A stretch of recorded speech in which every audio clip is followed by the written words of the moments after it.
This is Surrey County Cricket Club. Born in a tavern in 1845, the symbol of Kennington, we've seen London grow around us. Cricket's original champions, as Charles Alcock brought his vision to life and we cemented a reputation as a place of firsts. International football, FA Cup finals, international rugby, test matches, as well as where English pride came to die, before a great rivalry was born from its ashes. We share our feathers with royalty and pass on the honour of the brown cap through generations. We've seen England's best spend their careers with us. Well, that's Jack Hobbs. Head and shoulders, yes, over all other living batsmen. And the game's best finish under our gasometer. We've won 7 in a row thanks to Surridge, May, Barrington, Locke, Laker and the Bedser twins. In fact, we're well known for our famous siblings, but there's always been one family who've stood out. We saw the West Indies grip a nation on our doorstep, and a pioneer set records galore in the women's game. The end of the century brought a fresh take on Ik Dien, as Holyoake and his England teammates transformed us on the pitch. The changing of the oval skyline brought the greatest of finales. There it is. England have regained the Ashes. And an era of final test triumphs. Alistair Cook has done it. A century in his last. Well played. On our way to our own red ball century. We're one half of the game's oldest rivalry and its only London derby. Can you clear the pavilion? Local players are always the lifeblood of our side. But the world's best are attracted to us too. We've come through tragedies.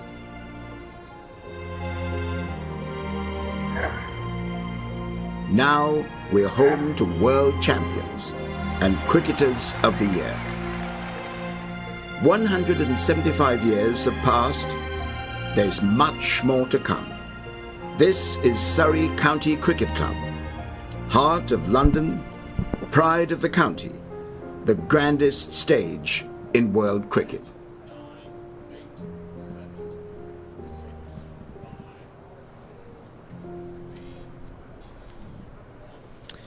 Hello and welcome to the Kia Oval for Surrey's County Championship clash against Lancashire. Before we start proceedings, Surrey are taking some time to remember the extraordinary life of one of the club's most famous sons, Graham Thorpe, who died earlier this month at the age of 55. Thorpe was one of Surrey and England's finest batters of the modern era. A left-handed middle-order bat, Graham grew up in Farnham and debuted for Surrey in June 1988, aged 18. By the time he retired, Graham had scored almost 22,000 first-class runs, including 4,916 at Test level, and he averaged 45 with the bat. In a moment or so, the players will line up for a minute's silence, remembering the life of one of this club's greatest players. Graham scored almost 22,000 first-class runs, including 49 centuries, 16 at Test level, and averaging 45 with the bat. He was given his county cap in 1991, awarded an MBE in 2006, and was elected as an honorary life member of Surrey in 2013.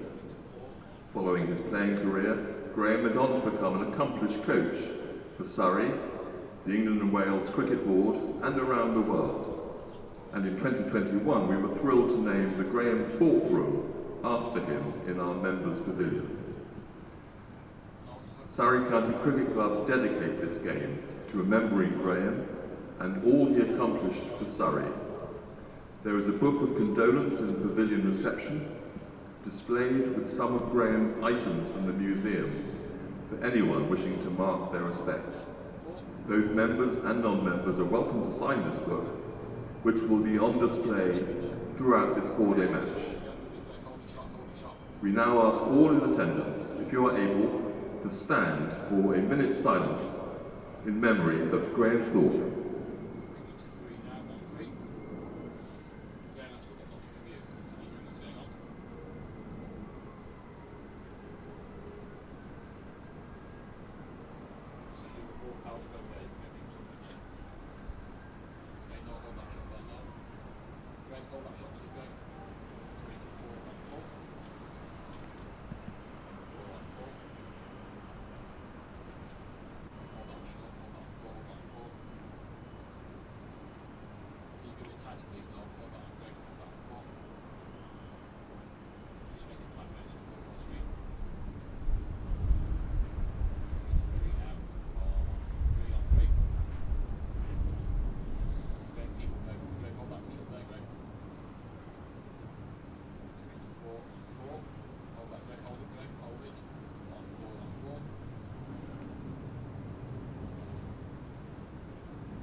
Thank you.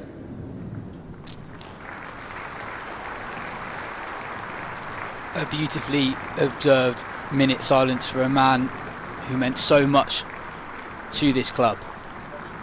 On to far less important things. Surrey are top of the table, 23 points clear of Somerset.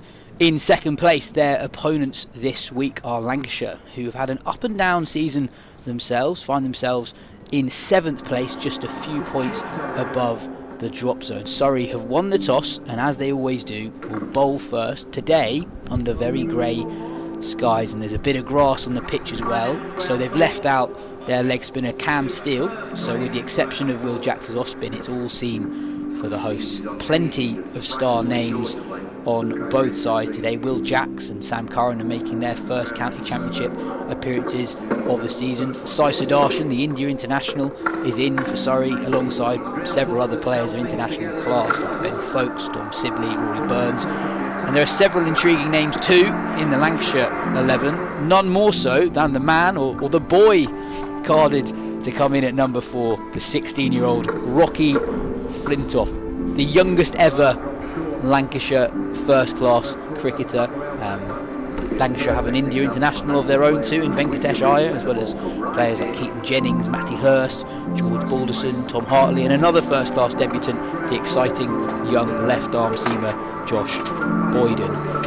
I'm Yas Rana. Alongside me for the start of this game is Cam Ponsonby. Cam, this is a properly star-studded set of 11s. And there are a number of names in both teams which kind of have really stood out from the team selections. I think in Surrey the makeup of the team has changed quite dramatically with the addition of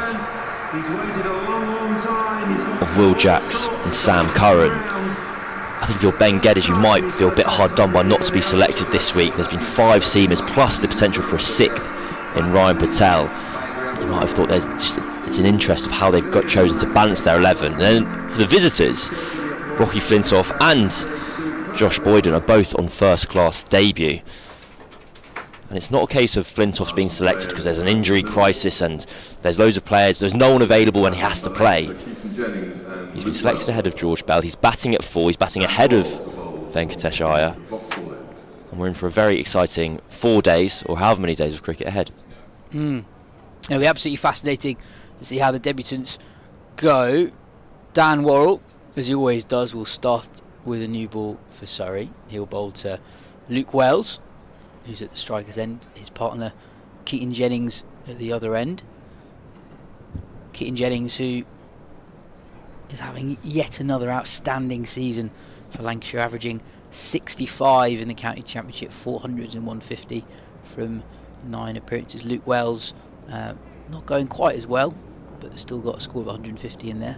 Anyway, Worrell to start us off.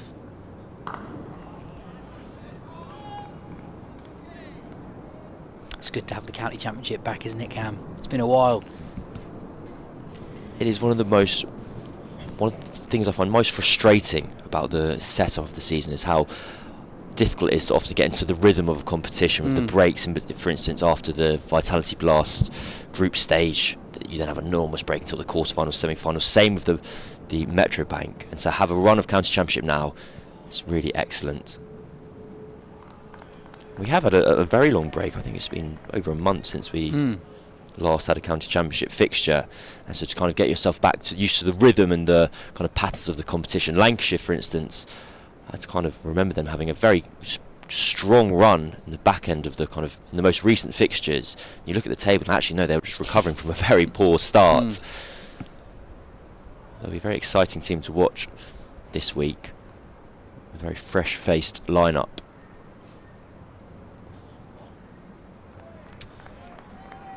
Yeah, for Lancashire, the problem really this year has been middle order runs. Jennings has been outstanding at the top, and his record for Lancashire full stop is just brilliant, and has been for a long time now. But Jennings aside, no one's really had a standout year with the bat. He's the only player in the Lancashire lineup to be averaging more than 40 in the championship this year. Bohannon averages 37, but aside from those two, everyone's in the 20s really. Our first runs of the day Wells flicks it off his pads down to the very short fine leg boundary to pick up 4. Now we're quite far over towards the gasometer side. If we're looking from the Vauxhall end where we're positioned, the wicket's a long way over to the left. The sight screen on the pavilion is dragged all the way across, almost as far as it can possibly go. I do think it's one of the best positions to watch a county championship game, when you're so far over to the left and you're so close when you're in that kind of Galadari stand. And the sun's not out at the moment, but if the sun was out, it's perfect. Especially as it gets into the evening, the sun starts dropping. It's an excellent place to watch the game. Ooh, this time Wells forward and edges it downwards. It's well stopped at gully. He scampers through for a single. Andrew Sampson is not with us in person today, but he's with us in spirit. We've got the first stat of the day from Samo. Rocky Flintoff, aged 16 years and 137 days, beats Peter Marnier's record for the youngest ever Lancashire first class player by 12 days. Marnier debuted against Sussex at Hove in 1952, and Flintoff is the 10th youngest debutant in the history of the county championship. That's good numbers, and as you pointed out, it's GCSE results day. So it's a very big day for Rocky Flintoff. Big day for Rocky. Big day for Rocky. Oh, there's a really eat up.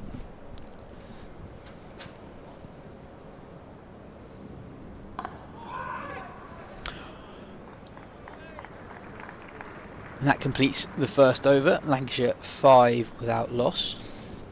It's a very easy joke ahead if Rocky Flintoff, say, scores a 9 or a 10 on debut. He gets his results back. I've got 5 9s, an 8 and a 10 for Lancashire.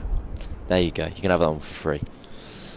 I fear a lot of people watching this probably aren't aware that the results come in numbers rather than letters. I know. I mean, it surprises me as well. So I've learnt. I think it's a 10 or like a 9 is the highest one, and that's even better than an A star was, basically. So I remember when my sister was a few years older than me, and she was the last year where A levels didn't have A stars, and it changed to A stars. She was very put out about that, and now there's an even better A star in the shape of the A star, otherwise known as a 9. But we live to educate on the Surrey live stream, so we're fine. Jordan Clark to start from the Mickey Stewart members pavilion end. Brief hold up in play as a bit of movement behind the bowler's arm. 3 slips in place for Luke Wells. Clark will start from around the wicket. I think there's a pesky door. No, there were people standing up. They were still, but because they were standing, they weren't sat. Luke Wells took issue.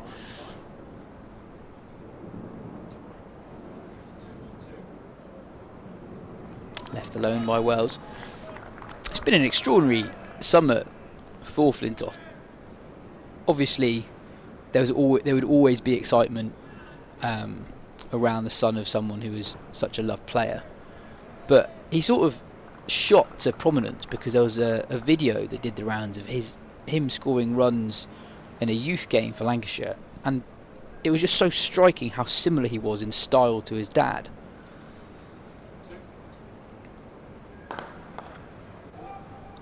And then that sort of did the rounds, and then he gets picked for England under-19s, which is unusual for a 16-year-old. He's actually one of the youngest ever England under-19 Test players. And then he obviously gets runs in the Metro Bank One Day Cup as well. So it's extraordinary rise. It is really rare, as Samo suggested with that stat. It is really rare for someone to be making their championship debut at the age of 16. I think it'd also be wrong to kind of assume this is all happening because, or in part because of the name. I think for starters, and it's potentially a bit of a cruel example, he has an older brother as well who's been on Lancashire's books and has played a few second 11 matches. And also speaking to a colleague of ours downstairs, Nick Friend from the Cricketer, he was saying, just very proper grapevine stuff, but he was talking to Keaton Jennings, and Jennings was talking about how Rocky Flintoff was one of the best ball strikers he's kind of seen, even as a 16-year-old. So the talent is there, and it's not a selection like a fad selection or a selection out of excitement and getting ahead of themselves. They really believe in this young player, regardless of what their surname is. Well, even in the last month or so we talked about his England under-19 performances. He got 100 in a test match against Sri Lanka under-19s at Cheltenham, and in the Metrobank One Day Cup he scored an 88 at Old Trafford against Middlesex in a close game against Middlesex. Fuller, and driven uppishly through the gap between third slip and backward point, and Wells picks up his second boundary. Conditions are good for bowling, but that boundary is so short that you sort of get any bat on it off a pace bowler, and Fuller beat the ring, it will fly. And driven uppishly through the gap. I'll be interested to see how quickly Surrey and Lancashire, when it comes to their turn to bowl, opt to protect that offside as we're looking from Luke Wells' perspective, because it is only around 50 yards, 55 yards square of the wicket.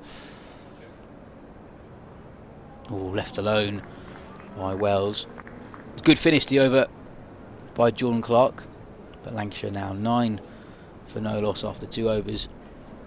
Yeah, it'll be interesting to see how Worrell goes against Jennings. There was an interesting field for the last ball of that over with I think Ryan Patel stationed at leg gully, Worrell bowling from around the wicket, so almost encouraging Jennings to guide the ball towards that shorter boundary, but with reasonable protection there.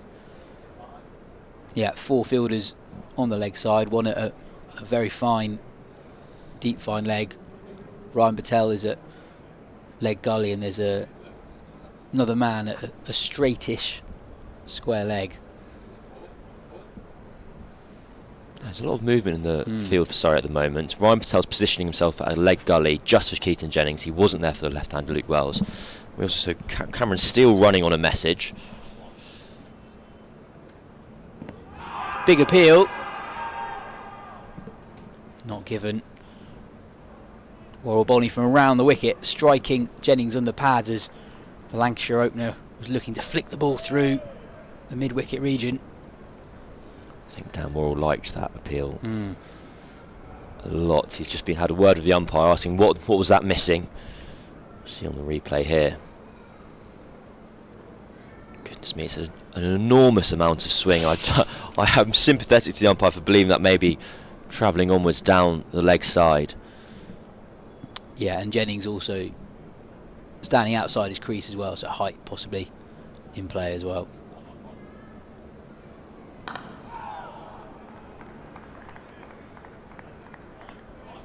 Yeah, when you're swinging the ball that much from around the wicket to a left-hander, you've got to get it exactly right. You have minimal leeway. Just the angle you're working on for the ball to strike in line and still be going on to hit the stumps. It's actually not as simple as kind of you'd initially believe.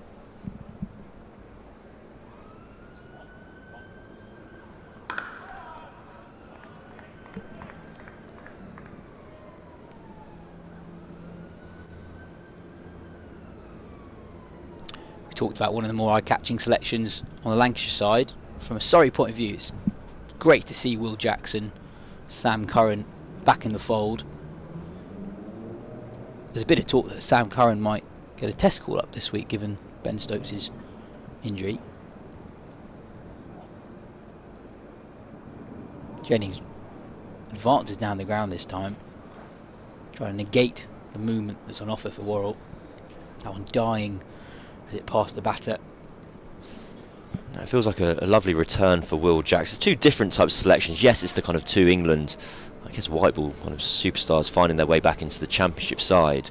But it's just Curran's second first-class match in 2 years. He played 1 match last year.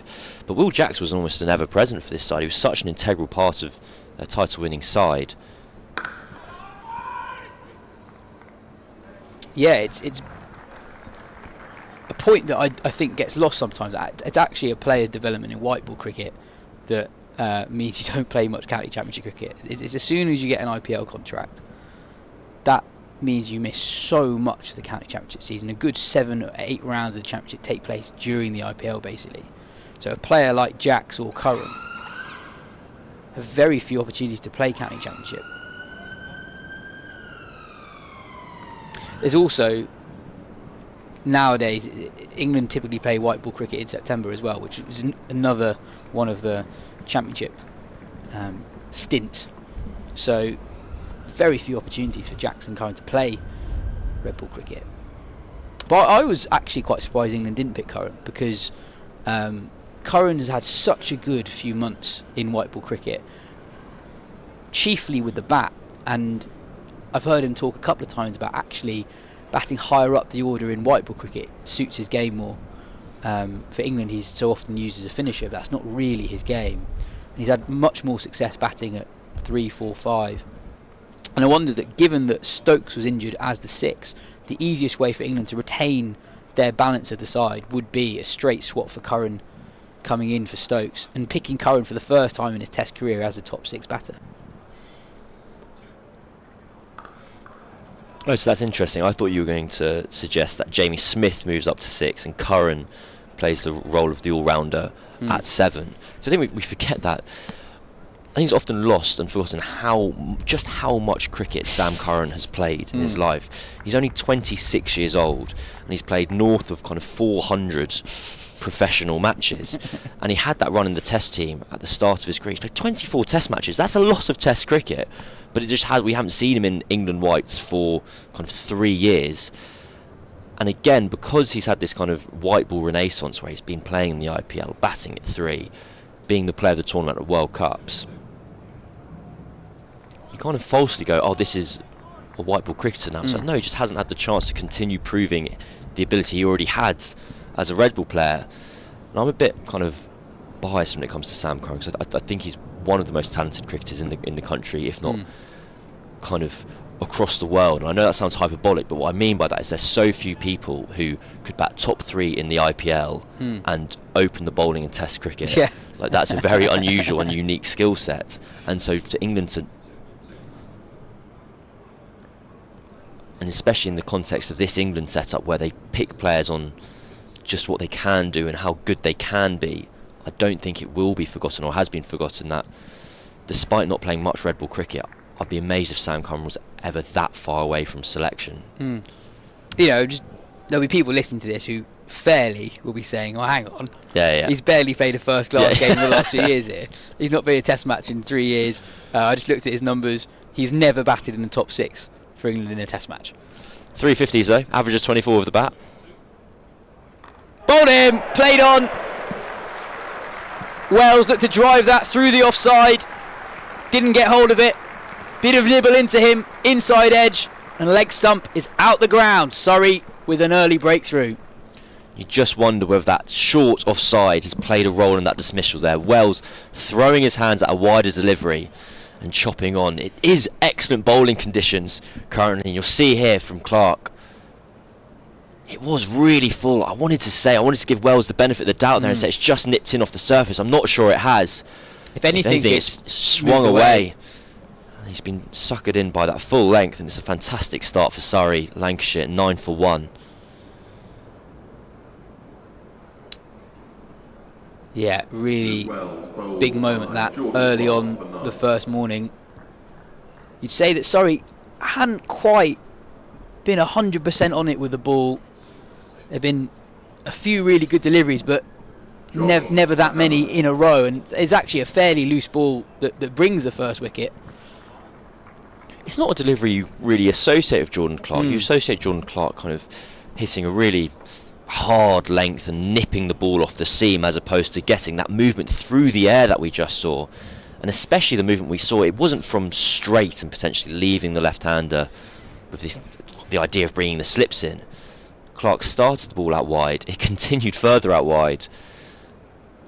And I think Wells would be pretty disappointed to have managed to edge that one back onto his stump space. You find a way to get that ball from that line crashing into leg stump is a fair effort. Close crease of Josh Bohannon. who has had he's had an excellent first-class record for a number of years now. His name is never too far away from potential England selection. If there's ever those lists, 5 players to watch in this year's county championship. Does he qualify for those lists now? Oh, why not? He's an easy one to put in, isn't he? Just go like Josh Bohannon. I think inside big cricket fans, you go, oh yeah, Josh Bohannon. I think just outside that layer, aren't quite across his performances. Well, Clark to the new man, Bohannon. Yeah, by his standards, a relatively quiet year, averaging 37, 38 in the championship. But his career record is unlike any other uncapped batter. It's basically unheard of in the last decade for a player to be averaging 45 across their entirety of their career, as Bohannon has, and not played for England yet. He's played for the Lions several times. I think he's captained the Lions actually. Yep. A few times too. That first Test call-up still eludes him.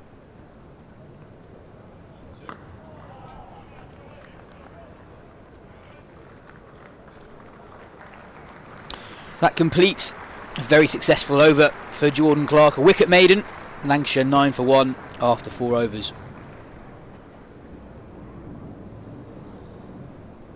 So 2 maidens in a row for Surrey after the opening 2 overs brought about 2 boundaries. Yes, Josh Bohannon was captain of the Lions trip to India earlier this year, which saw both the batters out in the middle at the moment competing on that trip. England off to Pakistan this winter. Does this mean Jennings gets his kind of biannual kind of call up to a test squad?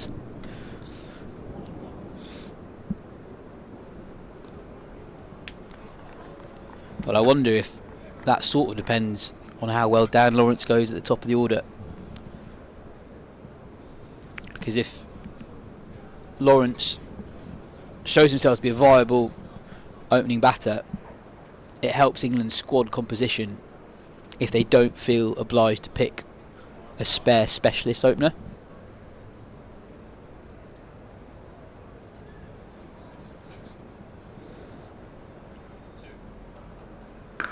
And secondary skills, I think, come into it too. Lawrence is a more than useful option with the ball, and Jordan Cox, who's the spare batter in the Test squad at the moment, is someone who's capable of keeping wicket too. So I wonder if Jennings might not be on that plane right now. Caveat to the current Lawrence selection and selection of the England team playing at the moment that I hadn't quite considered was whether they brought in Jordan Cox or shuffled everyone up.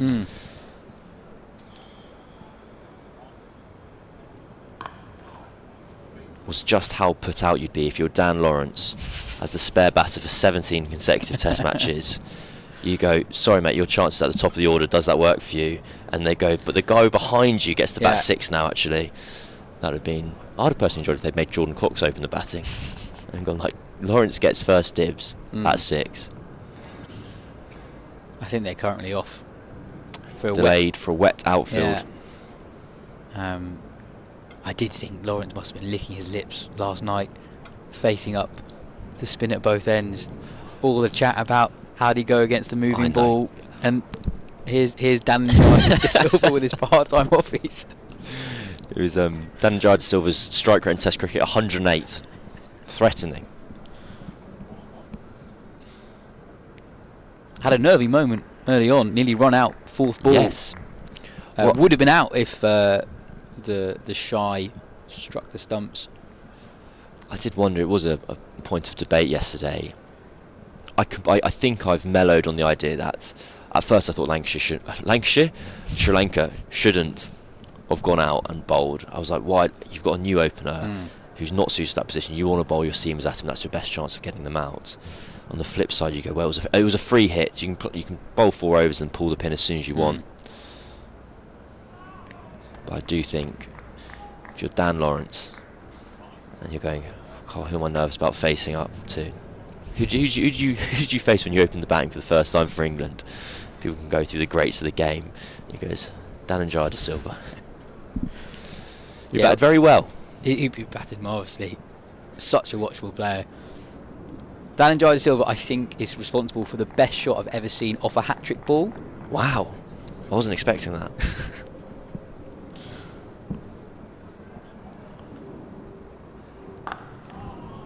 Bohannon defends to complete the 5th over, just 1 run from it. Lancashire 10 for 1 after 5 overs. Yeah, it was a 2019 World Cup game at Cardiff. I can't remember who Sri Lanka were playing, but Dhananjaya came out at 7 to face a hat-trick ball and just nailed it down the ground for a perfect straight drive. That's excellent. Just technically correct. Don't let the occasion get to you. Man who rises to the occasion, as he showed yesterday by opting to open the bowling with himself. Yeah, although obviously on paper Lawrence would have obviously liked not facing, the Fernandos with the new ball. I did think that also part of you must be terrified at the prospect of please don't get out to the part-timer. A little 4-over spell against the 2 spinners. I do appreciate that. It's not the nicest occasion. He played 1 glorious shot through mid-wicket. His first boundary, hopefully the first of many. Anyway, Jordan Clark to continue. Oh, beats the bat. I can assure you the speed gun is lying. That was not 43 miles per hour. Just rolled his fingers over it. Jennings walks down the pitch and gives it a couple of prods. His partner Bohannon does the same. We've seen quite a kind of a new old school version of batting from here in Jennings. He's taken his guard on off stump, a trend that was very popular a couple of years ago. Then he stays completely still upon delivery. He doesn't have a big kind of back and across trigger movement that we see a lot of players having. And the idea is a lot of players will take guard on middle and they'll trigger across to off stump perhaps. Jennings, very still, very simple in his technique. It's led to him averaging 65 this year in the county championship. So he's used his bat's kind of a pendulum, kind of swings in very straight lines. Good carry through to folks behind the stumps. Yeah, I mean, Jennings is one of those players. I wonder what would have happened to his career if he didn't get the England opportunity so early, if that makes sense. He essentially made his England debut after his first real standout year at Durham. It was a huge year. I think he was one of the leading run scorers in the country for Durham in 2016. But that England opportunity actually happened at a relatively young age. I think he was only 24.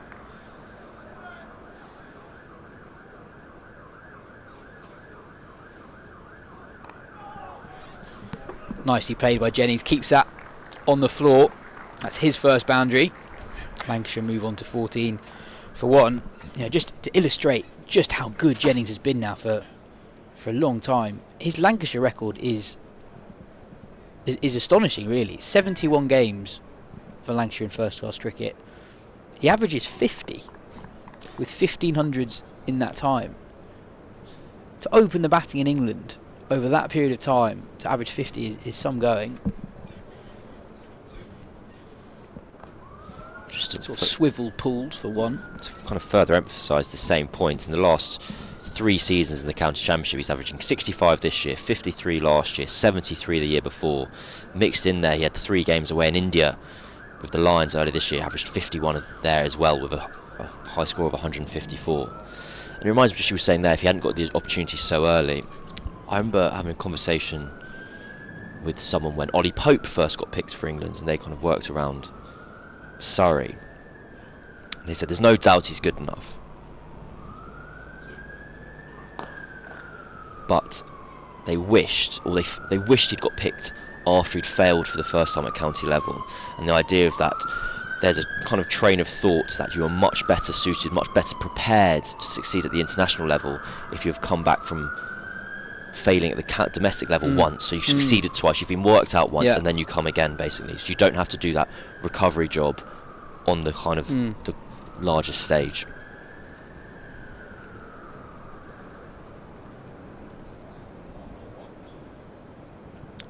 We're alluding to the challenges of opening the batting in England. This is one of those particularly challenging mornings. Grassy wicket, grey skies, ball hooping around. Jennings again using his feet to not get to the pitch of the ball, but try and minimalise the amount of movement that takes place by the time the ball reaches him. I wonder, at risk of reading too much into kind of a single opening spell, whether traditionally you associate big swing bowlers like Worrell, who's able to get the ball to move a lot away from the right-hander back into the left-hander. I think a lot of people think back to kind of Matthew Hoggard, 2005 Ashes, swinging the ball back into Justin Langer and Matthew Hayden's pads from over the wickets. Worrell has started around the wicket to kind of both batters, and this idea of kind of bringing the stumps in play and not risking pitching the ball outside leg stump, whether again that's just kind of a nod to a more the style of play that we see now, which effectively just targets the stumps as much as possible. It subscribes to the theory that everyone misses it, and if you miss it and you bowl straight, well, it's a pretty good equation. Well, you talked about Jennings batting on off stump. I remember there's another former England opener, left-handed opener, Alex Lees, who probably did that more than anyone else. When he was batting against right-arm seamers who were bowling around the wicket, he would actually get well outside off stump, so much so that when he was facing up, leg stump was totally visible. And I remember speaking to him about this just before he debuted for England. He said, you want to get outside the line of it, so you can't really get LBW. Jennings moves his feet again. Flipping the question round, Cam, what does Jennings' proactive foot movement do for Worrell? What does Worrell have to do differently now that Jennings is using his feet so much? Because obviously Jennings has less reaction time when he advances down the ground so much. I guess it's the case the natural reaction will be to pull your length back a little bit, but that's also what Keaton Jennings wants him to do in the long run. And again, Jennings advances. This time just defends it. And it is an incredibly to mid-on. exaggerated movement. He's starting on off stump, standing probably outside of his crease to begin with. Yeah, no, exactly. He is starting outside his crease at the start, and then he's taking a couple of steps down the ground. I think as much as anything, he wants to take out that square leg's now dropped onto the boundary. There's two fielders out on the leg side boundary at the moment. By advancing and not allowing the ball to swing, you take out the risk of you kind of popping catch up to those guys. Jennings tries to flick that round the corner, reaches Ryan Patel at leg gully on the bounce. Really good bit of fielding. He would have been interested for half a second. We've got our first change in the commentary box. Phil Walker will come and join Cam Ponsonby. So after 7 overs, Lancashire 15 for 1. They were 9 for none after 2. So the last 5 overs have just seen the 6 runs. And just exactly what Yas was referring to there. Jennings stayed in his crease, stayed still that delivery, and the ball had time to swing and move down the leg side. And when he got kind of a half a bat on it, it did bring that leg gully into play. So we're likely to see Jennings advance again to Dan Worrell. We're also likely to hear from Phil Walker. Good morning, Cameron. Good morning, everybody. Intriguing mini passage already in this game. Beats him. That is the length that Jordan Clark has made his own. He keeps on pounding that length. What a versatile cricketer he is. He can take the new ball. He can reverse swing the old one. He catches pigeons anywhere in the field. He's a white ball cricketer just as strongly as he is red. And he can hit the odd 100 in a session as well when the mood takes him. What a player to have in your armoury. He's in again. And there it is again. How are you doing? Very well, Phil. Enjoying the return of the County Championship, enjoying the return to being sat here with you, mainly. There's sometimes that tendency to take these things for granted sometimes, or to even, dare I say, become slightly jaded after a number of years in this particularly joyous circus of ours. But I have to say I felt exactly the same this morning. There was a bit of pep in my step coming in here. Gorgeous by Josh Bohannon. Stayed upright, not fallen over onto the offside, which is sometimes the tendency with the right-hander playing through mid-wicket. He stayed in the shot beautifully there. Picks up a very tidy boundary, so he's off and running. I think there's something particularly lovely about working the particularly lovely about working the first day of a county championship fixture. and leisurely starts the proceedings. She's got basically a 10:30 call time. Stroll in with a coffee, knowing you've got a day of cricket ahead. It's just making me feel warm inside, just thinking back to it. I lived it an hour ago. Yeah, it's very moving scenes as well, just before play. Perfectly acknowledged minute silence in memory of Graham Thorpe, of course, and immaculately observed as you'd expect. Very touching scenes. More runs, this time through square leg, but with the same degree of panache and no nonsense class that marks Josh Bohannon. He's one of county cricket's finest players, averaging 45 and a bit. Taking that off stump, Cameron. I was surprised slightly by the kind of change of line from Clark. He had Bohannon in difficulty with his first 2 balls of this over, kind of outside off stump, and you could argue, if you're being particularly cruel, that Bohannon could have left those deliveries. Clark's maybe just got a bit greedy, just strayed. That fielder who was at mid-wicket is now on the boundary. And make that, for my money, 3 of the best. I think it's just going to get there. Rory Burns in hot pursuit, but that just trickles over the boundary at extra cover. Perhaps the shot of the morning. Josh Bohannon well into his stride already. 3 boundary falls from that over. 27 for 1, 8 gone. Gorgeous. No, that has been a wonderful over of batting. In the end, from Josh Bohannon, beaten the first 2 balls of the over. The following 4 bring about 3 boundaries. From 0 off 8, Bohannon's all of a sudden on 12 off 12. It's remarkable how, in just the space of 3 balls, the feel of the morning has changed a little bit. 15 for 1 off 8. Well, Lancashire are up against him, battling. 27 for 1. We go going along at 3s. What's the problem? Settle in for a day at the crease. Settle in for 30 for 3 by the end of the over. Dan Worrells to continue. Short one. Jennings easily ducking underneath that one, having nothing to do with that, with a leg slip and 2 men out on the leg side boundary for a potentially top-edged pull or hook. Jennings not interested just yet. Short boundary though down there. We are well towards the left of our vantage point, to the left of the pavilion as we're looking at it, and so no more than maybe 60 yards, 55, 60 yards down to that leg side boundary to the left-hander. Jennings advancing again, which has been his modus operandi this morning. Interesting approach tactically, but again, it's a signal that they're not going to be dictated to. Well, it's a bit of game of bluff and double bluff there. The reason that short ball, Dan Worrell bowled that short ball, and it was in response to Yaz's question of how is Worrell going to respond to Jennings advancing down? Well, he's bowled a short ball at him to prevent him from advancing down the wicket, and as soon as he has bowled that short ball, Jennings kind of knows he's not going to bowl another one straight away. He's not going to use both of his short balls, first 2 balls of the over, so he returns to his kind of plan A of advancing down the wicket.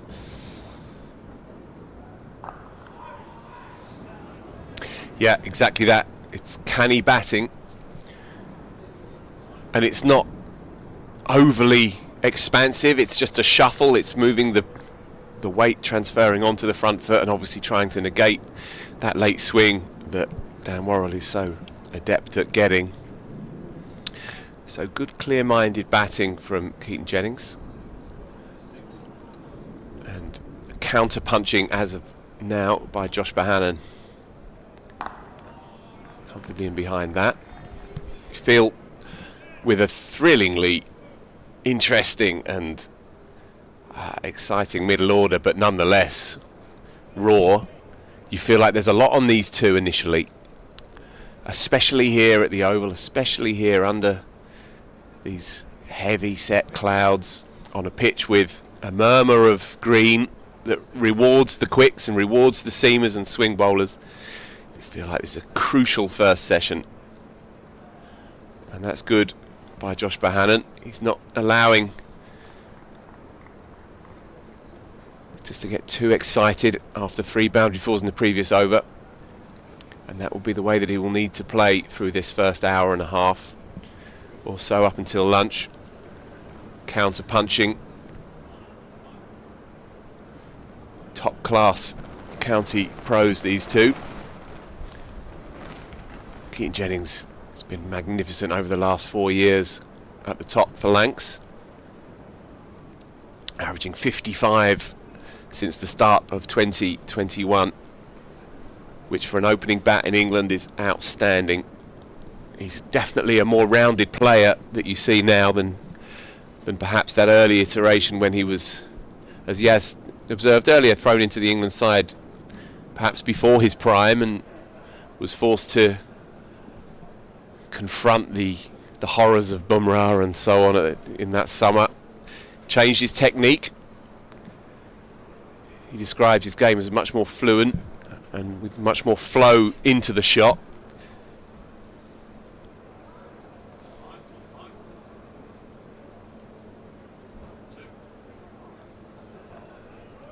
John Clark round the wicket to the left-hander, and Jennings knows exactly where his off-stump is as of now.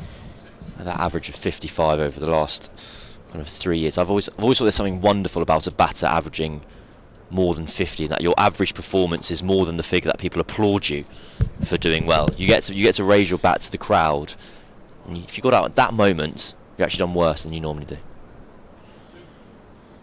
Advances again, but he's playing it quietly under his nose, and again a sign of a player in the mind, in decent order, looking to attack, prepared to sit in as well at the same time. And that is of course the way that you have to play here at the Kia Oval. You can't play slow heartbeat cricket, not against Surrey, because they'll come and get you. You have to be on the front foot, literally and figuratively.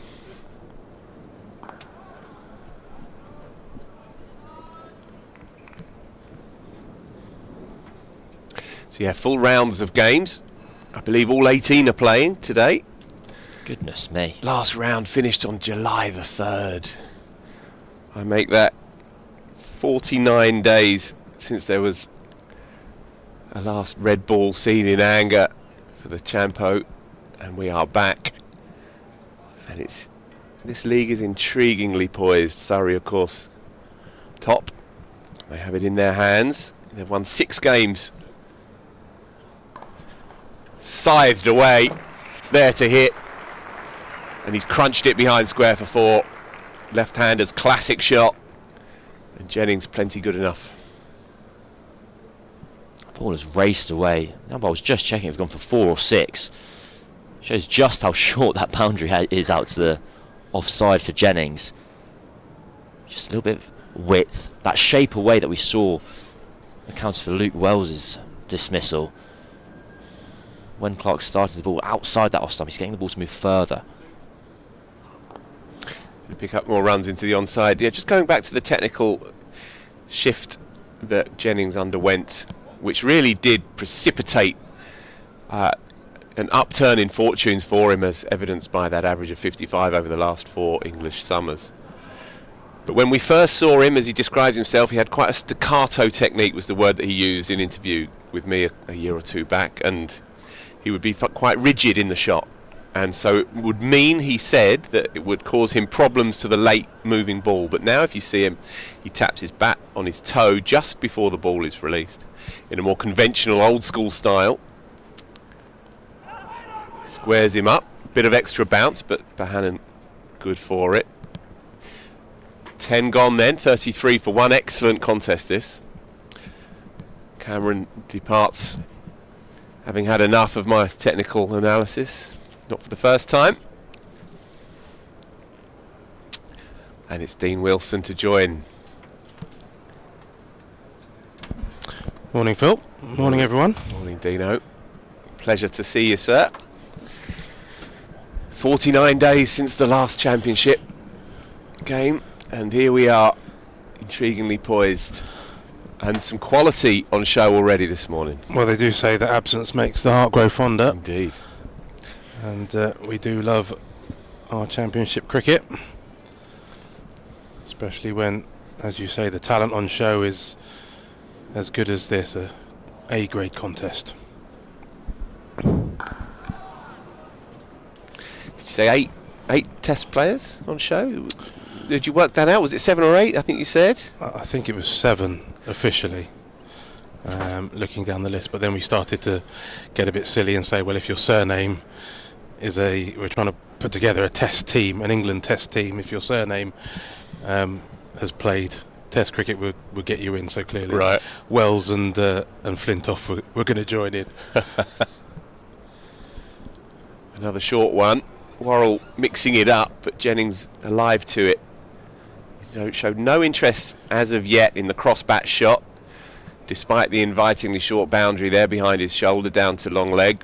2 men posted for that particular shot, and a leg slip as well. Yeah, just see on the replay, a pronounced step forward into the shot. Just trying to smother Dan Worrell as best he can. It's a sound technique in these conditions. And again, played with soft hands this time. Yeah, very nicely played there by Jennings, and just showing that step forward, that trying to negate some of that movement, some of that sideways movement by advancing down the pitch doesn't automatically come with an aggressive stroke. He very much just dropped his hands into that stroke as it bounced well in front of third slip, and Jennings, I think, actually showing all his experience here in these conditions. Been in this time, gone up for it, given. Jennings is furious. Look back to the umpire as well. Gives a sense that he's not so much furious with himself as with the decision. And the Lanc skipper marches off. Dan Worrell has his man, suddenly 2 down for 33. Yeah, I'm not sure that's what he was looking for after I said he was using all his experience in these conditions. Maybe just stayed in the crease a little longer this time, as he looks like he might have just flicked the pad. Yeah, it looked like it might have just flicked the pad through to the keeper rather than the inside edge of the bat. Yeah, as we look again, the way that the ball has deviated, if the umpire's given that out, LBW.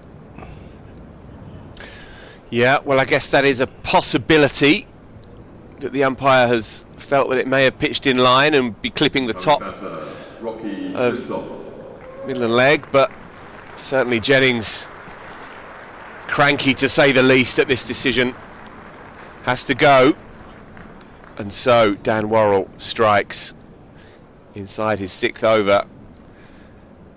So, from one of the most experienced and hardened and storied county stalwarts in Keaton Jennings to a boy who's 16 years and 4 months old, a surname you may have heard of, Rocky Flintoff. 16 years and 137 days, the 10th youngest debut in county championship history. The lights are on. The skies are leaden, slate grey, and one of the champion swing and seam bowlers in county cricket has a nice, barely scuffed red Dukes in his hand, and is beginning to make it talk. Welcome to the big time. There you go. The boy is away. Picks up a couple, and that should do it. Just a couple. Yeah. Terrific start there. All eyes on Rocky Flintoff, as Phil says. Just 16 years of age. We all know the name, and they'll come with an extra element of interest here. He's beaten his older brother to the first class debut.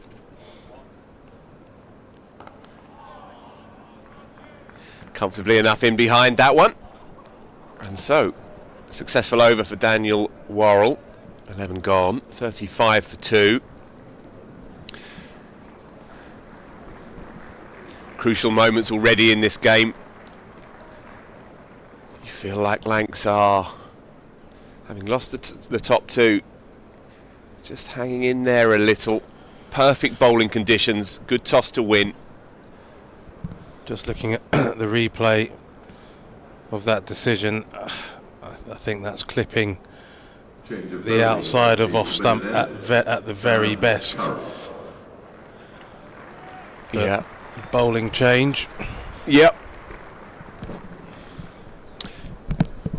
And so it's the SSE Energy Solutions bowling change, the first of the day. And it's going to be Samuel Curran from the far end. Vicky Stewart members pavilion end as we're looking at it.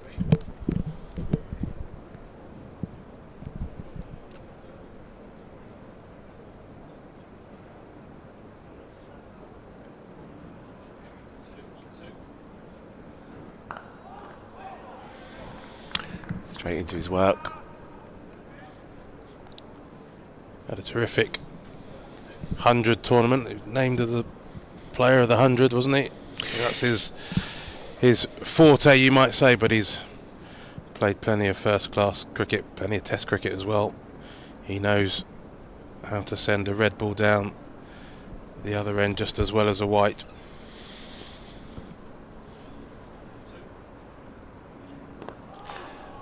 Bang on the money straight away. Yeah, his first-class game since June last year. There were one or two voices wondering if he may have been a late call-up to the Test side. In light of Ben Stokes' injury, I think it would have been a punchy move even for this particularly punchy cricket team. Nonetheless, there is some logic to it in that he's playing some of the best cricket of his time. As you say, Dino, the standout really over the last month in white ball cricket. Inside edge. A little bit of in-duck into Josh Bohannon. False shot. But yeah, there would have been some sense in it. And it's good to see him out there as well. You wonder if perhaps he may have taken a few days off after a pretty intense white ball run. Of course, he was out in the West Indies as well with England's white ball side back in June. But he's in. First opportunity of a red ball game, and he's taken it. Good to see. I think his story as a red ball cricketer is far from done. Pick up a single into the onside, and so it brings Rocky Flintoff onto strike. And I think when you're in great form, regardless of the format, yep, you know, it doesn't feel as arduous on the body maybe, and on the mind. Things are working in sync, things are feeling good. You just want to keep going, get out there and show off your skills. That's exactly what Sam Curran's got the chance to do here.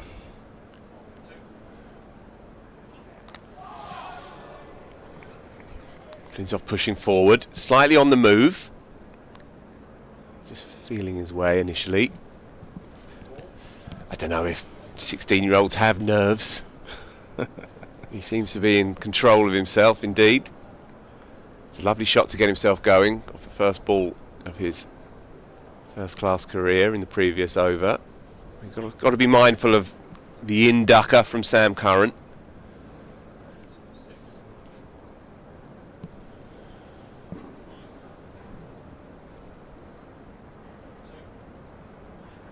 That's good.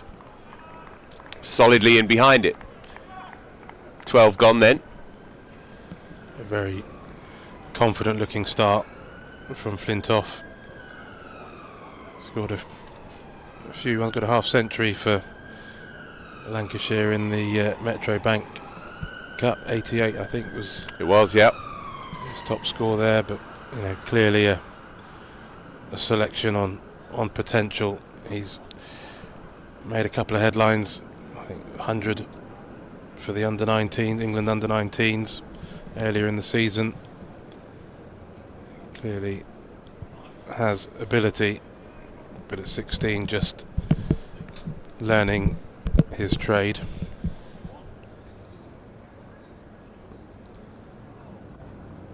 But it's great to see him given the opportunity. I mean, you know, inevitably with a surname like Flintoff, the comparisons will be there, and even just looking at him leaning on his bat at the non-strikers end, that is a very number 11 on his back. Number 11 on his back. That is a very Flintoff-esque image presented to us already, and rightly so.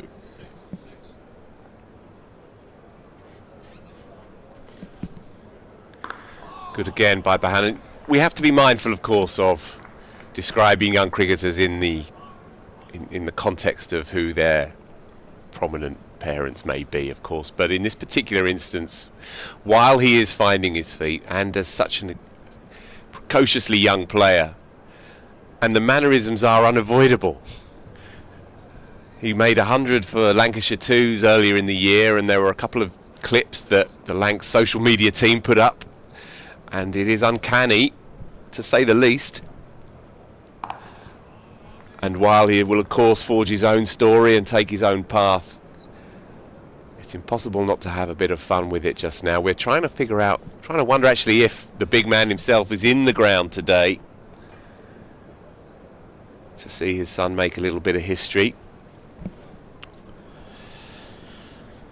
But yeah, he's a very fine player in his own right and has earned the right to be given this berth in the middle order. It's a tall order. Beats him this time. Late swing, signature Dan Worrell.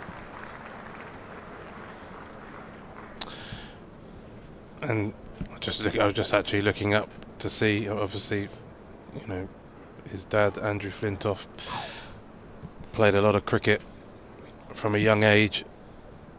Trying to find his age when he made his debut. I think looking at there's only a year, 95, so I think he'd have been 17 when he made his first class debut. Oh, that's a loose shot. Bohannon's been so circumspect and solid outside off stump, but that was a loose one. Fortunate not to find the feather.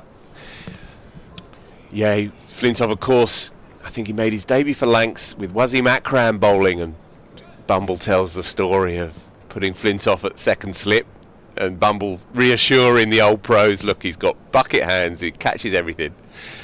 I think within the first half hour, 2 had flown right through him from Wasim. And against Surrey, of course, early on, did he take, was it 32 from a Alex Tudor over? Yes, Alex Tudor was talking about that fairly recently, I think, because the record was recently broken. Might have even been 34, let's have a look. I think the Leicestershire run chase recently, I think 41 came from an over to relieve Alex of that ignominy. Yeah, conceded 38 in 1 over, did Tudes, back in 98.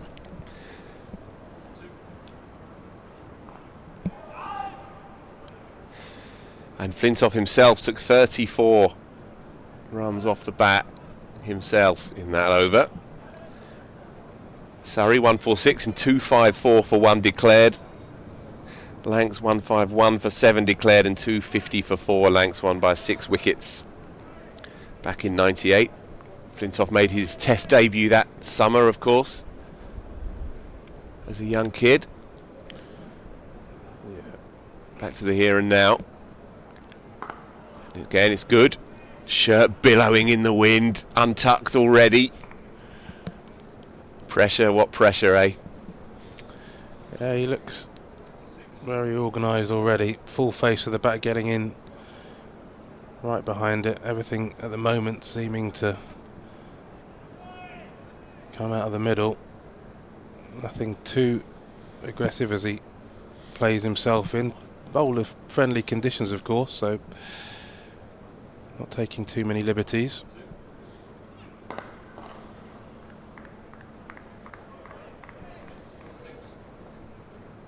But it's a great contest, and yes, we know the surname is one thing. You've got to forge your own way in the game, but it's fascinating. Of course, Sam and Tom Curran had to deal with it themselves at the start of their careers here, following their dad into the game, and now he's testing out another one.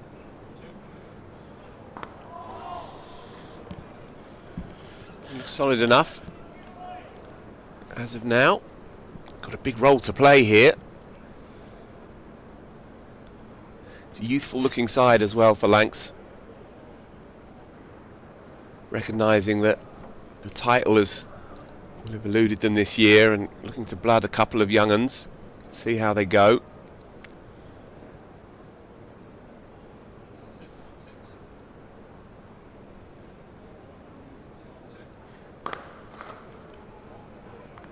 Curran getting it right up there, trying to get a bit of swing back into the right-hander. Flintoff good to it for it. Up until now, just one delivery to go of this first hour. 36 for 2. This innings you feel on a knife edge. Tough conditions as well. The light's beaming down now. You can see the shadows. Inside edge, but he will pick up a single, so he'll retain the strike. 14 gone.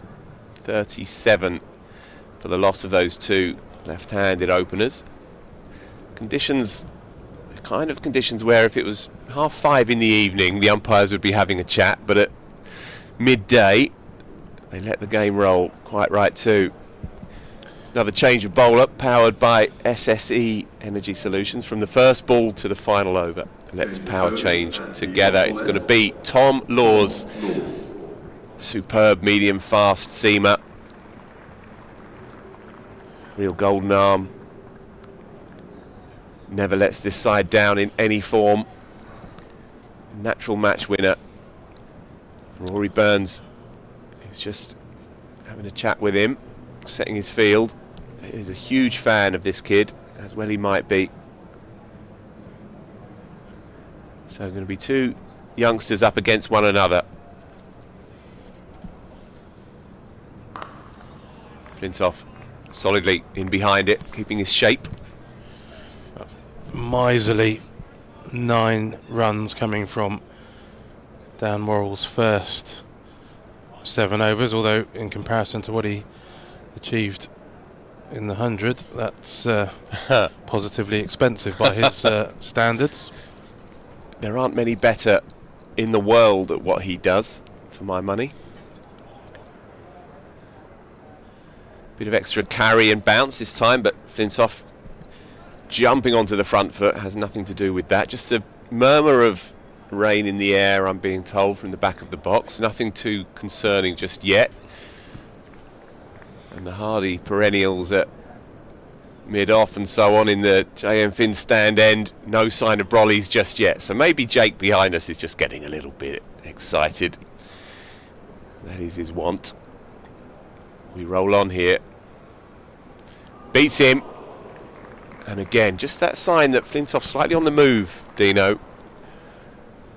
Just needs to play inside his box a little bit more. Again, advancing down the track and wanted to have a poke at that. Got to be careful. Yeah, interesting.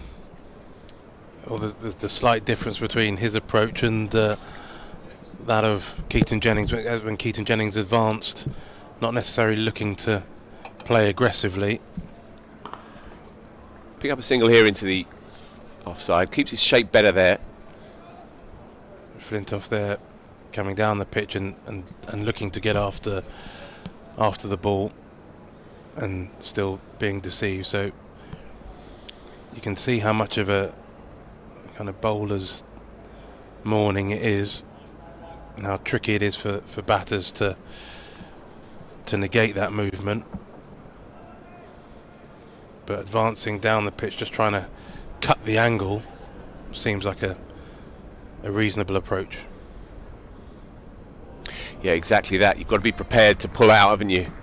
It's all very well having the intentions to get down the track and to move the weight towards the ball and to be on the front foot, but then you have to be mindful that sometimes the bowler can intuit the same and pull his length back a tiny bit, and then you've got to be prepared to be quiet on the drive or drop it at your feet. But the intentions are fine. He doesn't just want to sit there, either of these.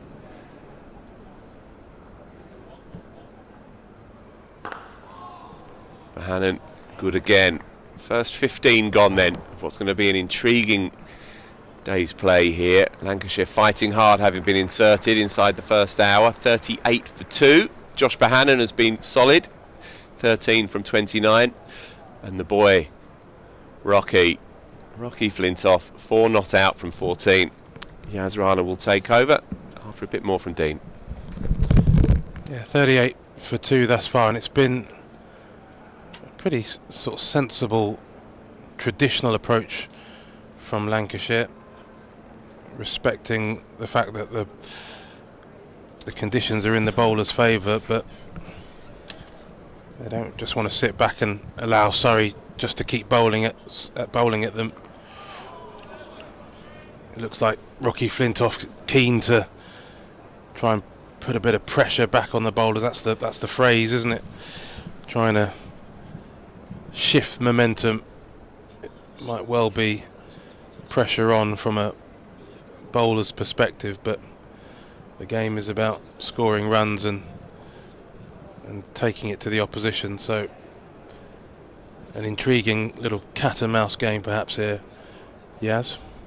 Yeah, like Keaton Jennings before him, really looking to use his feet, trying to negate any movement that's on offer. Back in his crease this time. What I find fascinating about the Flintoff story is there's obviously a lot of interest because of his surname, but the fact that he's playing first class cricket at the age of 16 is a story in itself. It is so rare. As Samo told us earlier in the day, the 10th youngest debutant in the history of the county championship. It is extremely unusual for someone age 16 to be playing in the championship, especially at this time of the season. It's not anywhere close to being a dead rubber.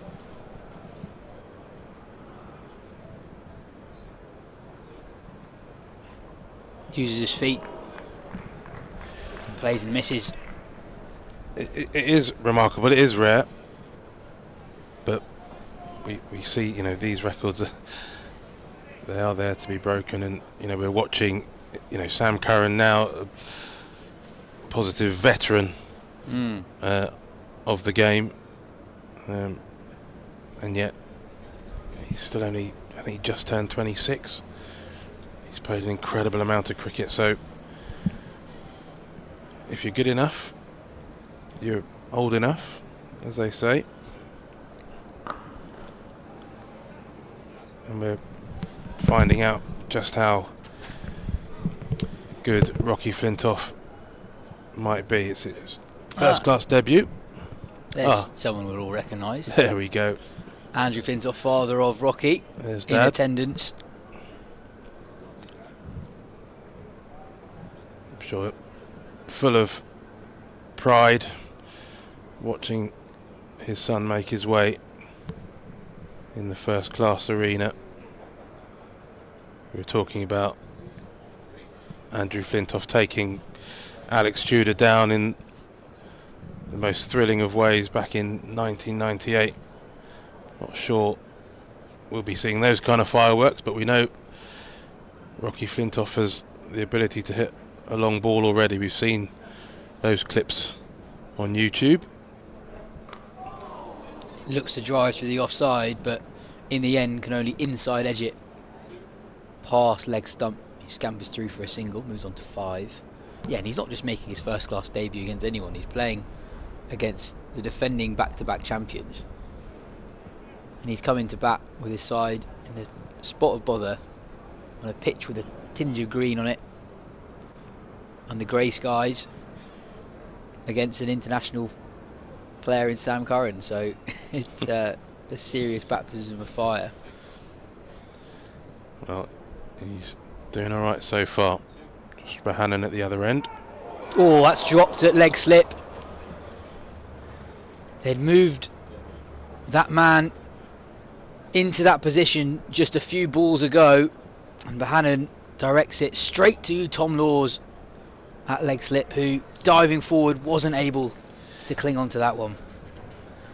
Yeah, judging by the reaction, looked like it carried. Would have been a pretty special catch. Low, diving forward. I think the pad's getting in the way. Let's see if we can pick it up on this replay. As he flicks it. Not sure he realised the fielder was there, to be honest with you, and well, he would have picked it up around his bootlace if he did manage to hold on. He didn't. Well, Lord's has got to dust himself off.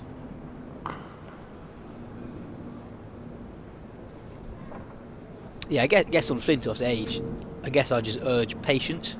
16 is so young. In 6 years' time, he will still be a very young player. Yeah. He's the second 16-year-old I could think of playing here in recent times. So James Coles, who's at Sussex, he made his first-class debut here as a 16-year-old in the COVID summer.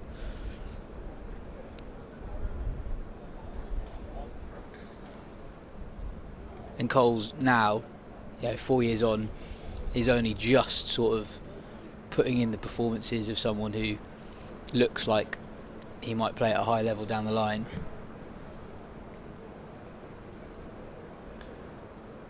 You're right. You mentioned just how rare a thing it is, but we also have seen a number of young players been given those opportunities. Driven nicely in front of square on the offside. Pick up 2. Flintoff moves on to 7. Yeah, and I was just thinking back to watching Rian Ahmed making his Test debut as an 18-year-old, and thinking, just how young that was. And of course, only a year before having made his first-class debut.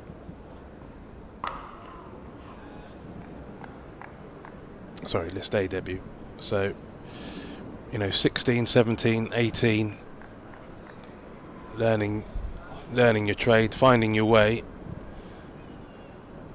I think Flintoff himself was only 20 when he made his Test debut. So, yeah, it can happen at a young age, but as you rightly say, you just don't know. There can be no real expectations. I'm not sure viewers will be able to pick it up on the live stream, but the rain has picked up just a little bit. There's a stiff breeze blowing across the ground. It's funny actually, the rain has picked up a little bit, but it also feels like it's just got a bit brighter as well, as if the sun is sort of threatening to pop its head out as well. So a typical mixed bag English weather. Played nicely behind square on the leg side. Another single. Flintoff moves on to 8. Lancashire now 42 for 2 after 17 overs. 1 or 2 umbrellas starting to go up, but not a huge amount of movement just yet in the stands. There's a smattering of supporters as the umpires have a quick conversation. Maybe they're enjoying this contest as much as we are. It is a fascinating battle, and a little ripple of applause as they decide to keep it going for now. But it's great to see the Mickey Stewart Members Pavilion very well stocked, and the members areas just to the right in the Galladari stand as well, fairly well stocked, and one suspects that's not only due to the return of county championship cricket, but also to pay respects to Graham Thorpe.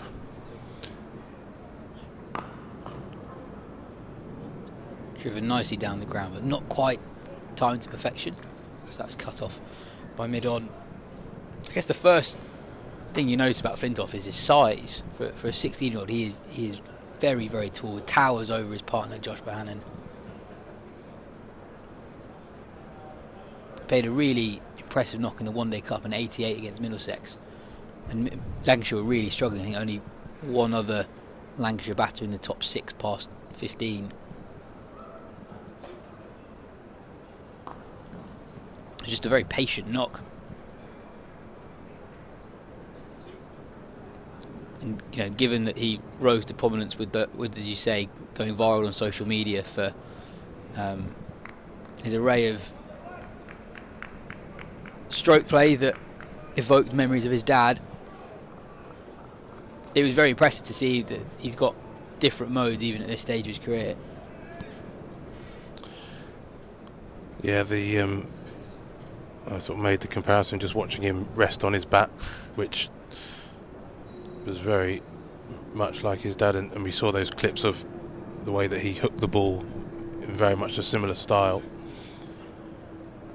But ultimately, no matter what his dad has done before him, he will be judged, I guess, on his own merits and what he does and his style. And so far, bar the odd inside edge, he's looked very well organised and very comfortable, actually. No, it's not extreme pace, of course. Sam Curran, Dan Worrell, sort of brisk, medium, fast bowlers rather than extreme pace, but their skill is in moving the ball side to side, and Flintoff has been equal to it thus far.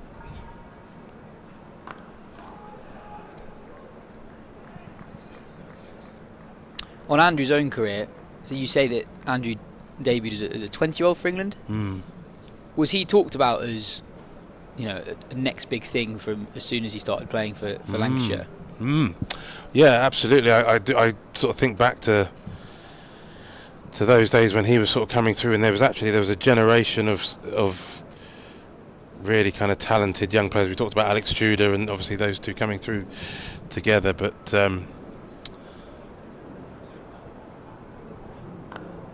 I do remember that sort of an under 19 level, there was a lot of noise around Ben Hollioake, Andrew Flintoff, Alex Tudor, and then kind of soon after they then moved on, I guess, becoming kind of under 20s, but then under 19 sort of followed and won the World Cup. That was the Rob Key, Graham Swan, O.A. Shah kind of era. So there was a real generation of hugely talented 18, 19-year-olds, of which Fred was one of the most promising or most excited about. And I can remember, how excited David Lloyd was. He really had every confidence and every belief that Andrew Flintoff would go on to achieve some of the things that he did do, of course, over a lengthy England career. But I do remember it being very much a kind of question about, because Ben Hollioake, Andrew Flintoff, two all-rounders, both making their international debuts at a young age. I think Ben just pipped Fred the year before in '97 against Australia, and there was a lot of noise around him, and rightly so, because obviously he went on to fulfil that talent in a spectacular way. Laws to continue. Was it his batting or bowling that caught the eye first? Were people more excited about one more than the other? I think it was his batting first, and then his bowling kind of really sort of not took over, but maybe developed after that. I think you have to remember, in those days, the power that Andrew Flintoff had was actually quite rare at the time. Now it seems, ten a penny. Players. This was pre-T20 cricket, so to see players hit the ball as hard as he did, as consistently hard as he did, was really special, really rare, and got everyone excited. Now, of course, he'd probably be seen as a much less powerful player than some of the guys that we're watching at the moment, but no, it was his batting that really excited. Leading edge from Bohannon, runs away to the man at deep third. Yeah, it's an interesting point actually, that nowadays having natural power is less of an advantage because of, I guess, the gym regimes that they all have. Look at someone like Jamie Smith, physically much more imposing than he was a couple of years ago. Obviously really worked hard in the gym. Even someone like Keaton Jennings has talked about, putting on a few kilos in the gym, increase that strength to aid his power game.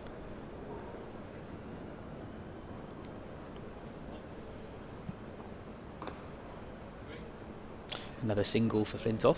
Just quietly going about his work. Steady progress so far, 10 off 29 deliveries.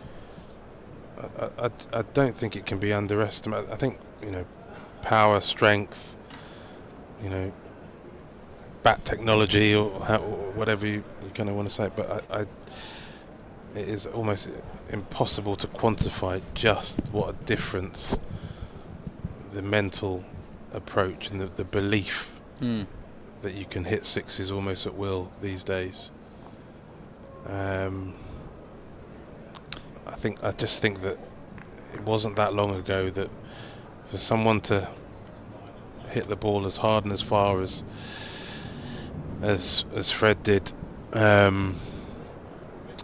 was seen as not an impossibility, but just how brave you had to be to do that, to even think about trying to do that.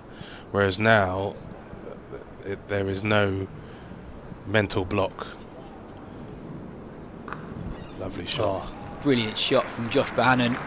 Crunches that through the vacant cover region, picks up 4. That's the 50 up for Lancashire. Decent morning for the visitors, having been inserted in to bat by the home side in really testing conditions. Session very much in the balance here. That's a lovely shot from Bohannon. He's, as you said, kind of quietly gone about his business. He's peeled off a couple of beauties so far, but very much waited for the opportunity to throw his hands rather than necessarily chasing after it.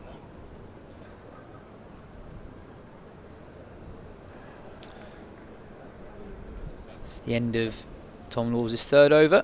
Lancashire 52 for 2. Looks like we have a change in the commentary box.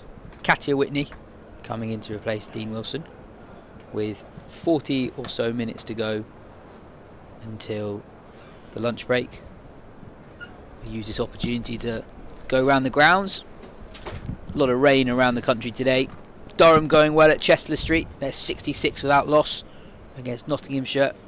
No play yet between Hampshire and Essex, and also in the game between Warwickshire and Somerset. There is play at New Road. Kent currently 73 for 2 against Worcestershire. They were 73 without loss, so they've lost 2 wickets in quick succession. Twanda Muyeye falling for 56. In Division 2, Glamorgan are 32 for 6.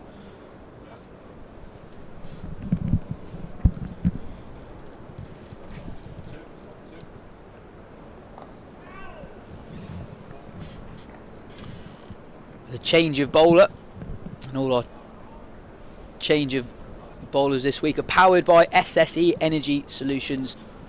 Get the whole team involved and score big with sustainable energy solutions. Conor McCurr on for his first bowl of the day,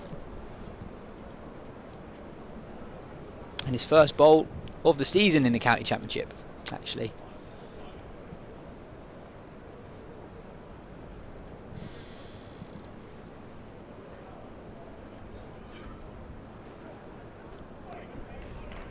What do you make of the start so far, Katya? Well, it's all very exciting, isn't it?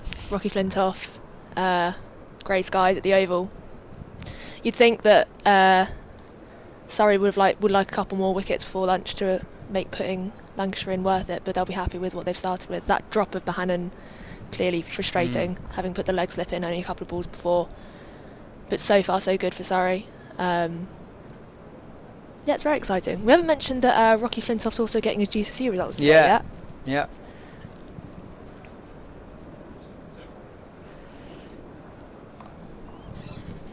Cut away by Bohannon. Picks up just 1. McCurr, the tallest of the Surrey bowlers on show today, played a prominent role in Surrey's one-day cup campaign. Bowls at decent pace. been with the club for some time. And yeah, it's been an interesting morning because I think, as Dean alluded to towards the end of his stint, despite the rain a few minutes ago, this is actually probably as bright as it's been all morning. Oh, just evades Ryan Patel at backward point. Flintoff looking to punch the ball over the ring fielders on the offside. I don't think Patel got a finger to it, but it was very, very close indeed. Yeah, well, that goes into the category if you're going to flash hard. It went pretty quickly to Patel. Looked like he was pretty close to it from where we're sitting, but just out of his reach.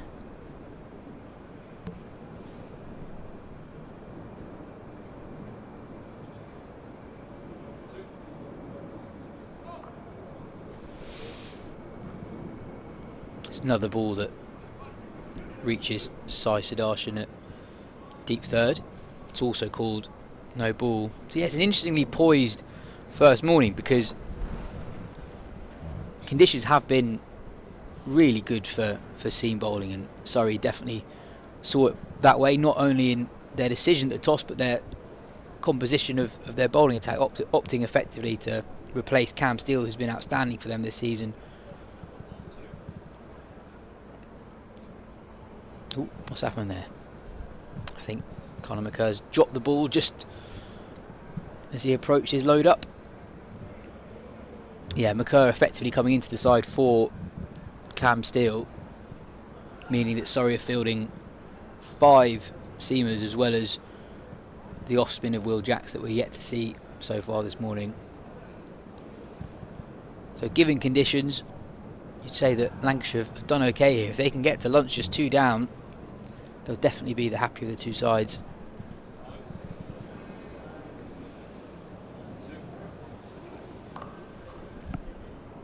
A bit of width again from McCur, and Flintoff picks up another run behind square on the offside. Decent over this for the visitors, 7 runs off it already.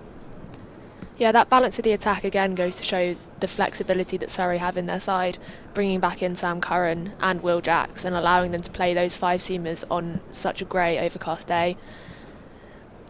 You know, they could have gone with a completely different attack if it was different conditions, but they're really able to bend their 11 to whatever conditions they're faced with.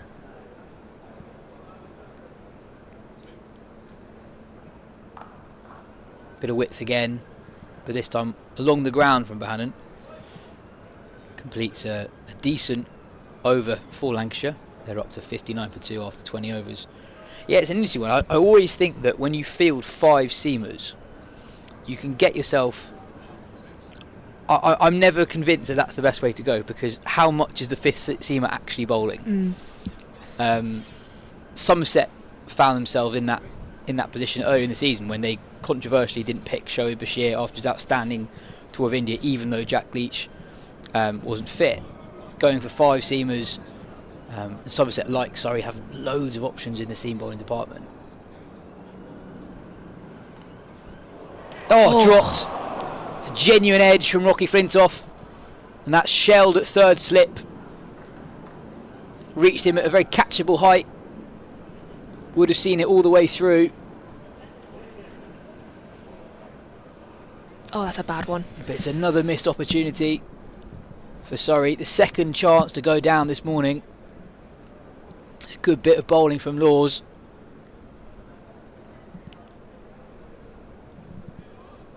No reward on this occasion. It's another life for Lancashire. Bohannon had one earlier. Flintoff survives a chance on 13. I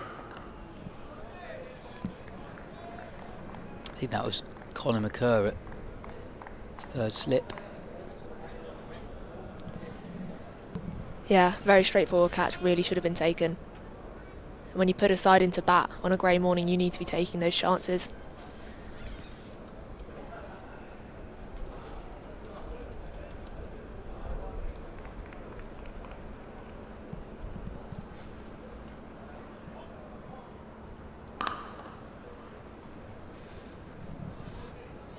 No, the fielding has been the difference between a decent and a very good morning for Surrey. Those two chances, had they been taken, Lancashire 4 down with half an hour to play in the opening session. That is emphatically Surrey's first 90 minutes of the game.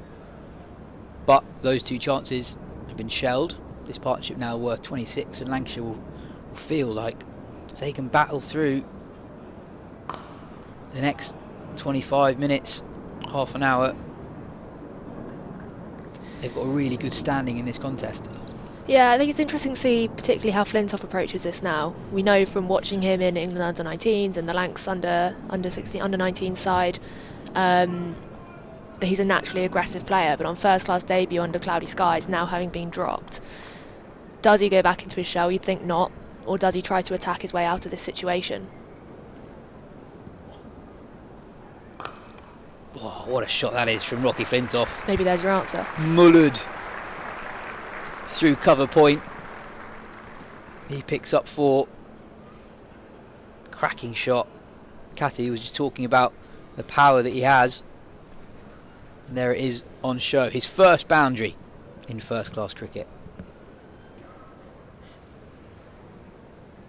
Yeah, we were talking about his innings in the One Day Cup where he scored 88 in a game where only 2 of the top 8 for Lancashire passed 20.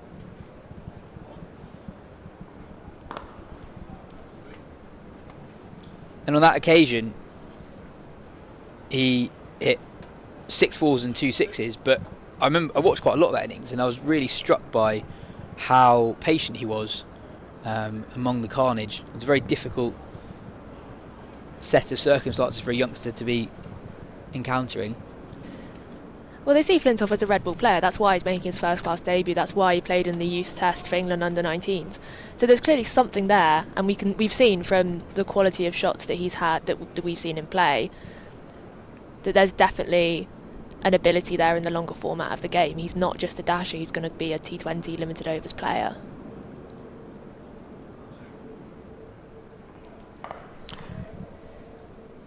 Flintoff sprints through for a quick single. Time for a bit of Phil Walker.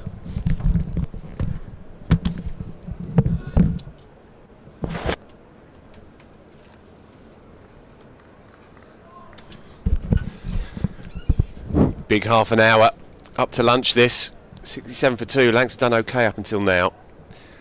Thus far they've hung in there, these two. Rebuilt after the loss of those 2 openers.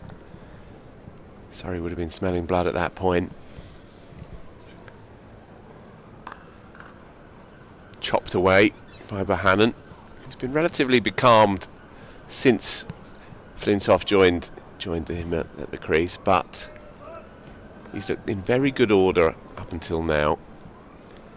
Got himself going with 3 boundary 4s from Jordan Clark inside the first half hour, and since then he's been very quiet, but he's looked broadly unconcerned. Just 1 or 2 false shots outside off against Dan Worrell towards the back end of Worrell's spell.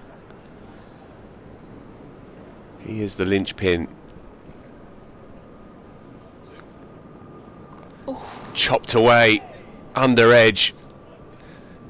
Didn't bother off stump too much, but a slightly false shot. Bit too close perhaps to cut.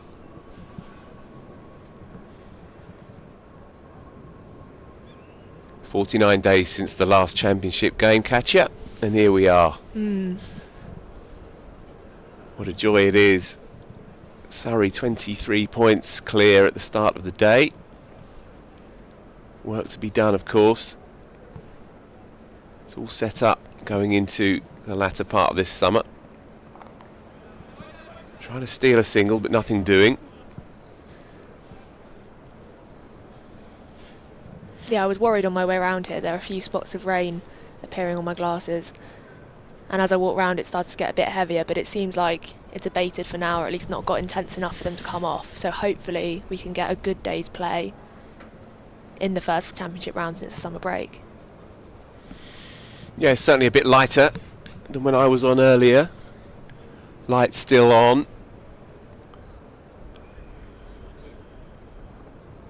Cut away again, behind square, beats Ryan Patel at backward point, but Sai Sudharsan tidies up at deep third, but a couple more to Josh Bohannon. Not quite found his length yet. Conor McCurr sharp through the air, but a bit wide of off stump. So just getting a bit tighter. Yeah, he's been busy in that region, Ryan Patel. There's quite a few runs that have come through there in the last few overs. We had that one that nearly got to him off, I think it was Flintoff, but couldn't quite get there. Yeah, they just moved him slightly finer as well for that back cut. He's going to scamper through, has to avoid the bowler, but comfortably makes his ground. And so, Josh Bohannon retains a strike, 24 from 48. Lanks 70 for 2, 22 gone.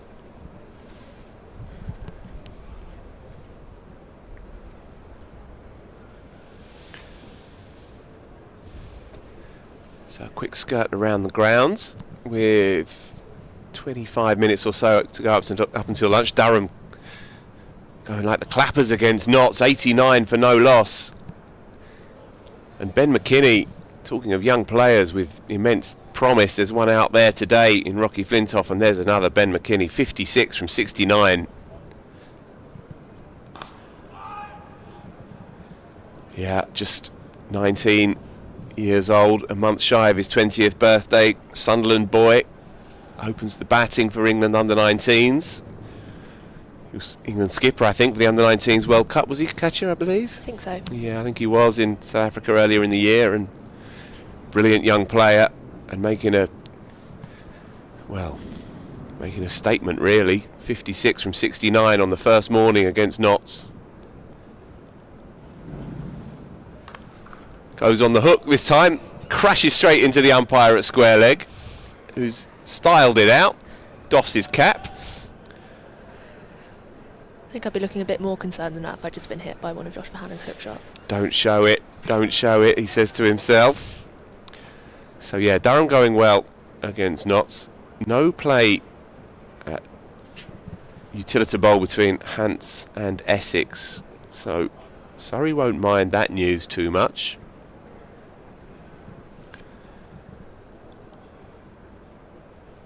And they've just got going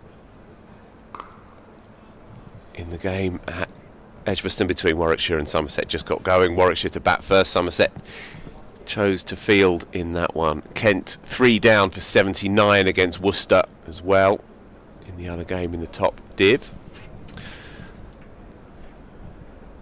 And notable in the second tier, Glamorgan struggling, 6 down for 32 against Derbyshire, doing their promotion chances no good at all in that one, and a bit more rain around here and there as well.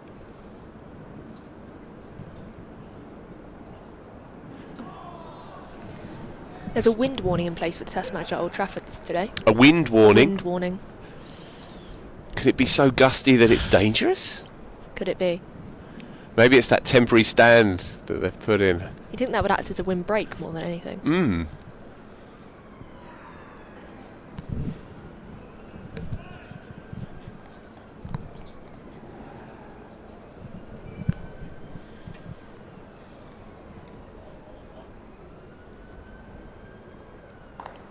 Chopped away, but straight to Ryan Patel at backward point, so nothing doing for Rocky Flintoff from that one.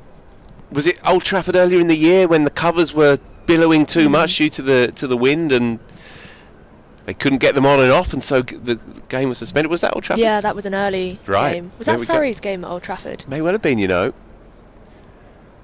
So that's your wind warning. It might take the ground staff off, literally off their feet. Tom Laws does a Mark Wood there. I hope he's okay. He's just putting some pressure on his ankle. He looks fine. Takes his cap. Another one ticks by. 23 gone now. 71 for 2. Lanks will be playing the moment, but they'll also have a quarter of an eye on that lunch break. If they can get through just a couple down, that would be a pretty good effort, considering they lost Luke Wells up top, inside edged onto his leg stump from a Jordan Clark break back, and Keaton Jennings carded as LBW, bowled Worrell, marginal, Jennings certainly was far from content by the decision. McCurr again. Short, pulled. Avoids the umpire this time. Picks out deep square, rolls the wrist nicely on that, plays it down. Deep square would have been in the game there, but Bohannon, like a lot of diminutive batters, he's excellent on the hook shot and the pull shot.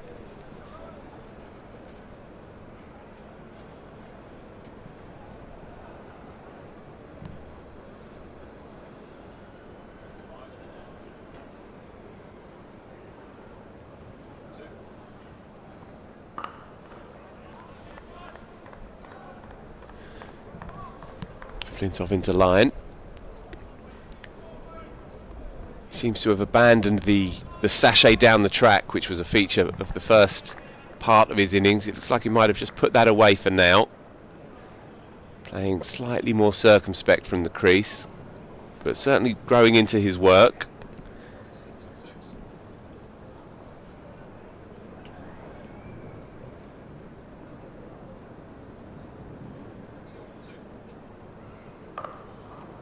Pick up certainly a single, maybe comes back for a couple. Nope, settles for one, probably wise. Important spell this for Conor McCurr, having shelled that chance. Very makeable catch at third slip that Flintoff served up just a couple of overs back from Tom Laws, so he'll be desperate to make amends here. He's bowling with good pace.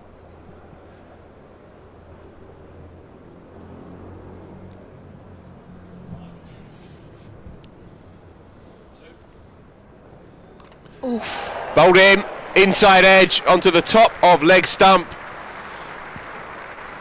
And so Conor McCurr has his man.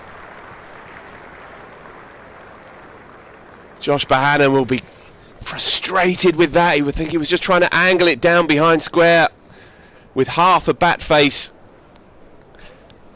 Instead, he just brings it on to the top of his leg stump, and he has to go. A rather soft dismissal. 2 play-ons now in this session for Lanc's top order. Bowled by Conor McCurr for 26. Yeah, caught in between, going for the shot, couldn't decide whether to leave it or not. That's a really important breakthrough for Surrey, you'd think, after those two missed chances. They needed to get one of these 2 out before lunch, having put them into bowl. And also you just sensed it got a little bit darker, maybe a few more spots of rain on the glass. Not a good time to lose a wicket 20 minutes before the lunch interval. Yeah, there were a couple of other examples similar to that in the previous over from McCurr to Bohannon, when he got a slight inside edge on one that went along the floor to second slip, just trying to angle it with that slightly open bat face. Wasn't quite there for the shot, a bit too full. It's the kind of shot maybe you play when you're on 70 or 80 rather than 20. You've got to go for 26. Huge wicket really in the context of this game. He is the rock around which Lancashire's batting lineup depends, and with the rookie Rocky Flintoff, 22 from 45, now joined by Hurst. Not an enormous amount of first class experience in this middle order, and so Lancashire just tottering here a little.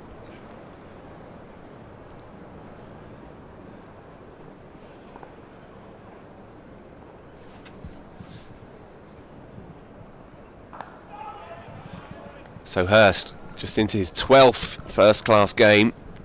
He's made 1 first class 100. Tidy average, pushing 38. Very fine young player. Not yet 21. Very youthful side this. But again, another under-19s star of a couple of years back. Very highly regarded keeper bat, of course, in this side.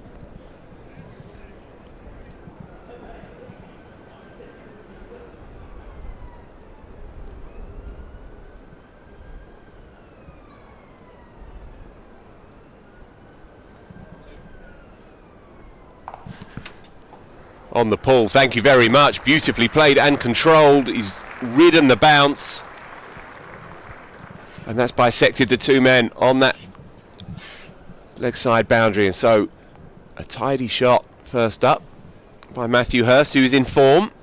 Made good runs in the 100 for Manchester Originals. Real breakout summer for him. Made a very good 78 against the Northern Superchargers and then followed up with another 50 against the Invincibles. So he's in good nick. Be feeling good about himself. Huge moment, you feel, in the context of his young career and this game already. Tom Laws, another short one, and Flintoff slightly inconvenienced by that. Caught maybe slightly unawares. He was pushing onto that front foot. Yeah, trying to play that pull shot that almost has very little arm movement and all the work's done in the body, but just not quite on the right length for it. Trying to imitate maybe Hurst's shot from the last ball of the previous over. Not quite there. It was a different line, wasn't it? Outside off stump. Full this time. Flintoff slightly late on it, so rather cloths it to mid-off. It was there to drive.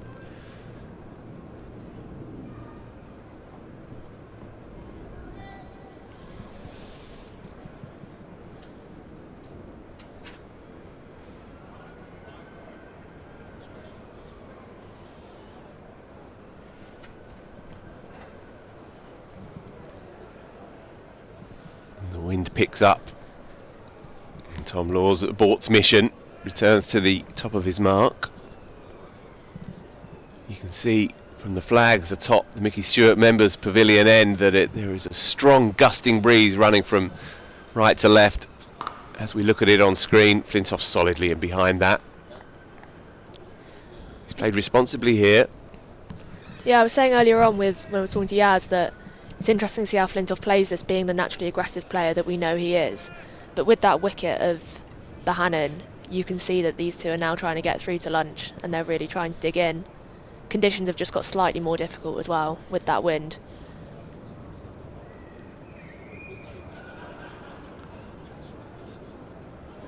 Leg cutter this time, and Flintoff loses his shape. Bottom hand comes off the bat. Rehearses the leave and the quiet block. Those two options perhaps better served at this point. Wasn't there to drive. One of the few airy shots he's played outside off stump. But he's still there. He has to keep scrapping here. Life comes at you fast, doesn't it, Katya? Suddenly he's the key man in this Lancashire rear guard. There you go. Punches nicely down the ground, but Dan Worrell is quickly across the ground, so just a single. Yeah, it's a weird situation if you're Rocky Flintoff, because obviously no one's expecting anything really of him, 16-year-old on first class debut, but with the record he's got and with all the buzz that he's generated, there's obviously some expectation on at least people's watching shoulders. And obviously, name Flintoff, everything's going to be heightened by 1,000,000%.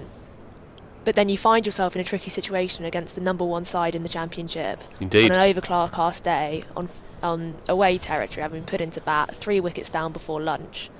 Looking at a cricketing situation, it doesn't get much tougher. Laws just fighting against that gusting breeze, labouring up to the crease somewhat. Another one ticks by, 25 gone now. Yeah, you're exactly right. He's batting 4. He's batting in the engine room position of the great Lancashire Cricket Club, and so you have to forget the noise around it, forget the fact that a legend's sitting 2 boxes down from us watching, forget the fact that it's GCSE day. He's got a job to do here. And Lancashire as well, of course, just 10 points clear of the relegation zone at the start of today. Kent are struggling down the bottom. Worcestershire, Warwickshire and Lancashire making up the final 3, bottom 3 after Kent. Change of bowler, powered by SSE Energy Solutions. From the first ball to the final over, let's power change together. SSE Energy Solutions supporting us this week with every bowling change. And Jordan Clark, having got us going this morning and picking up Luke Wells, is back into the attack, just trying to stretch it out. It's a chilly day out there, and so that was a real loosener.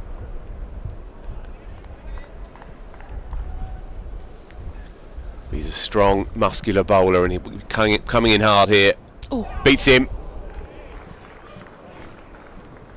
And you can see the shirt billowing on the back of Rocky Flintoff.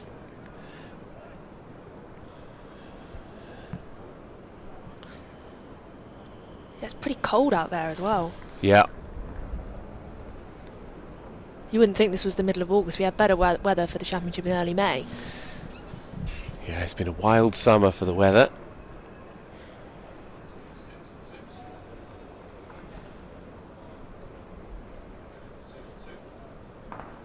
That's good. Wanting to get on the front foot as much as possible to bring the body into the shot.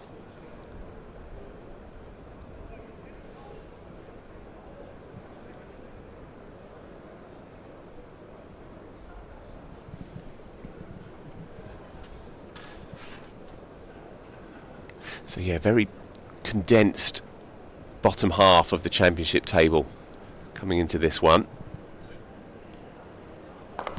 On the pull, kept it down, may well beat the man, indeed it does. Second boundary for Rocky Flintoff, moves on to 27. Yeah, maybe just a little bit of pressure that's been built up in the last couple of overs released slightly.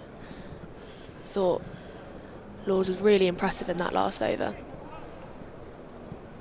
And the way it started here, really building up that pressure with that player miss, just slightly released it with that shot.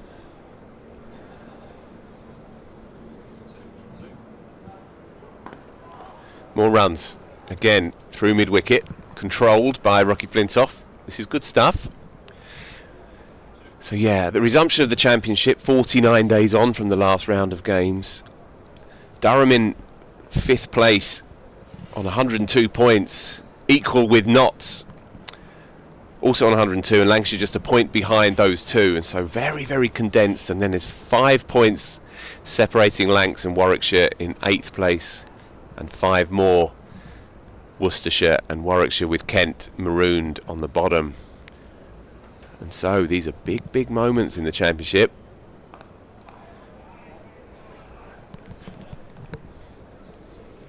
Lancashire will be looking forward, of course, and be looking upwards, but they'll have half an eye on those teams clumped behind them as well.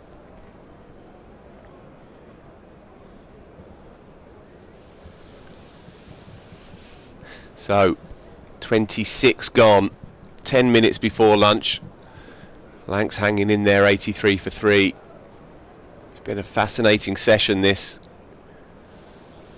Yeah, you'd think Surrey would be pretty happy with 3 wickets in the first session. But if they were to get a force to break through this partnership, get the number 6 in, and go off lunch with 4 down, that's emphatically putting their stamp on this morning session. Another change of bowler, powered by SSE Energy Solutions. It's going to be Dan Worrell this time. For a quick burst 10 minutes before lunch, stay ahead of the game with SSE Energy Solutions. Implement a winning sustainability strategy.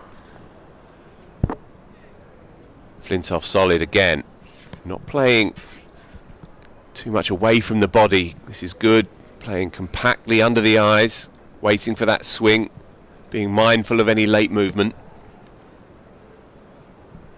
No one better in the game than extracting that late movement, of course, and Dan Worrell, who's been, well, a phenomenon really since signing for Surrey.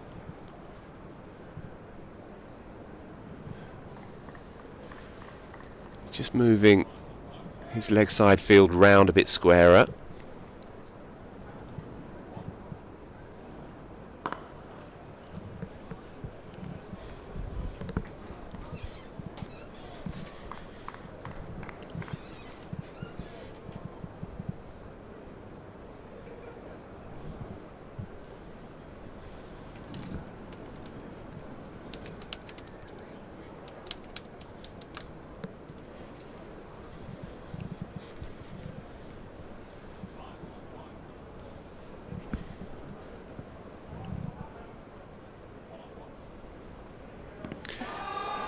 Leg side-ish. Stifled appeal. Flintoff will be frustrated to have missed out there. He was there to hit.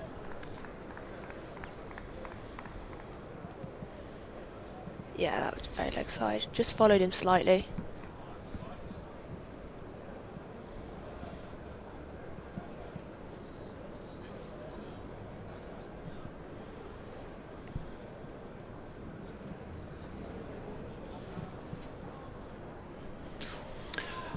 Yeah, fascinating contest this between the old stager and the kid, because Worrell is trying to find that inducker. You can see it with this wrist position.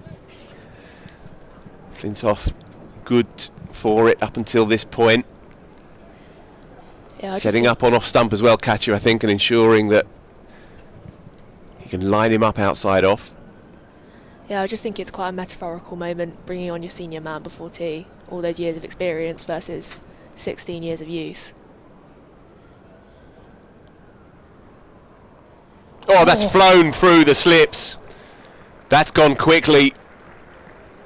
Conor McCurr dropped one that was eminently catchable earlier in the piece, but that has flown, caught him and the whole cordon by surprise. That was a full-blooded back foot drive. Yeah, that's the first real reckless flash we've seen from Flintoff. Straight through. Too late by the time he even reacted. But again, I said earlier, if you're going to flash, flash hard, and that's what he did. Yeah, and then some. That would have taken some catching. Conor McCurr not really in the frame.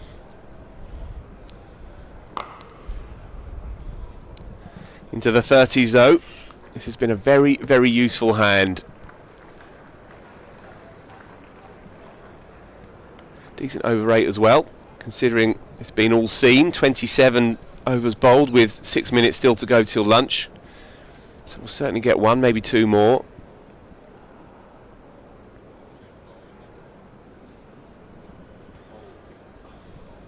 So it's going to be Jordan Clark to continue.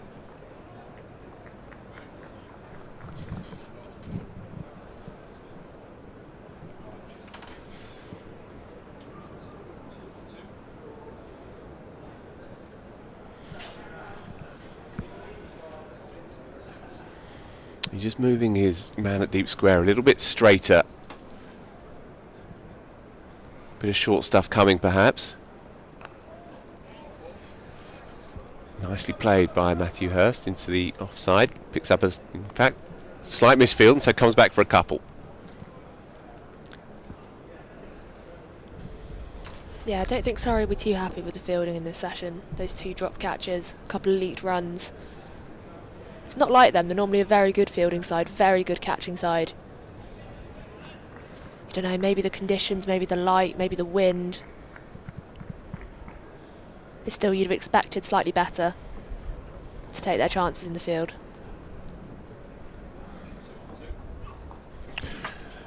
Beautifully played off the hip. Picks up his second boundary in quick succession. Just 6 deliveries into his innings and he's already in double figures. Matthew Hurst, as I said earlier, he's in good form after a couple of notable knocks for Manchester Originals in the 100. Just his 12th first-class game.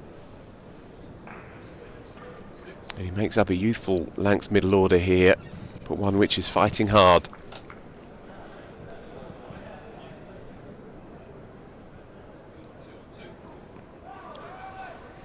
Despite those 3 wickets that have fallen, it's a decent run rate, up near the 3.5 mark. 93 runs so far in the session with an over, you'd think, to go. They haven't been clamped down on too hard by those wickets falling. No, I think you're right. I think the intent has been good from the Lancs top order all the way through this session. You saw it with Jennings as well. His game looked in very good order.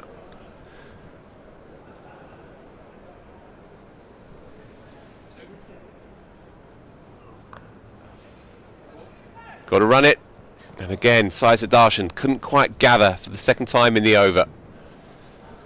I think Flintoff would have been okay.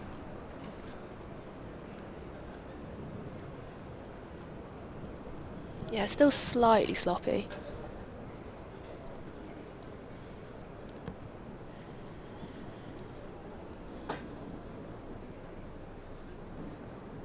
You look there, he was halfway through trying to turn, thinking about the throw before he'd gathered.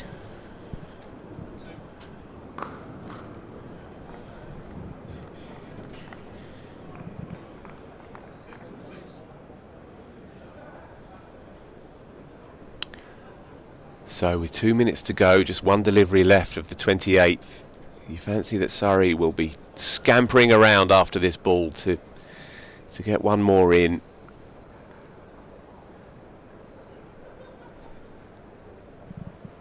It's very dark out there just at the moment. You can see the shadows lengthening.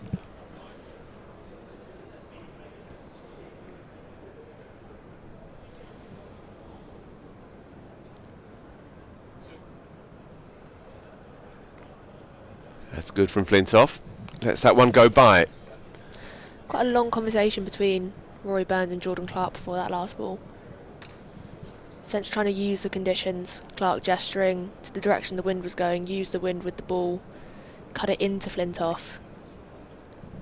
If you just let that one go. So Dan Worrell's probably been the pick of the bowlers this morning. 8 overs, 1 for 13. About to deliver his 9th. Sam Curran was parsimonious as well, just 5 runs conceded from his 4. Induced a couple of false shots as well. Tom Laws had a chance that went down in the slips. Colin McCurr picked up Josh Bohannon off the inside edge.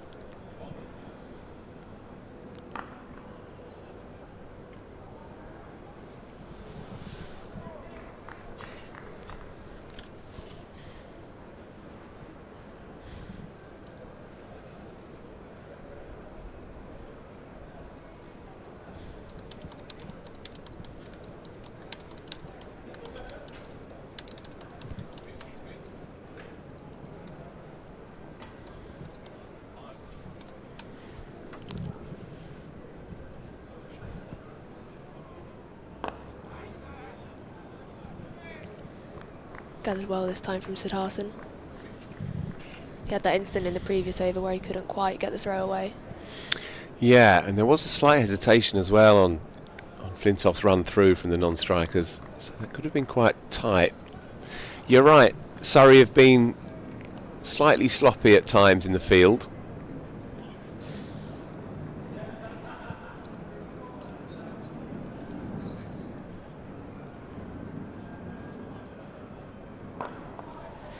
Yeah, it's fine when you've taken 3 wickets. You can almost afford those drop chances. Obviously better if they're taken. But if this scoreline, if those other 3 chances hadn't come in this score, or one of those or 2 of those hadn't come, suddenly the scoreline looks a lot worse when you're 1 or 2 down with 2 or 3 dropped catches. But 3 down, you'll sense they're not quite bothering them as much as they would have done.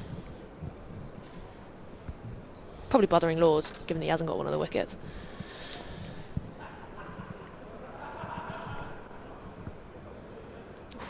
Beats him this time, just pulls his length back and gets that nip off the pitch with a tiny bit of green on there. It always gives the likes of Worrell every opportunity to get that ball talking.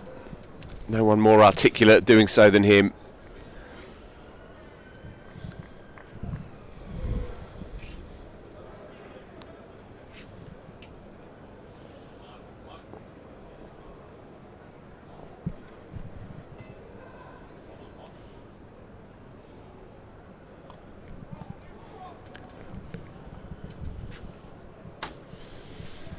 And so, just one delivery to go of what's been an absorbing morning session here. Top class Red Bull Championship cricket.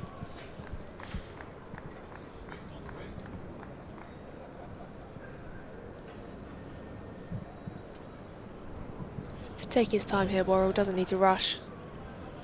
Making Hurst wait at the other end.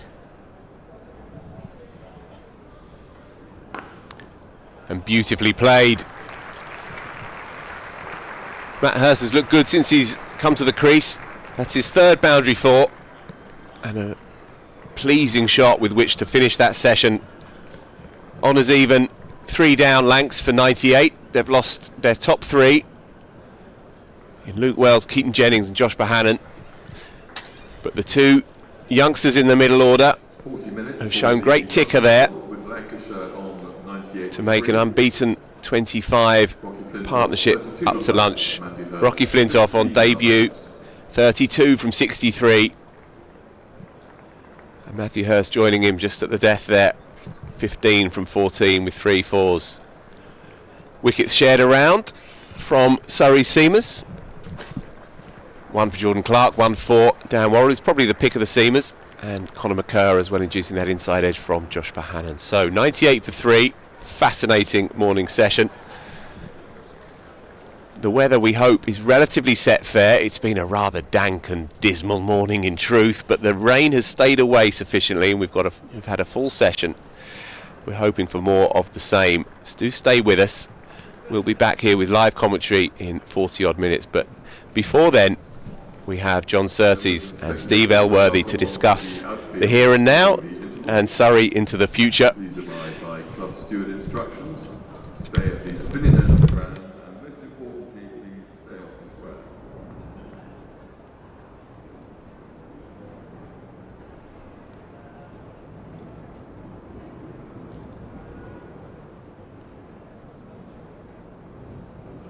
One second. Brilliant, yeah, fascinating. Thanks so much, Phil. Really interesting first session there, Lancashire at lunch, 98 for 3. First class game for Rocky Flintoff, the 10th youngest debut in County Championship history.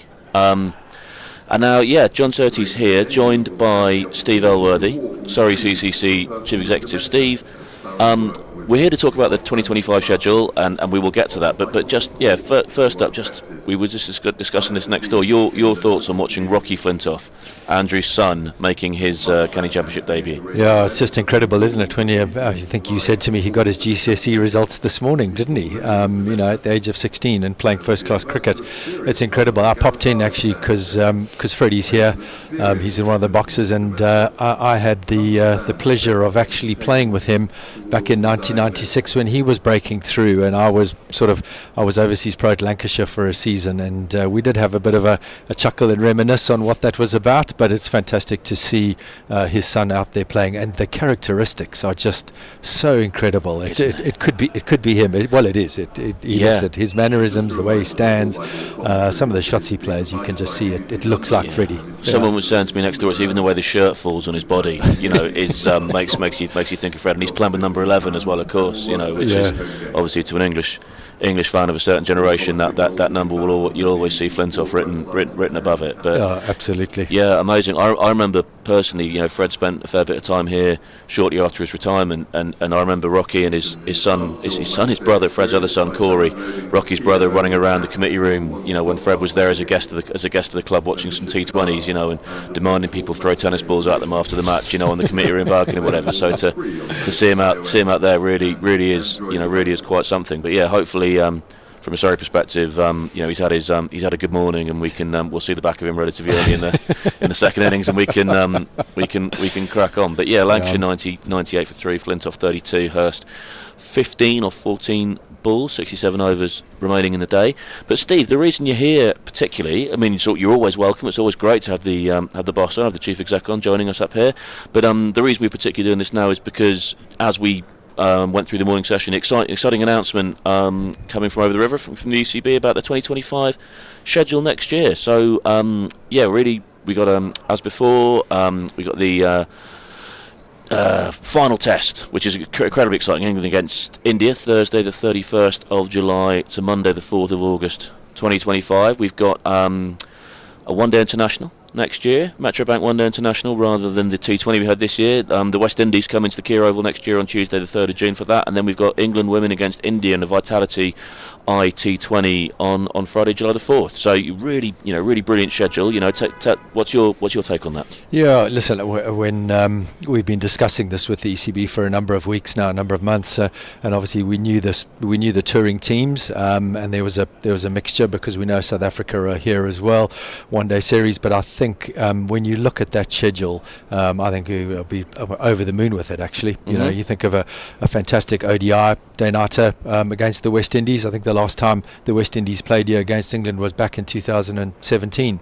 So it's been a long time since they've been here. And they were due to come, of course, in 2020, but then that season ended up being played in the bubbles. I'm sure you're very familiar with. Yes, very much so. Yeah, they played down at Southampton, up at Old Trafford. So it's fantastic to have them back, and we're really looking forward to having them in that match. And then, as you say, I think the women's IT20 against India, that's always going to be a big draw card. That's a Friday evening, so that'll be superb. We've seen some of the fantastic IT20s we've hosted here over the course of the last couple of years against Australia and New Zealand. So looking forward to that. I was going to ask you about that a little bit more as well. The women's games here, the England women's games. We had a game here in 2009 in the World T20, but then since then it was 2023 was the first. This ground's got a really great proud history of hosting international women's cricket, test matches and all of that. But take us through. What was the thought process in terms of from ECB and from our perspective in terms of bringing women's cricket back here in the first place? Why that happened, and then your thoughts on the two England games we've had here since that format's come back. Yeah, so I think it's a natural progression. I think the way we've seen the women's game grow, and I know we'll probably get onto it a little bit later around the Tier 1 Pro team, the Surrey Tier 1 Pro team that we've got starting at the beginning of next year. But it was a progression, and I think the way we saw some of the integration of some of the women's games, you say in 2009, that was the first time when we had the World T20 back then, and that was played in separate grounds in the group stages, but then at the knockout stages we brought them together for a double header, and it felt like it worked. So the double header had been obviously tried and tested as far back as then, and I think the way we've seen the game, and if you go back from that was 2009, but then 2017 with the Women's World Cup here with a sellout crowd at Lord's, one of the first that was there. I know there've been some fantastic crowds in and around Australia, around the MCG in terms of women's finals and what have you. But the game itself is absolutely, the rise has been meteoric, and it's been absolutely fantastic. We've seen some incredible cricket. We've seen unbelievable crowds now attending, and we're selling out the ground for women's IT20s, which a couple of years ago, or I know it was a final in 2017, it was unheard of. Whereas now, if you don't, you sort of think to yourself there's a problem. But I think we're incredibly proud of the attendances and the support we get for women's cricket here. We've got an incredibly rich history. Yeah, and look, from my perspective as well, I just think the atmosphere in those games are so special. There is definitely a definably different atmosphere to those games than you have at England men's games, and the atmosphere at England men's games is also wonderful. But it's certainly different, and it just feels, certainly the 2023 Ashes T20 game we had here, I watched a fair bit of that with a mate in the middle of the pavilion, just sitting there and just looking around, and just the buzz was, it was a really great game because England were behind in the series, and they won that game, which caused them to launch that comeback in the Ashes. But it was it was a really exciting atmosphere, and you could tell there was a real excitement from the crowd just to be able to see these incredible cricketers play in suitably historic and large and high profile surroundings of the Kia Oval. I really felt that there was that real tangible sense of excitement. Oh, absolutely. And I think the thing for me about those, when you talk about the excitement and the atmosphere, there's definitely a change in seeing the families come to the ground, and the young girls and young boys who are following and watching. And the key for me, actually, when you sit and watch it and you say the atmosphere, because it is definitely, there is definitely a different type of atmosphere when you host those games, but it's the people, they sit in their seats and they watch the game. Often when you get some fixtures, there tends to be quite a chunk of people maybe standing in the concourse and not necessarily watching the game. But to see so many people sit in their seats for the whole game, I think is absolutely incredible, and people are riveted to the cricket. So that atmosphere and the way that they're engaging with the sport and what it means to them, they've got heroes, they've got incredibly global superstars that they can follow now, and those are sorts of things that young aspiring cricketers, both young boys and girls, need to be able to want to get involved in the game. Well, I was going to say that because obviously if you do want to come next summer, you'd be more than welcome. Friday the 4th of July, presumably start around 6 p.m. England women against India in the Vitality IT20. If you do want to get tickets to that, our ballot's going to be opening next Friday, I think it is. Across the country, ballots will be opening, including here at the Kia Oval. So make sure you get signed up. Obviously, if you're a Surrey member, you're going to have that window beforehand that you're going to be able to do that. So make sure you renew your Surrey membership coming up. That window is going to be coming up in September and October. Make sure you're renewed for 2025 to maintain that benefit. But yeah, absolutely. You'll be getting emails. It'll be all over our social media, all over our website. You won't be able to miss it. But yeah, do make sure if you do want to come, you get in that ballot. And what I was going to say, particularly for that women's game, and I'm really excited to come and talk about the Test match in a minute. But the England women's game, if you do want to come along to that game, feel free to enter the ground via the Siverbrunt Gate, which was obviously open here. I say obviously, many people might not know this. Obviously to you and I, who spend a lot of time here, but about 6 weeks ago. Tell us about that, about the decision the club made to name that gate, and then the event that was held here a few weeks ago. Yeah, so I think it's one of those things from a progression point of view. Whether you think about what Nat has done for the game, and her iconic status, or her level and where she's got to within the game itself, and as a proud Surrey, development player, and came through the system, and where she is now in the world, it felt like it was absolutely the right thing to do. As you know, the gates are normally around the ground are named after captains and winning captains, but we felt it was the right thing from a perspective of a board point of view, that we had a gate, and it was just called the New Gate, and it was very little going on there, but with the redevelopment, we've had 1 or 2 openings, and we just felt it was fantastic. And you saw what it meant when we did the actual opening, when Nat stood up and she spoke about it and what it meant to her, and her family were there. Coaches back from club level were in attendance, and we had a wonderful lunch afterwards. How emotional she got about the fact that it was this gate was now named after her. And there's no better deserving person than Nat to receive that award from the club. Because I've worked with Nat for a few years now, and she's not the sort of person that will overly show emotion. She's one of those people that it's much more likely just to sort of, she's not going to be the person that's sort of front and center of the chat and everything. So to see her talk, open up a little bit and talk about what that meant, I think was amazing. And I think it's such a brilliant thing. Obviously, you talked about all the other gates being named after championship winning captains. Nat, of course, is to an extent, not the county championship, but the Kia Super League in 2018, which is the only piece of silverware that Surrey have ever won. The Surrey Stars, he played in that team. That was Nat's team, and in 2018 we did the double of the men's county championship and the women's Kia Super League, and that was Nat's team. So I think the honour also does fit into the tradition, which I think is a really beautiful way of as you say, of making that progress. So let's talk about England India. I mean, this is what we're talking about, isn't it? Thursday, the July 31st to Monday, the 4th of August. It's going to be the 5th test, the final test, the 5th test in a 5-match series. England, who knows who's going to still be in charge then, but let's assume it's going to be Baz Ball, let's assume it's going to be Baz, let's assume that's all going to be happening, and Stokesy, whatever, against India. The BCCI have released some financial numbers this morning that pretty much underscore, the scale of the Indian presence in world cricket, and in India coming to England for a 5-test series. It's about as big as it gets in the modern game, isn't it? Oh, I think it is. It's up there, and I know, I think just purely from an English perspective, we all revere the Ashes as a huge series, and it is, I suppose, when you think about it from an awareness perspective, how big the Ashes is. But you think from a global perspective, you talk about the numbers that the BCCI have just announced now and how big they are financially as a powerhouse in the sport itself. But to have them on our shores, and they're still fighting with a couple of teams to compete in the World Test Championship final, which is before that, and then you end up with this 5-test match series against them, and you say as the final test match always here at the Kia Oval, which is just outstanding. You always hope that it is a moment in time, and that that it's finally balanced the series, and they end up coming to play here for a win in the series. So as you say, I'm not sure who's necessarily going to be in charge, but the quality and the cricket that the England team are playing right now is just something special. Yeah. And we know how the quality of the players that play for India.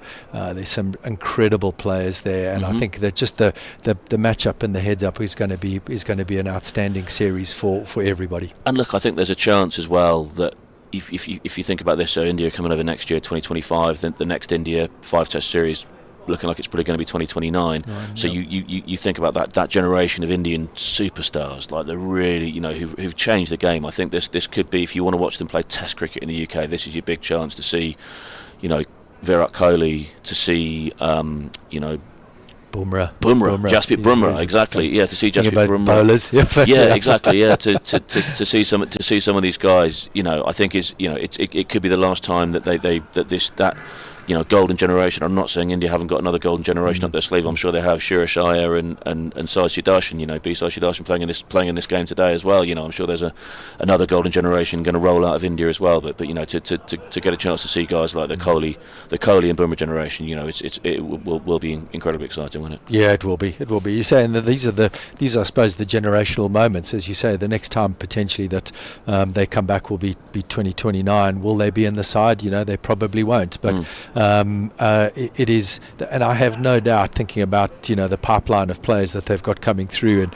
you just see some of the stuff and some of the players that are participating in the IPL and what have you. You can see the quality of the cricketers coming through. So I have no doubt they're going to be competitive all the time. And there'll be a next generation of superstars like the Kohlis and Tendulkars of the world. I have no doubt by 29 we'll know who they are. Yeah, there's certainly been some conversation in the past. I don't know if he's exactly said it himself, but I think Kohli feels like he might have left a few runs in England over the years. So I think he's going to be he'll be motivated to try and get a bag full, and obviously as long as his name's in the team sheet, he's always going to be someone you want on your bedpost as a bowler, isn't it, as well? Like that competition will be fierce. Absolutely. Yeah. When you think of Wood and Atkinson and the firepower that the England team currently have now, it could be a very, very interesting series.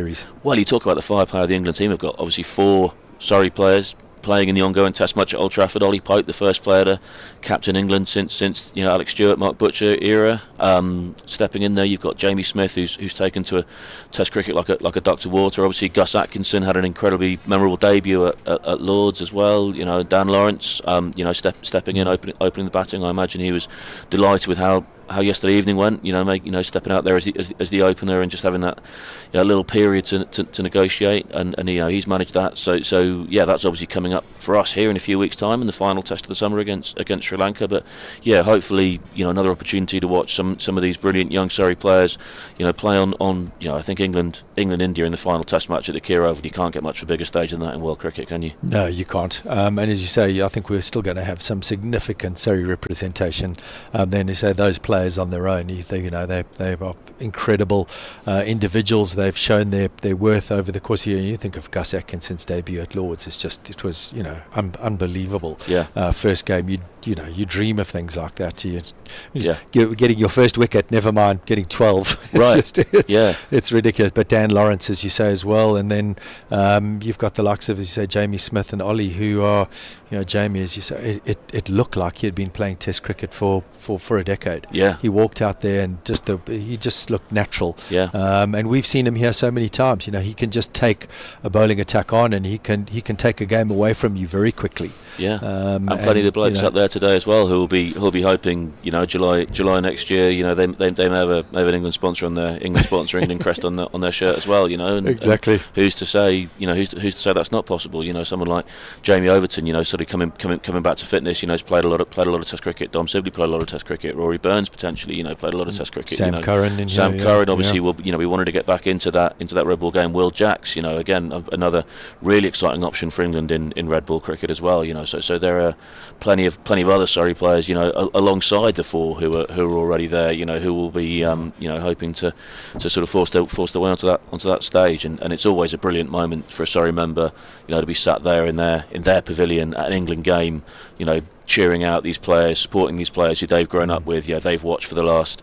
5 years. I know there's going to be a lot of Surrey members at the Sri Lanka Test coming up, who'll have spent hours and hours, days of their life watching Jamie Smith bat for Surrey in a Surrey shirt, and are very, when there's some of the people in the country who, when Jamie Smith did get brought into the England team, were like, yeah, you don't need to worry about this. And a lot of people who hadn't seen him play so much were like, oh, he's, and they were like, we absolutely know he's going to be fine. And for them to sit in their pavilion and watch him, come out having, not necessarily been able to see him later in the summer because he's playing for England, but to watch him walk out there in that England shirt at his home ground, I think will be a very, very special moment. And hopefully he's going to take a bunch of catches and get an absolute bag full of runs, for England this summer as well. Oh, absolutely. I do feel for Folksy though. Yeah. He's an incredible cricketer and one of the best glove men around.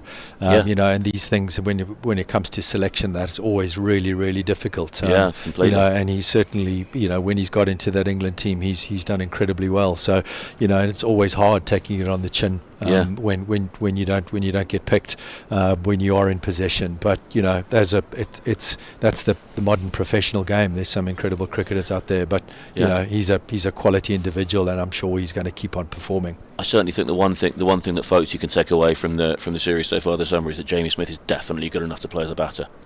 So I think you can take the gloves. I think there's absolutely. I don't think Jamie Smith is a long-term blocker potentially for folks. I think there could be there's certainly a way where Jamie Smith can play in that side, and then folks you can come in and take the gloves again. And I know we all hope to. We're doing the England selection job here. We all hope to see them. We all hope to see that happen.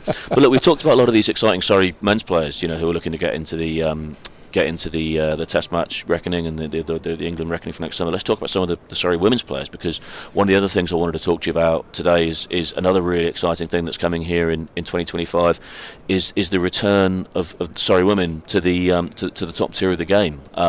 We've obviously, if you look at that England side, we talked about Natsira Brunt, obviously Alice Capsey as well. Right up top there for England. One of the most exciting cricketers, male or female, coming through in the game today, and plenty of other young Surrey cricketers, who are going to want to be pushing into that. It's that England setup. So tell us a little bit about what people have come to expect next year with the Surrey women team, and obviously explain to viewers or listeners, who have had let's say a slight difficulty keeping up with what the domestic women's game has looked like over the last few years. What's been going on in terms of South East Stars and the other regional sides, and then how that's changing for next year and how that affects us. Yeah, no problems at all. Well, obviously you mentioned earlier with Nat, and you talk about the Kia Super League was playing as Surrey Stars, and then there was a restructure from an ECB perspective to try and, I suppose, concentrate some of the talent into regional teams, and then obviously that was the birth of the South East Stars, where we partnered with Kent, and then there were a number of teams around the country that partnered with various counties or came together as various counties to put together these regional squads and regional teams, 8 of them. So that's your Southern Vipers, Western Storms, Central Sparks, that sort of thing. Those sorts of teams, exactly. And so that ran for around about 4 years, and then over the course of the last year, the ECB have started getting into a world where we needed to start professionalising and actually the ownership. I think what we felt, and particularly from our side, and listen, we worked really well with Kent, and as you say, we do talk about some of the players, the Bryony Smiths of the world, and ADRs, etc., etc. Yeah, they've had some success as well. Incredible cricketers out there. Charlotte Edwards Trophy victory as well. Yeah. And now what's happened is that there was this. It felt like there was just maybe a little bit of a lack of ownership. I think probably from a top line perspective, we've got Surrey, we were partnering, but they were South East Stars. It felt like it was between two stools. Now with the bidding process that all the counties had to go through to bid for a tier 1 team, and now we've seen the tier 2 teams that have been announced as well. We put a bid forward, and we were awarded a tier 1 professional team. That team effectively kicks off around about the 1st of November. Obviously it's a start in 25, and then a full fixture schedule next year. Now the fixtures they used to play was the Charlotte Edwards Cup and the Rachel Hayo Flints, the 20 and the 50. that is being now integrated with the men's competition. So although you'll still play for the Charlotte Edwards Cup, you'll be playing Vitality Blast 20 over cricket. So it's still going to be, so the men and the women, Surrey men and women, will play in the Vitality Blast T20, and very similarly with the 50 over competition, you'll play for the Rachel Flint Trophy, but you're going to be playing in the Metro Bank 50, so you'll have a Surrey men and women's team. Now but unlike, just to clarify, I think the key difference on the Metro Bank is that the women won't be playing that simultaneously to the men. That won't be played at the same time as the 100. That'll be played earlier in the season, right? Yeah, correct. So their season structure will be slightly different. So the way we're thinking about it right now, as you say, the Metrobank 50 men's is played alongside the 100 in August, and the women will have their own structure when they play that 50 over competition. What we're talking about is how potentially we could play as they play in the 8 teams, so you'll play 7 home and 7 away matches, so 14 matches in the series. What we would like to do is play 7 of those T20 matches, those Blast T20 games with the Surrey women at the Kia Oval.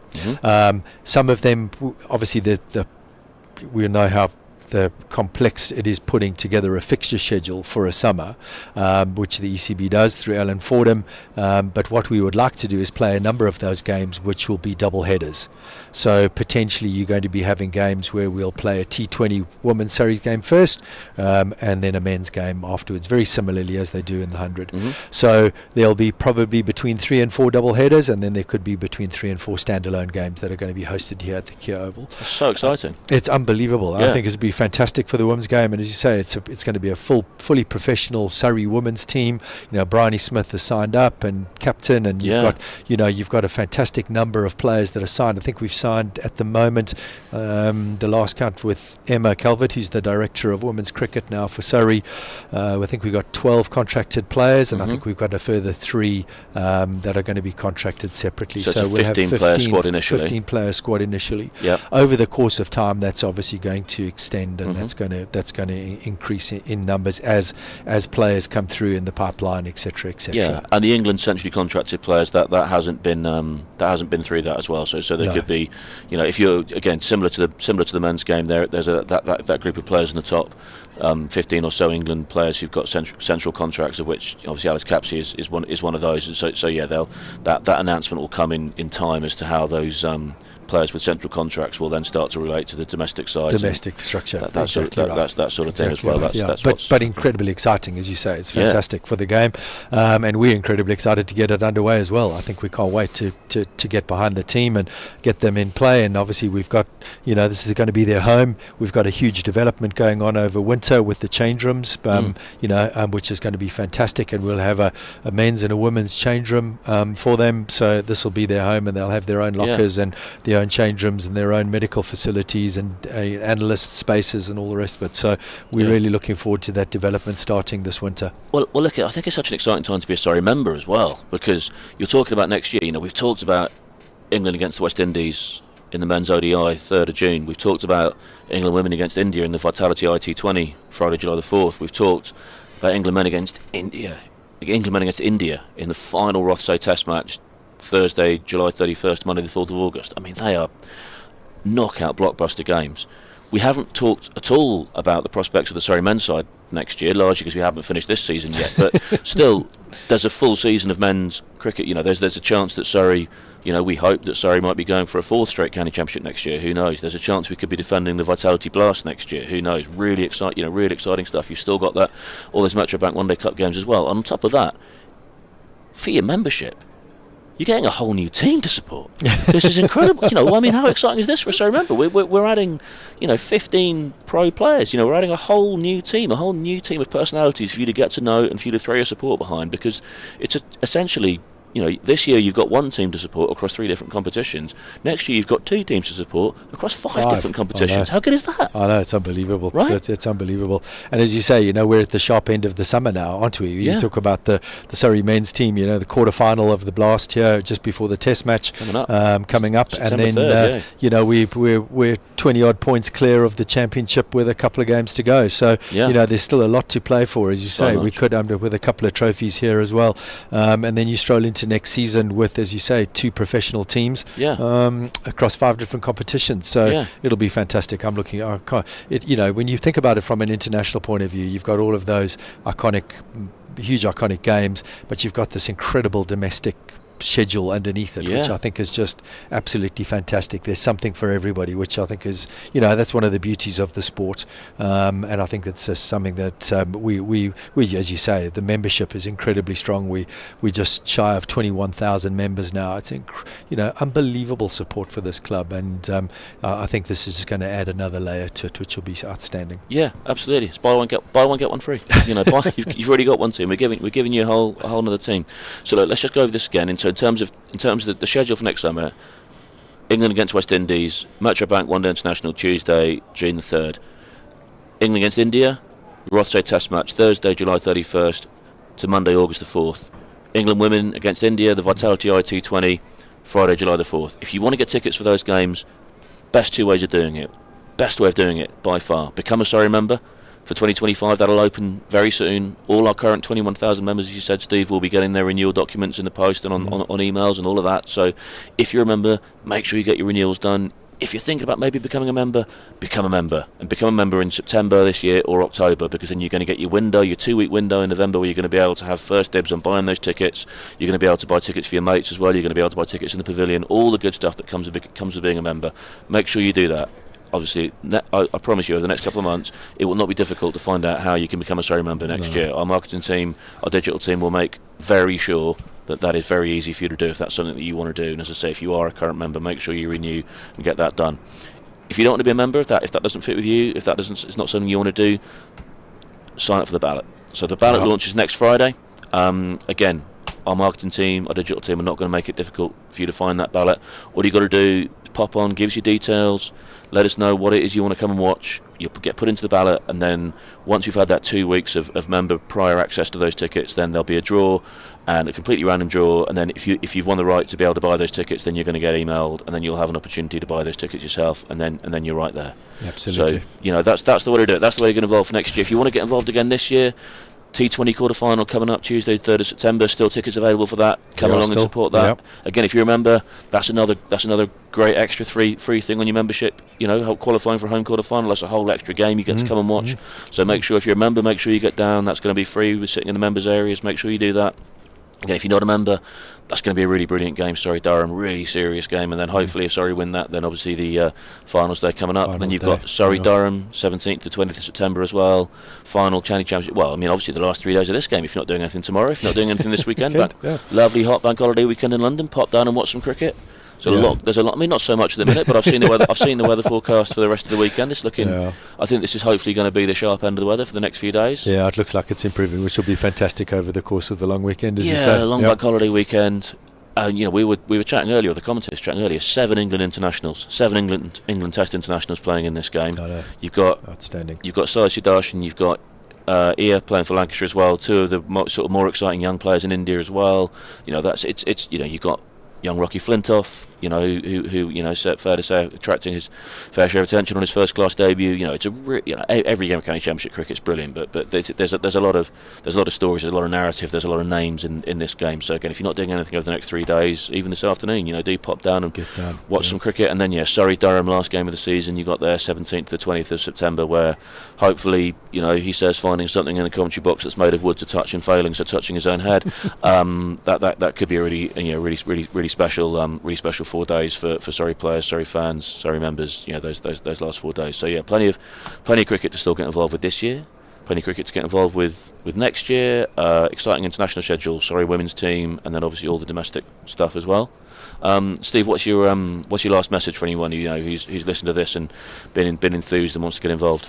Yeah, so I think the thing about cricket is it's just the opportunities to come and watch it and just experience it and feel what it's like. And this ground has a huge reputation about a really warm welcome, people coming here. The atmosphere is just incredible, and it is a wonderful place to watch the game.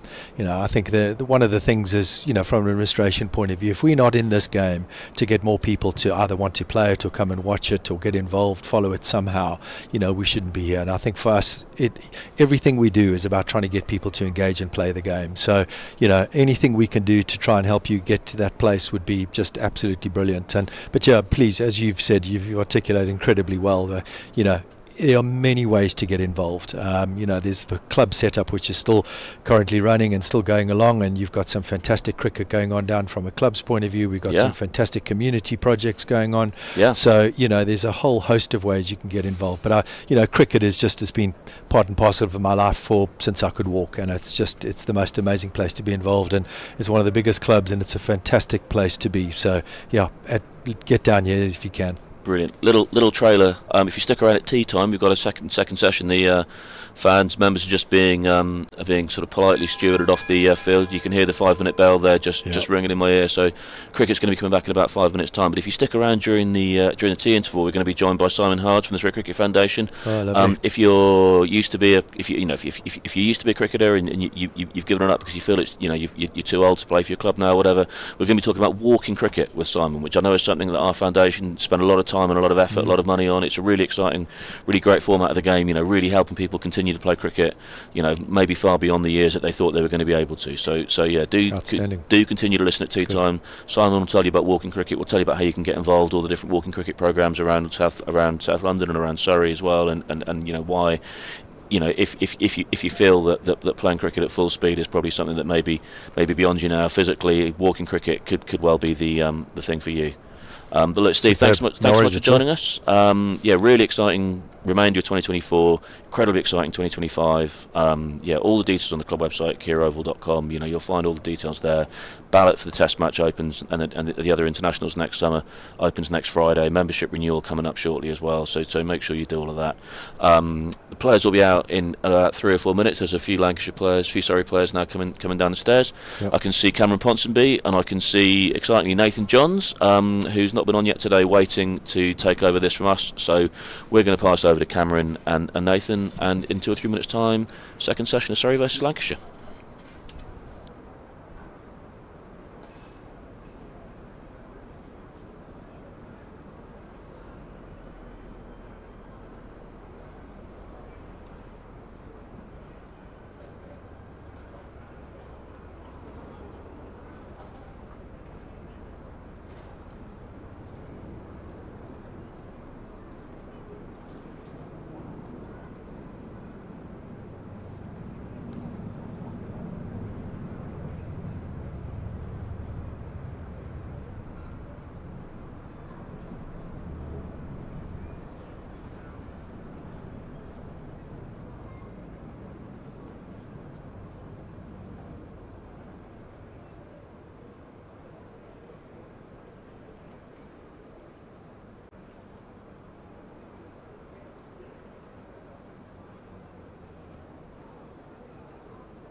Please welcome back the umpires, David Mills and Rob White.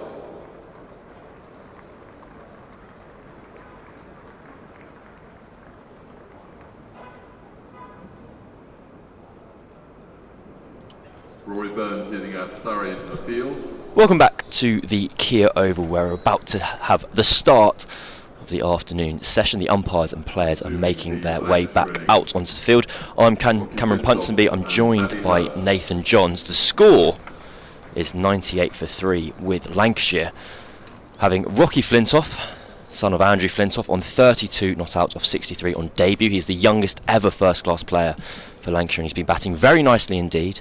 And he's joined by Matthew Hurst at the other end, who is on 15 off 14 deliveries. The wickets were shared around Daniel Worrell, Jordan Clark and Connor McCurr. But it wasn't all plain sailing for Lancashire. It wasn't even all plain sailing for Surrey either. A number of catches went down. We saw 3 catches dropped, with varying degrees of difficulty. Who's happiest at the moment, Nathan, apart from me, for sharing this microphone studio with you? Commentary studio, even. Well, that was going to be my answer, Cameron. It's going to be delighted to sit next to you. Always a delight. Yeah, you have to say sorry. 3 down at lunch, under 100 on the board. Would have been a lot happier if one of those 3 catches off Mr. Flintoff had gone to hand. Like you said earlier, I think 2 of them were rather straightforward. One more of a flash through the cordon, but yeah, I think anytime you've got the opposition 3 down at lunch and that scoring rate is in check, Surrey are going to be happy. And as ever, Surrey won the toss and elected to bowl here at the Kia Oval. The lights are on. It's kind of very stereotypical bowling conditions. The wicket's not the kind of flattest. There's a bit of grass on top. It's muggy. It's not nice to be batting on. It is nice to be bowling, and Jordan Clark is starting us off. And Rocky Flintoff is gone immediately. Waited for a second to confirm that the ball had indeed carried to Sai Sudharsan at backward point, but the perfect start for Surrey. 1 ball into the afternoon session, and Nathan had just been saying that Surrey would be happy. Well, they'll be even more pleased now. Lancashire 98 for 4. Yeah, pitched up from Jordan Clark, just a hint of late away movement. Flintoff threw his hands at it, and that late movement was enough to take the outer half of the bat, and it's a good catch diving forward. Never easy, especially when you're fielding behind square. And after all those drops, Surrey certainly feel a lot better about things now. No, you're right, it's a very, very smart catch by Sudharsan. Players and often talk about how anything that way you're diving forward and having to get the depth perception right to complete that catch. One of the most difficult skills in the game, and it's got Surrey off to a beautiful start here, because all of a sudden, rather than it being kind of 100 for 3 and kind of the game seemingly in the balance, Surrey will be much happier for being that much closer to Lancashire's lower order. George Balderson is the latest Lancashire player to come to the crease. Nathan had told me in a very excited fashion that he actually went to university with his brother, so they're best friends, so they expect some very biased commentary coming up. Balderson had the best year with the bat, averaging 22 with a high score of 48. But they'll need a few more runs from him in this next coming session or so. So, the field that the left-handed Balderson is greeted with is 3 slips, a backward point cover mid-off, mid-on, mid-wicket, and fine leg where Sudharsan has dropped out to after completing that catch. Expect Surrey to continue bowling very straight. They've got protection on that leg side with those 3 leg side fielders, and also attacking that outside edge for any movement off the pitch. So have 3 slips waiting. It starts with a short ball that carries very quickly through to Ben Folkes. He gathers above his head. Yeah, welcome to the crease, Mr. Balderson. Interesting choice of delivery. 1 ball after we did see that late movement away. Just sticks one up him short. Keeps him honest. Just seeing a replay here. Yeah, he's trying to drive that on the up, isn't he? Just probably not quite full enough for that square drive. And yeah, he knows it. Looks up, frustrated look. Into the pads and clipped away into the leg side for no run. It's funny, I was actually kind of thinking the opposite in that it was the 2nd wicket today that Jordan Clark has got, where he has found eventual success with that kind of fuller of length. I don't know perhaps whether Flintoff hadn't quite committed to the shot, kind of first ball after lunch. Almost the idea that I don't want this first ball, let's be sensible, as opposed to just potentially throwing his hands through it and crunching it for 4 runs.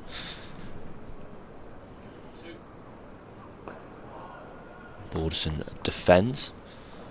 Yeah, one of those where you're probably right. The attitude is likely relaxed or looking to be not conservative, but not take too many risks. And he's just seen one that's in his half and has gotten slightly excited and caught him between 2 minds, perhaps.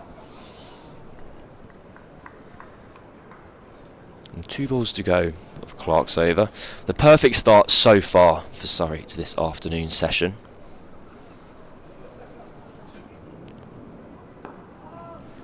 There's a very strong wind blowing from right to left as we're sat at the Vauxhall end.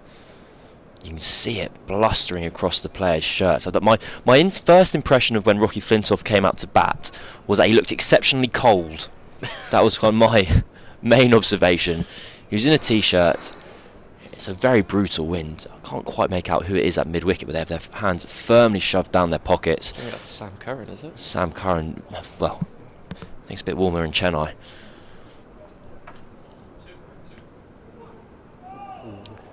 And that completes the 30th over. A wicket maiden for Jordan Clark. Lancashire are 98 for 4.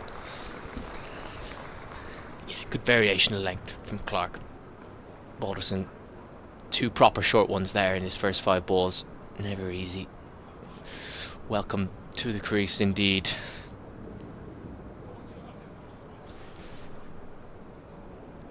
That was going to be Daniel Worrell to continue.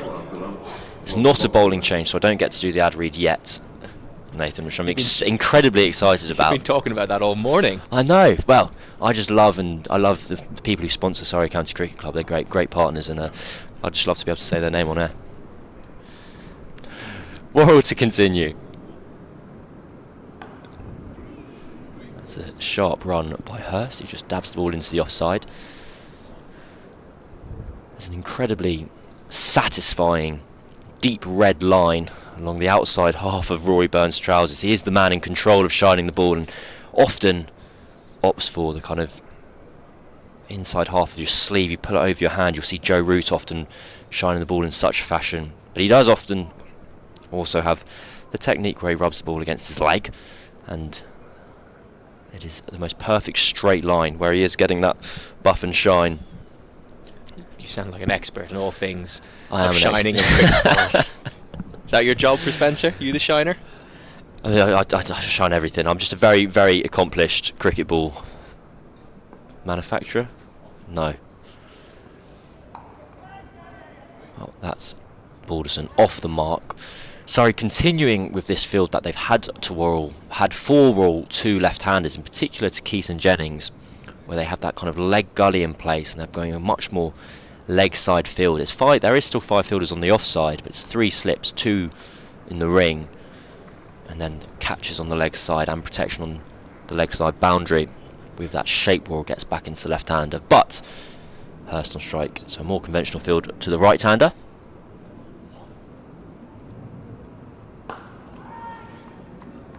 Yeah, I tried to think of something witty to say in reply to being good at kind of maintaining cricket balls. I didn't have anything, unfortunately.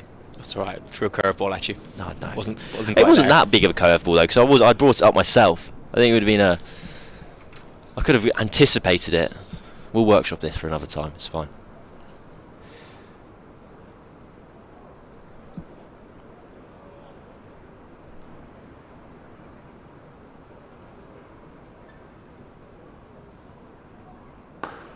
It's beautifully driven up to mid-on, but no run. It's Jordan Clark fields. Yeah, it's George Balderson at the non-strikers end now. He's not doing much for the average age of this Lancashire middle order at the comparatively old age of 23. Hurst is 20, and of course Rocky was a 16-year-old. He's really bringing up those numbers. Is Balderson? He's past it, in my very honest opinion. Too old.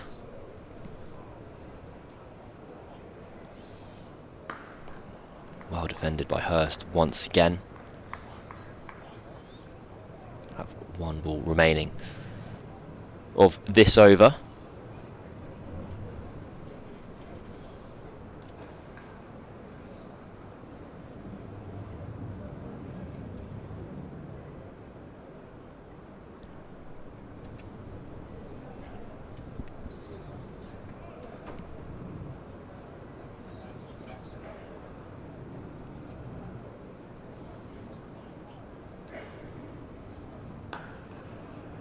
That completes a very fine over from Daniel Worrell. Just 2 runs off it.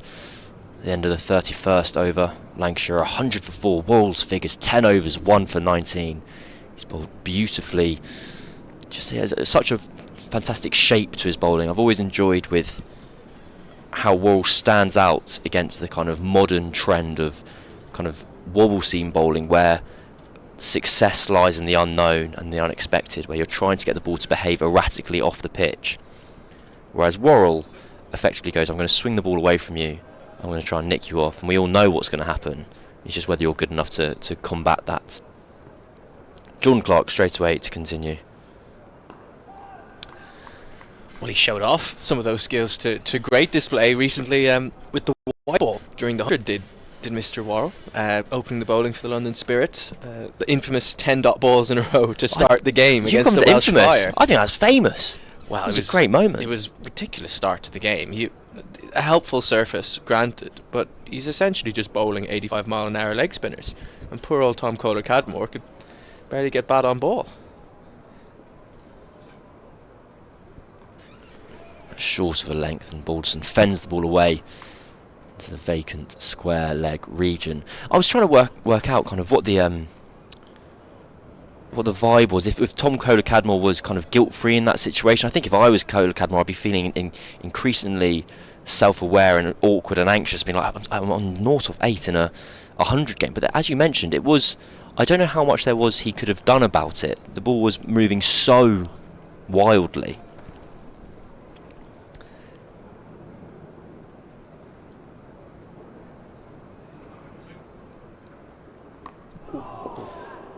Ball so nearly trickles back onto Hurst stumps. It would have been the second drag on of the day. So Hurst just deciding to leave at the last moment. Ball bounces over his stumps. Clark continuing to vary his length. That one just tailing in a little bit.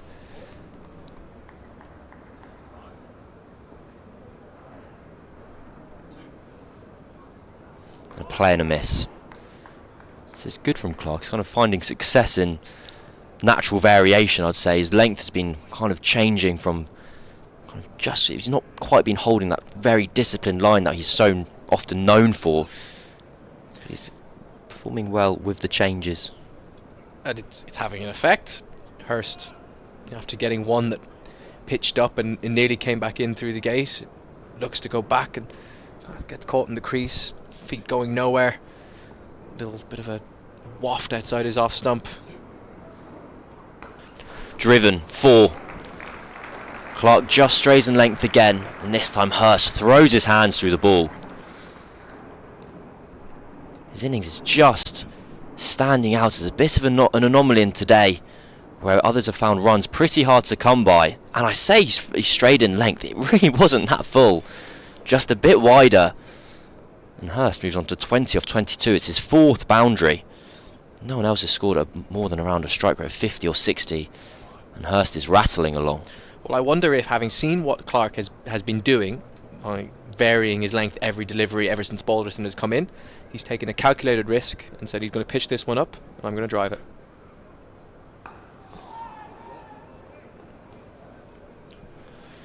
So how did you get to... Nathan had a top secret job during the 100 as the 32nd over comes to an end. Lancashire 105 for 4, which we're not allowed to talk about in any great depth, but you were in Dan Worrell's vicinity. Were you able to hear about the kind of the master at his work? Was he able to talk to you? Did you have a conversation about this kind of 10 dot balls in a row? You make me sound like an international man of mystery. No. Oh, you are. That is true.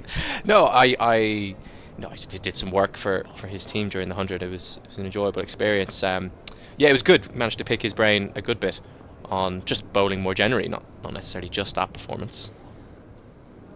It's well left. Well, you know the next question. What did you get to pick his brain about as a big outswing bowler yourself? I bowl in duckers, mate. No, sorry, I beg your pardon. Yeah, he said, basically I told him I bowl in swing, and he said, sorry mate, can't help you. That's a real shame. I swing it away. No, it was fascinating. I actually stood next to him as he picked one of the new balls. Oh, I like this stuff. This is good. And you see them there.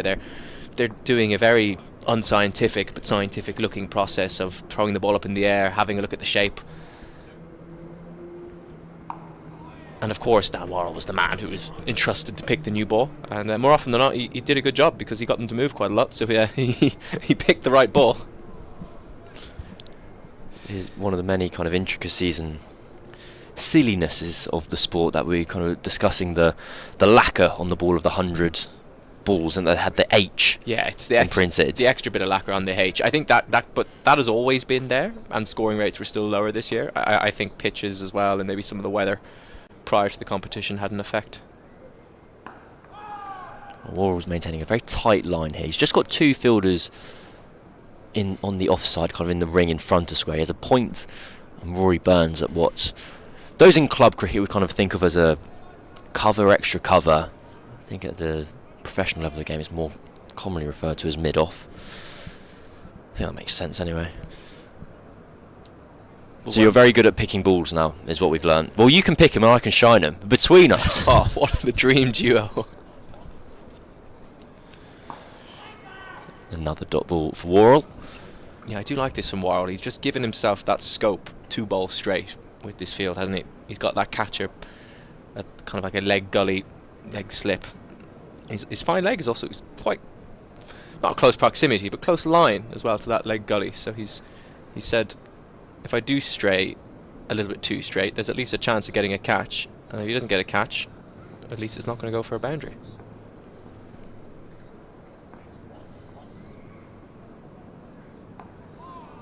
Just like that. Takes the inside edge and trickles off down to that man on the boundary. And news from Old Trafford. Ollie Pope, England's new Test captain and of this pasture, has been bowled for 8 runs, 6 runs even, sorry. So England are 52 for 2 up in Manchester, where they've just started playing again. Well, they started playing again about 40 minutes ago, but we weren't here 40 minutes ago, so I couldn't tell you then. Right, last ball of this over. Hurst on strike, just the 1 run conceded so far.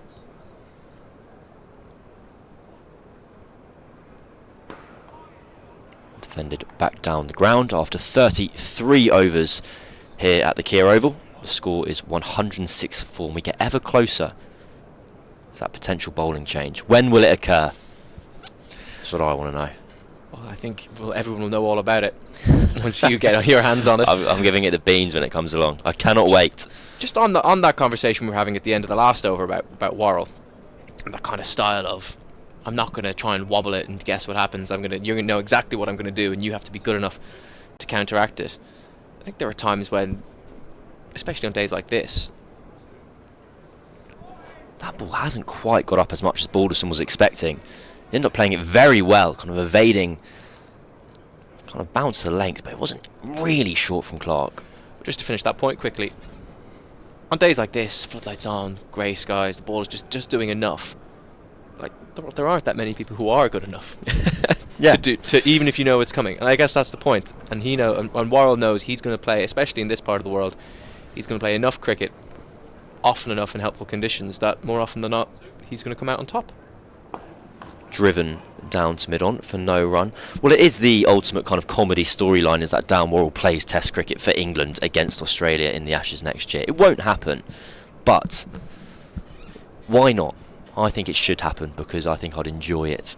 And he can take that plan all the way over to Australia. Enjoyed the narrative arc, certainly. I wonder how he'd get on in Australia. Slightly less helpful seam or swing bowling conditions, I should say. It's left alone. Balderson on 3 off 16. Balderson get plenty of short ball treatment here. Clark didn't really bowl that many to Flintoff when he was at the crease. Maybe he's worried about the end he's bowling from, down the pavilion end, the short leg side boundary to the right-hander. Maybe it's a case of now he's got a left-hander in and quite a significantly bigger leg side boundary. It's a bit more of a risk-free option to stick one up the left-hander a few times and over.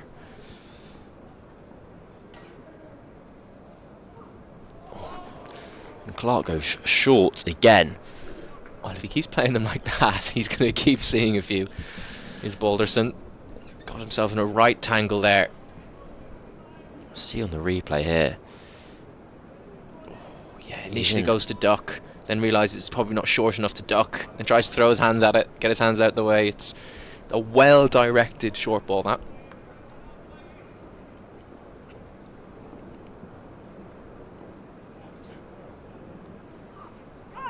This time he beats the outside edge. Balderson's getting a real working over from Clark this over. It's been 5 fine deliveries in a row. Just wonder if we're going to see a third short ball for the over because of that bout, because the ball hadn't got up either time as much as Balderson expected. I don't think Clark has been warned that he has 1 for the over or 2 for the over. So Clark has all options in front of him to complete this set.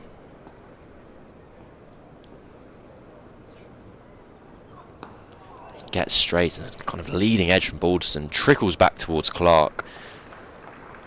And well, Balderson survives to live another day. But Clark will be very happy with his 6 balls there after 34 overs. The score is 106 for 4, and I've got terrible news. There still hasn't been a bowling change. Dan Worrell to continue. That's not terrible news. We all enjoy watching Frankie Worrell bowl. Yeah, but I like giving shout-outs to SSE Energy Solutions. Well, you just gave him a free one there. Yeah, I know, it's a good point. I'm on their payroll as well, actually. They have to tweet out my name every time Cam Ponsonby, remember the name. Oh, goodness me. Worrell from the Vauxhall end.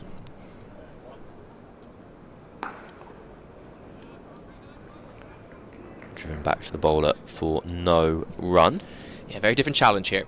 Worrell isn't inclined as much as Clark is to have a look upstairs. Like we said earlier, we all have a fair idea of what's coming. But scoring, let alone surviving, is tricky enough.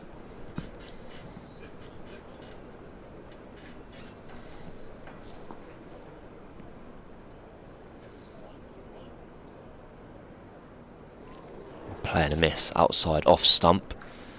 So Nathan, I'm not going to ask you about Ireland because you asked me not to. But I am intrigued in terms of growing up. I often wonder. So stop laughing, covering your eyes. We're having a nice moment together. Continue. I'm lucky enough. I grew up down the road from here, so I've kind of romanticised the Kia Oval. The idea is kind of like the home of cricket that has had seen so many kind of wondrous moments over history.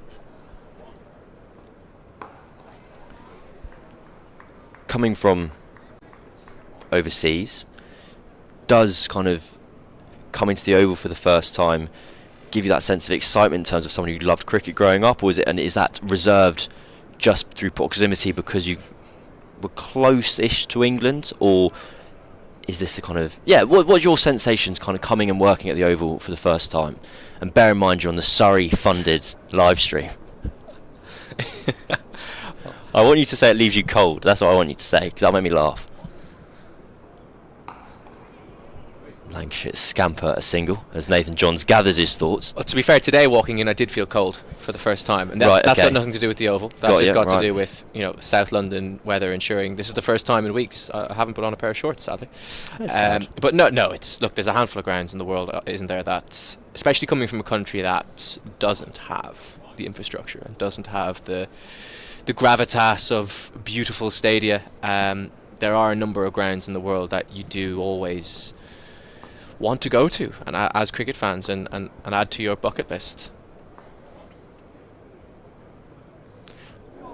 Worrell goes short and strikes Balderson, who's having a bit of a torrid time against the short ball here. And the worst thing about playing the short ball badly is you get them over and over and over again. We see here as Balderson looks to kind of sway out the way and just isn't able to kind of remove his chest, in effect. I tell you what, I might be enjoying my time at the Oval, but I don't think Tom... I don't think Balderson is at the moment. I nearly called him Tom, his older brother. I don't think George Balderson is enjoying this at the minute. It's one of those things where, based on how he's playing it and how much they're giving it to him, it looks like they've identified a weakness.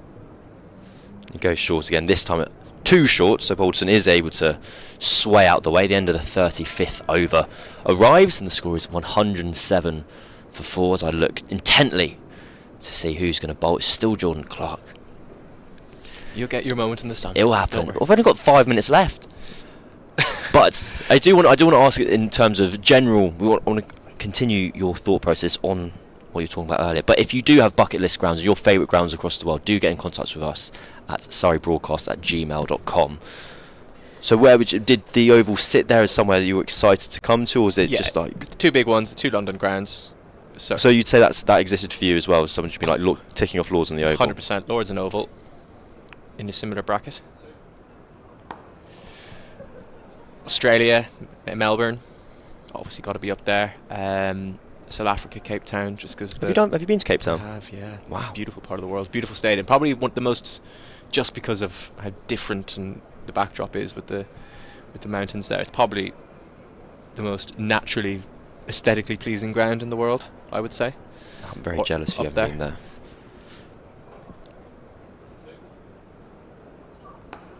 driven through the offside, and Hurst will pick up 2, perhaps 3. The ball is already in the hands of Tom Laws, so they stay at a couple. I must admit, I love the MCG for the most unnuanced reason ever, in that it's just the biggest one.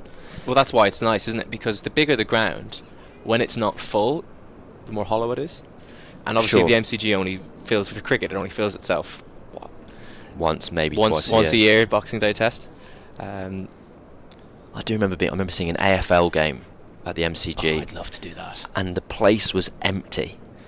And you go, oh, blimey, like, no one's here. And it goes, today's official attendance, 37,800. And you're like, the place is just so cavernous and so vast. I do absolutely love it, despite having just described it in quite negative terms. Right, we're having a fielding change. Sai Sudharsan is popping off from backward point out onto the rope. Can't massively, I think they might be enticing Hurst to kind of push at a fuller length delivery. Fed the one through. But Hurst is not tempted, and that is a dot ball. Yeah, Clark hasn't gone to the short ball as much to Hurst. Probably a mix of what we were saying earlier. Short leg side boundary to the right-hander. And maybe in the homework they've done, they haven't identified the same short ball issues that perhaps George Balderson has displayed today.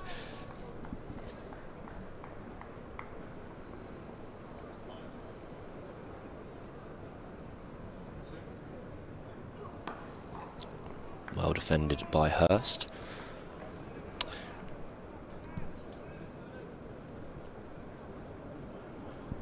It's a bit of a strange one, isn't it? Because as we were alluding to earlier with our Shining chat, we both still play, not to a particularly high level, but we both play a lot of cricket still. Yeah. We both know how incredibly difficult it is to play any short ball, let alone one that's coming at 80 plus miles an hour. So I always feel slightly reluctant to have a go at players who are struggling when driven, and well, just the one run, because Surrey have made that fielding change just a matter of 2 deliveries ago. Hurst moves on to 24. No, I completely agree in that. I think it's one of the greatest misunderstandings about the sport is the pace of the game, just how fast it is being played at compared to what 95% of the population or 99% of the population experience. I remember walking around the Boundaries Edge in Grenada when England were playing T20, and my friends and colleague, the 36th over comes to an end. The score is 110 for 6. I'll finish my anecdote. I'll do one more. I'll do one more then. What a treat.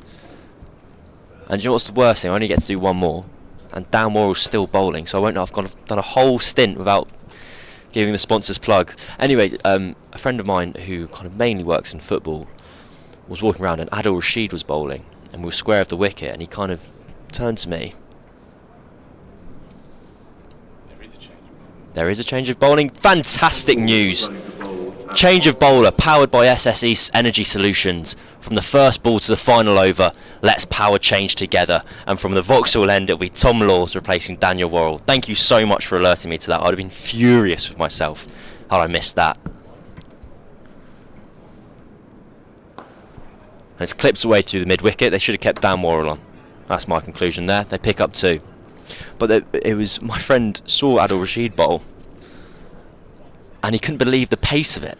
He was like, that was quick. I was like, yeah, like if Sinner's bowling 55, 57 miles an hour, that's really not slow. The decision-making process, even to the spin bowlers that we see from these guys out there, is remarkable. When you get people like Tom Laws bowling north of 80 miles an hour, it's a very impressive skill.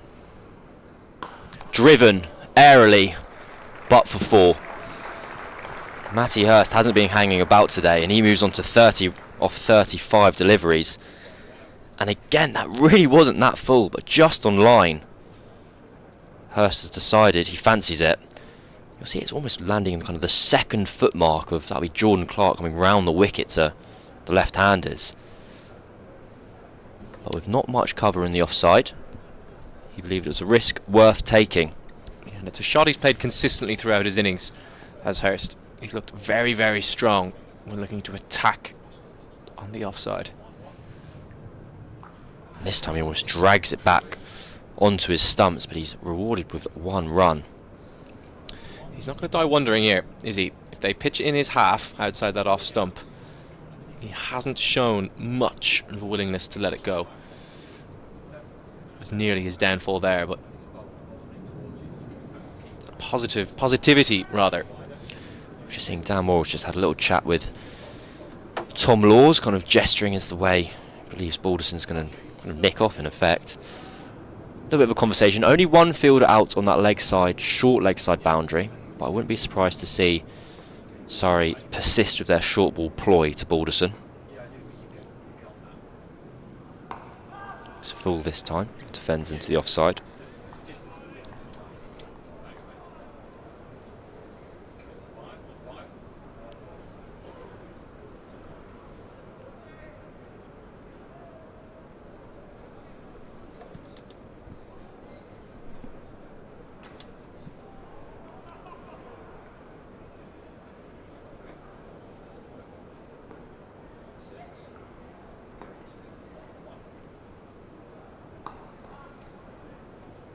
A little bit shorter in length, but not necessarily the bouncer ploy that we've seen so far. Laws as well choosing to bowl over the wicket to the left-hander. We've seen the majority of Surrey's deliveries to Lancashire's plethora of left-handers from round the wicket. We have both Jennings and Luke Wells at the top of the order. Balderson in here.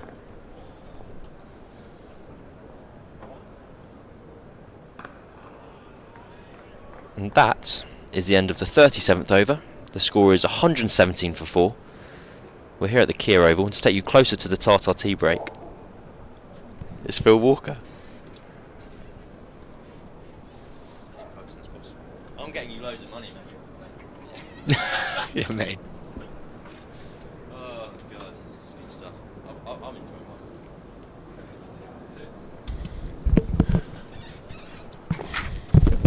Thanks to Cameron. He knows what side his bread's buttered. Afternoon, Nathan Johns. Good afternoon, Phil. Intriguing, this game. Jordan Clark has been insistent all day from that far end as we look at it, the Mickey Stewart Members Pavilion end. He's picked up a couple already. He's gone for a few, but I think that's because he's constantly looking to find that edge. He doesn't bowl a safe length. He's always pushing at you. Fabulous cricketer. And again, having another important day out for Surrey. Does it time after time. Round the wicket now to the left-hander. He's been shotless up until now as Balderson. Yeah, sharp.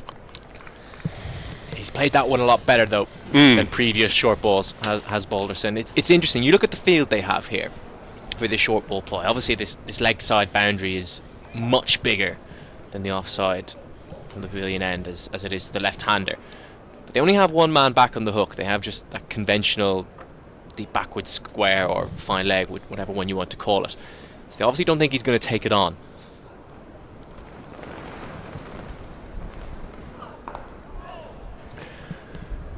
Manages to spirit a single from the offside there, trying to punch it past the man at cover, but no timing yet for Balderson. That said, it's been a feature, I think, of the day. It's been a tough pitch really to time your shots on. There's been quite a few inside edges, quite a few false shots outside off stump. If anyone has timed it today, it's actually been the man on strike now, Matty Hurst. Airborne, but they have removed gully, and so safe enough. Sai Sudharsan does well down there at a squarish deep third. Still a couple more. It was a very similar shot and but where the ball went to is the ball that dismissed Rocky Flintoff, first ball after of this session. But the difference, of course, being, so you've changed the field. Flintoff, they had that man up in a catching or saving one position. He's now back on the rope, and it's easy after a half chance like that, or it goes through the region to say you should have brought him up. But they're certainly having that conversation, bowler and skipper. More runs through that now vacant area. Well, I wonder if part of it is they actually are, from this end, I wonder if they're happy to give Matty Hurst a single. just because when they have pitched it up, he's looked pretty comfortable.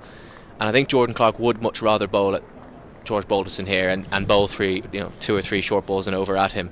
And I wonder if there's just a thought process of, do you know what? Hurst is driving the ball quite well. It's a run-saving position, and it means we're more likely to bowl at the new man. Yeah, that's a good point. Also, they've still got 3 slips in, so they are kind of saying to Hurst, if you fancy it, then that space is available for you. But if you nick it,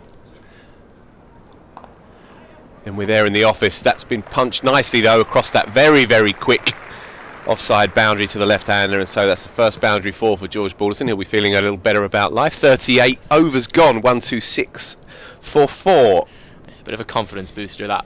Clark caught in between lengths, I think, caught in between genuinely pitching it up or firing in that short ball, and Balderson's able just to punch it through the gap. Yeah, he's had a quiet year with the bat in red ball cricket. He had a very good year last year. George Balderson averaged 50 odd, I think, last year. Made the best part of 750, 800 championship runs, but this year's been a quiet story for him, in truth. He's been useful with the ball, of course. He bowls very, very useful medium pace. He's picked up 22 wickets. Beats him this time. Tom Laws, that's a Jaffa, and turns Matt Hurst inside out. One of the few moments, actually, of discomfort for him up until now. That is a beauty. Over the top of middle and off. Yeah, just going back to Balderson, he's picked up good wickets again this year. He's always good for 20-something wickets in first-class cricket per season, but the runs have dried up in the first half of this year, so it's a big knock for him here, not just for the team, but for him personally. Foolish, driven beautifully, but straight to Rory Burns. He's looked good here. There's Matthew Hurst, in form, of course. A couple of statement knocks for the originals in the 100, a 70 odd and a 50, both at pace. You saw just a glimpse, didn't you, in the over before last from Tom Laws with that shot over extra cover. There's a real kind of punchy flair to him as well as being orthodox. That's tickled fine. That'll run away for 4. Errant from Tom Laws. He'll be cranky with himself. All useful runs here. Yeah, that can happen when I've got a man who you know is going to go after it if you pitch it up in his half. Sometimes you can just try and veer and not try and give him the width he's looking for, and on that occasion ball's overcorrects and it's too easy just to tickle that one off the pad. Just got the impression with Tom Laws a couple of times today that he's wrestling with the gusty wind coming across from right to left as we look at it on screen. He's pulled out of his run up a couple of times. That's good. But you can see just off screen just how blustery it is. The Surrey flag flying at half mast today above the pavilion. In a moment of respect, of course, for the great Graham Thorpe, and the trees out towards the old cricketer pub as well, billowing in the breeze. It's not easy for the seamers out there. Got to just keep at it here as Tom Laws. Nothing to show for his work just yet. He did induce the edge of Rocky Flintoff's bat in the first session, but chance was grasped by Conor McCurr at third slip. Just got to keep plugging away here.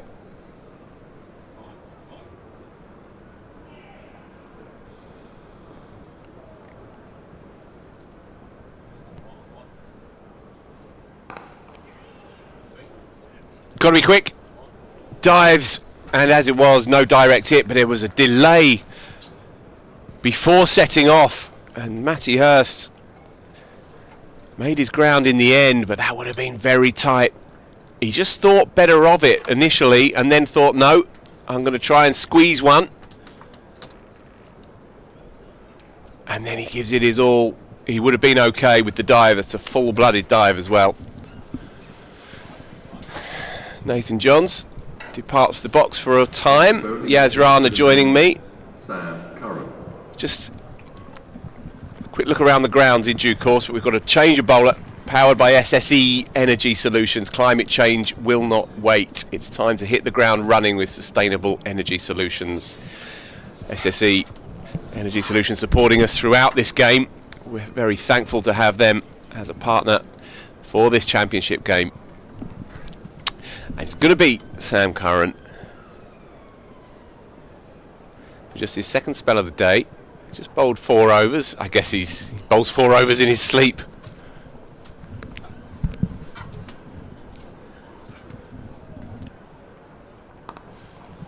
But just going around the grounds briefly, as I say, and a significant moment at Chesterley Street. Firstly, in the context of the game, Durham 174 for no loss against Notts. Ollie Stone released yesterday from the England Test squad and opened the bowling for Notts today. Went round the park, and Ben McKinney, brilliant young player, left-handed opener, maiden first class 100. He's rated very highly by people whose views are important. Captain England under 19s, played for England Lions the other week against Sri Lanka. He's someone who I wouldn't be surprised at all if he's fast-tracked onto a Lions tour. And also, what's interesting with him is just how quickly he scores his runs. That 100 today coming at a strike rate of over 90, and that's genuinely how he's gone in first-class cricket so far. I think he got a list 800 in the Metro Bank One Day Cup as well.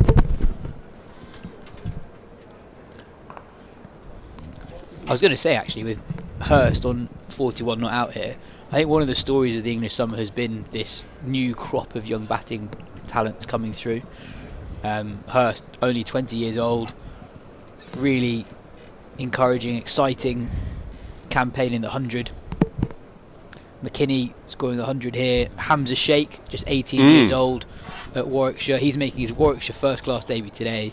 But in his first-class debut in that Lions game, top scored for the Lions against Sri Lanka. Made a very good 90, didn't he? Yeah. With the Lions in a bit of trouble as well when he came out.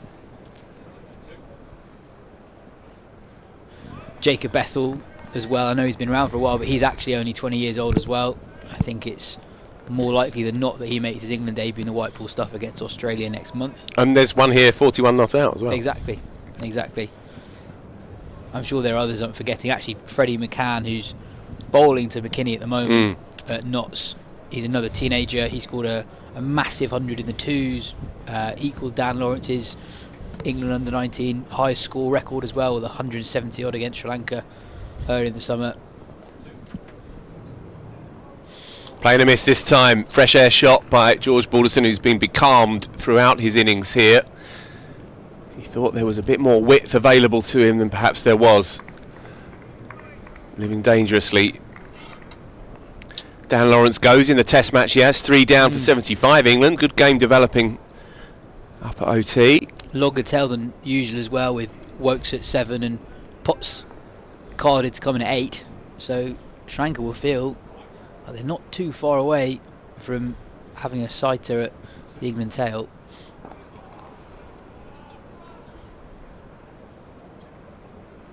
On those young guys, Phil, Sheikh and McKinney, do you feel that the way in which England manage talent now is different to how it was even quite recently? It feels like it's closer to a elite football club model, where they identify players at a very young age and they almost have a chart of who are the high potential people in various age categories, and they're not, their infamous Rob Key quotes about not caring too much about county championship records, but actually disregard is the word he used. Disregarding even. But someone like Sheikh, for example, playing first-class cricket for England Lions before he's played for Warwickshire and thriving at that level against a test quality attack.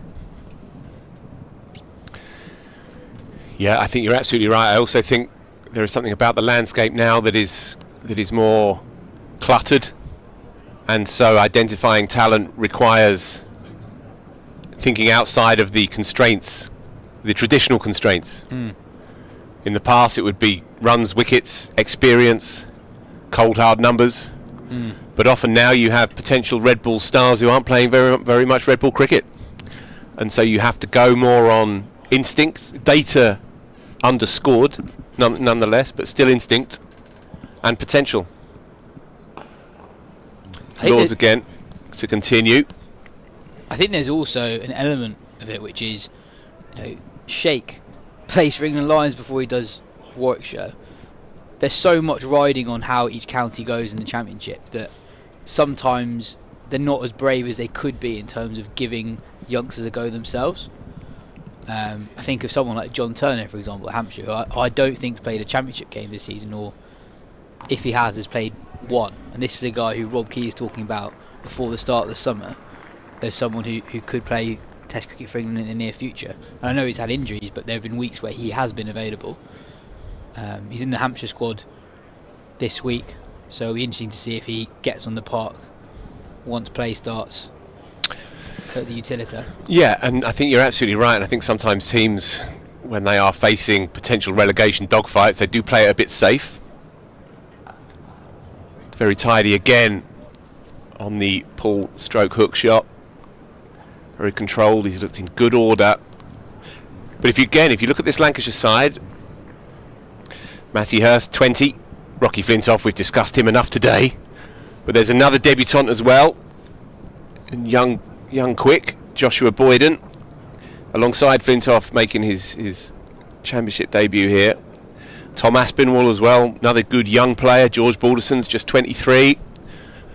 And so Lancashire, having had an uneven campaign in red ball cricket, they'll be looking over their shoulder at the relegation scrap as well. They're trusting in youth. It's good to see. Punched very nicely down the ground by George Balderson. That's the first shot he's properly timed for my money, but parried by Laws, and so just a single. Small signs that Balderson's starting to become more comfortable out there. It was a tough early stage really for him. He was struck on the chest, played and missed to a couple. Jordan Clark went round the wicket and went at him as well for that first 20 minutes after lunch. Foolish and slight inside edge, slight false shot, but with the field set deep now in the onside. Hurst ambles through, 43 from 52. He's looked very good. First time I've seen him in the flesh. Caught him on TV, of course, for the originals. A couple of those statement knocks, as mentioned earlier. First time I've seen him in the flesh. I like the look of him. And there'll be people listening to this rolling their eyes at us trying to make judgments on a young player based on what he does in the 100-ball competition, but I think it is actually quite significant just because of the standard. You have the talent pool is condensed into 8 teams, and I think runs at that level I think are meaningful for young players. More discomfort to the short ball though for George Balderson. No one under the lid there, but there is a man round the corner as another over ticks by. Maybe Burns might be tempted just to get another one in there on the onside. Make life ever more unpleasant for George Balderson. 135 for 4. They've scrapped hard today, Yas, I think. Not been easy for them. It's 41 overs into their innings and conditions are not easy. You talked about the breeze a few overs ago. That's still blowing strongly across the ground, assisting Surrey in their pursuit of movement through the air. The ball's still swinging. It's a green pitch. The lights are on. I've not seen the blue sky at all today, which is why I've been so impressed by Hurst. He's managed to not just survive, but he's really moved the game on. Definitely a set of conditions where you're not really sure what a good score is yet, but something like 250 could be more than handy.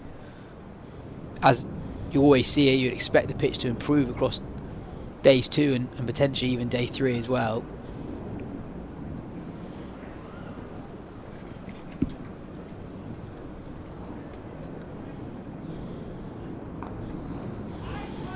It's little shots like that, actually. He finds the fielder, but he's always looking to score. That's a good ball from Sam Curran. Nothing wrong with it. But he's really proactive with his feet, getting across his stumps, trying to manufacture an angle. Yep, exactly that. And it's all good exposure as well for these young kids. What you're seeing here is the emergence of a player with a sound foundational technique.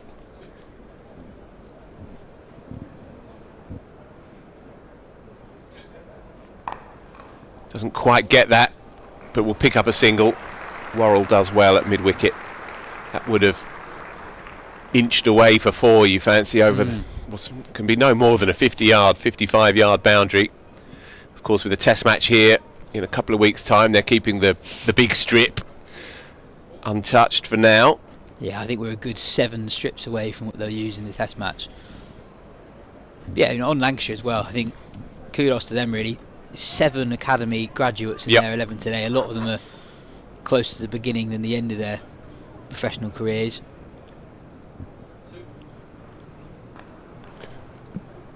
Surrey also have 7 academy graduates in their 11, but I think Lancashire deserve credit for being in a sticky situation in the league, yet trusting guys who are yet to really establish themselves, whereas the Surrey academy graduates are, most of them are international players. So yeah, full credit to Lancashire for really trusting in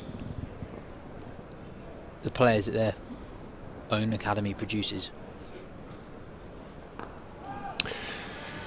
Yeah, just to dwell on this as well, Mark Butcher on the podcast that you and I are involved in earlier in the week, talking about his sense, his perception that there is a shift in attitude, not a huge one, but still a discernible shift in attitude among young players and young batters in particular.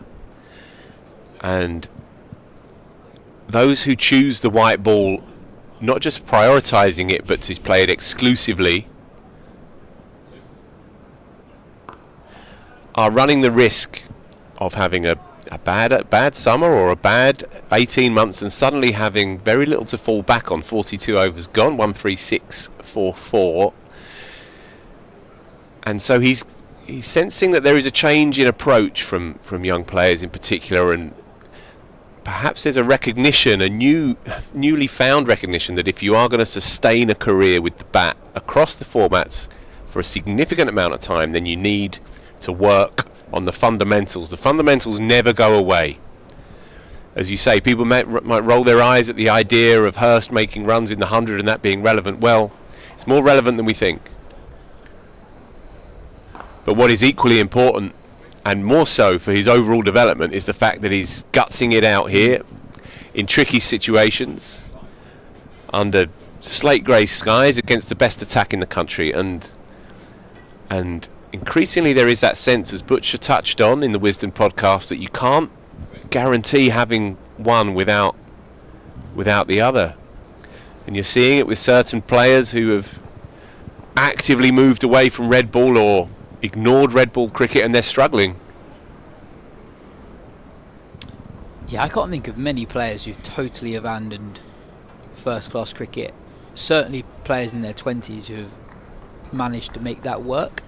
In that podcast discussion, Butch was referencing a few cases of players who are out of nick, and it's like, when can I get myself into form? Yeah. Everything happens so quickly.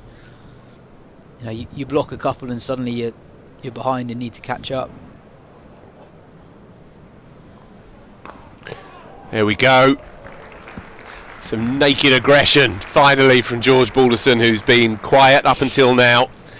Clears that front leg, gives it a bit of a wahoo through mid-wicket, but you can understand, with a change of angle from Tom Laws bowling into the left-hander with that short boundary, I think he may have had enough of dodging and weaving and ducking and wearing a few. He's going to try and throw a few counter punches back. Yeah, he shared a chuckle with his partner after he struck that. Really got his front foot out the way.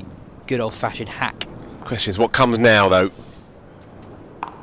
And that's good. I think on your point, I think it's something that Surrey have done really well over the last couple of years. Is they've built this culture where those players who have opportunities against the white ball in India, in the IPL, for England, etc., and don't actually have that much time to play red ball cricket for Surrey, they've created a culture where those guys are desperate to come back. You know, someone like Sam Curran has had such a busy year or so as the umpires come together. I don't think it's a discussion about the light. I think they're inspecting the state of the ball. Well, the lights have been on all day, but it's certainly not any darker than it was at certain points this morning, and indeed it is just about the ball. So no cause for alarm, folks. We roll on here. Rory Burns is making the case that that thing in his hand is not fit for purpose. He won't be the first nor the last skipper, with the partnership developing and the ball going soft. 42 and a half overs in, to have a word in the umpire's shell like and wonder if there might be something that can be done. It was here, of course, when England got the ball changed. We're all thinking it. Scythed away, no one there. It would have gone straight to gully, but you can't have them any everywhere, and that's 2 boundary fours in the over now for George Balderson, who's just beginning to consider the idea of enjoying himself. Yeah, a bit of width on offer from Tom Laws, and I like this from Balderson. Neither boundary you'd say was struck in a particularly aesthetically pleasing way, but the gear shift is overdue. I think you can get stuck in a sort of survival mode where run scoring becomes an afterthought, and you just let the bowlers stick to their plan A. And that's tidy. Won't go for 4. Worrell's there to stop it, but they do come back for a couple actually. Slight fumble, but again it's good signs by Balderson, moving in nicely towards that final delivery, keeping his shape, picking up another couple. 147 for 4 Lancs. It's 11 runs off the over. But yeah, my point about Sam Curran, if you look at his last year, he'd have had 50 over World Cup that was tough, a tour of the Caribbean with England white ball, he'd have played SA20, full IPL, T20 World Cup, straight into the 100. And as soon as the 100's over, he's back here playing a 4-day game. Yeah, it's good to see that he's in this team. If you look at other teams around the country, not everyone in his position has chosen to do the same. Yep. And Surrey have created a culture here where those players in situations like Curran's, like Jack's, are keen to come straight back. I think there is an appreciation of what a foundation in first-class cricket gives you for your other pursuits.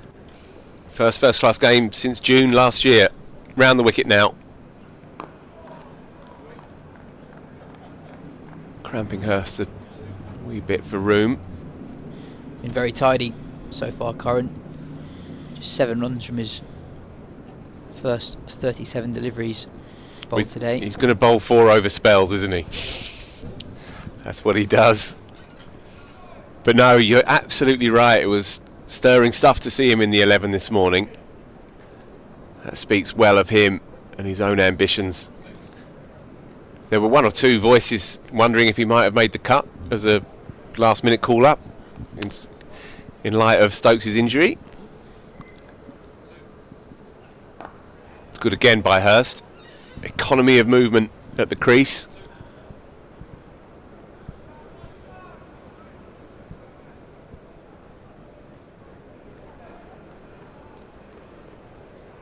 I think I cut you off on your trip around the grounds, Phil, but significant game that Surrey fans will be watching closely this week is Warwickshire Somerset. Somerset in second place in Division 1, 23 points behind Surrey.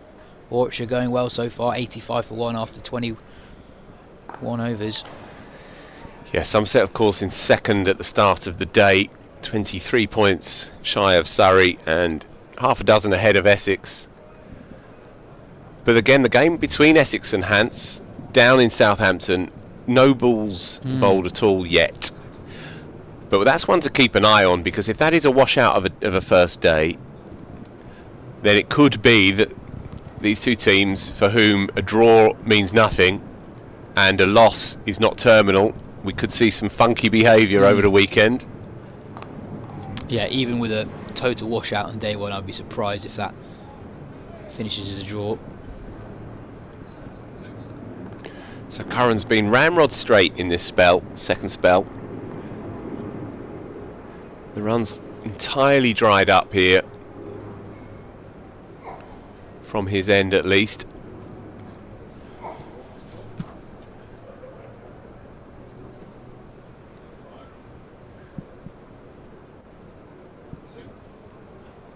Oh, he skied it.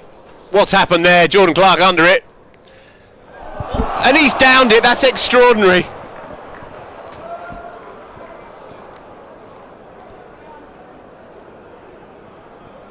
Matthew Hurst was walking.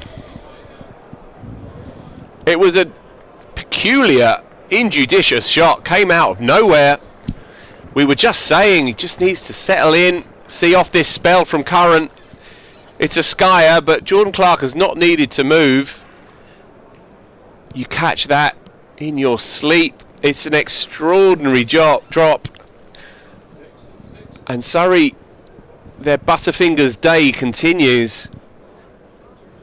One put down in the slips, another one flew through the slips, and now, well, that's as easy as it gets really at this level.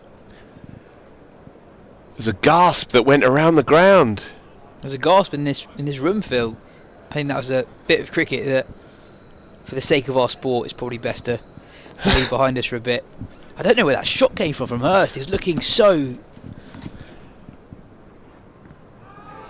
composed, scoring quickly without taking any risks. And you know, if you think of a game in partnerships, Lancashire scoring very quickly from the other end, as tight as Sam Curran has been, that was a shot. It was a risky shot from nowhere, really. Yeah, well, hopefully that will just focus the mind, because he's been pretty flawless up until that point. That was a wild hack. Deserved to go for it, but he's still there. 46 not out. I'm going to jump out. Cameron Ponsonby will take over here. It's going to be Tom Laws to continue. Yeah, and in and amongst the chaos of that drop catch, we missed a milestone 50-run partnership between Hurst and Balderson. It's come in good time. Hurst has scored quickly. Balderson started slowly, Surrey targeting him with the short ball early on. He's grown into his innings. Picked up a couple of boundaries in the previous over against Tom Laws. Some clipped through mid-wicket for 4 runs. It's a wonderful shot from Balderson. Well, it's been a very eventful 2 minutes. As we see the replay here. Laws just straying in terms of line. A powerful shot from Balderson through mid-wicket. Now, I must admit, I can't say I've seen a catch dropped like that from Jordan Clark in a number of years, really. Been a clear mode switch from Balderson in the last 5 minutes. Really looking to take on Tom Laws, who's been uncharacteristically expensive today, going at pretty much 5 runs and over. Surrey still attacking, 2 slips in place. It's a game-changing partnership, this. We felt the momentum was entirely with Surrey earlier on in the session.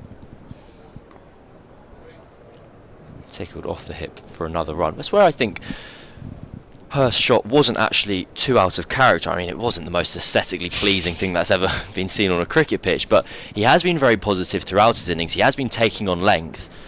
And as you mentioned, Balderson's also had this kind of mentality shift. And these 2 Lancashire players are starting to take the attack to Surrey. And it's been the most remarkable day in the field. It's the 4th catch that Surrey have put down today. 2nd off Sam Curran's bowling.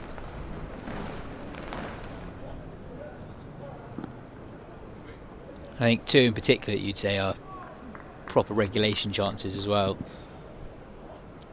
Well, we had, I think it was Ryan Patel put down Flintoff at backward point. We had Tom Laws around the corner off Josh Bohannon. That was Sam Curran. That was a drop in the slips. Yeah, Colin McCurr at 3rd slip. Colin McCurr. And now Jordan Clark. So almost half the team have put a catch down today. So it's nice they do things together. There's the communal spirit we often talk about here at Surrey.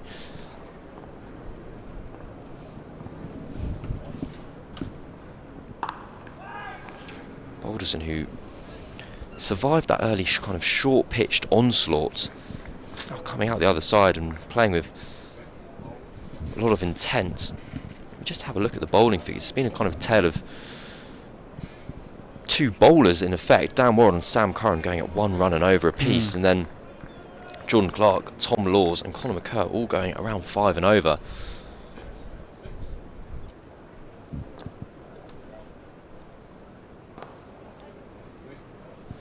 The 45th over comes to an end.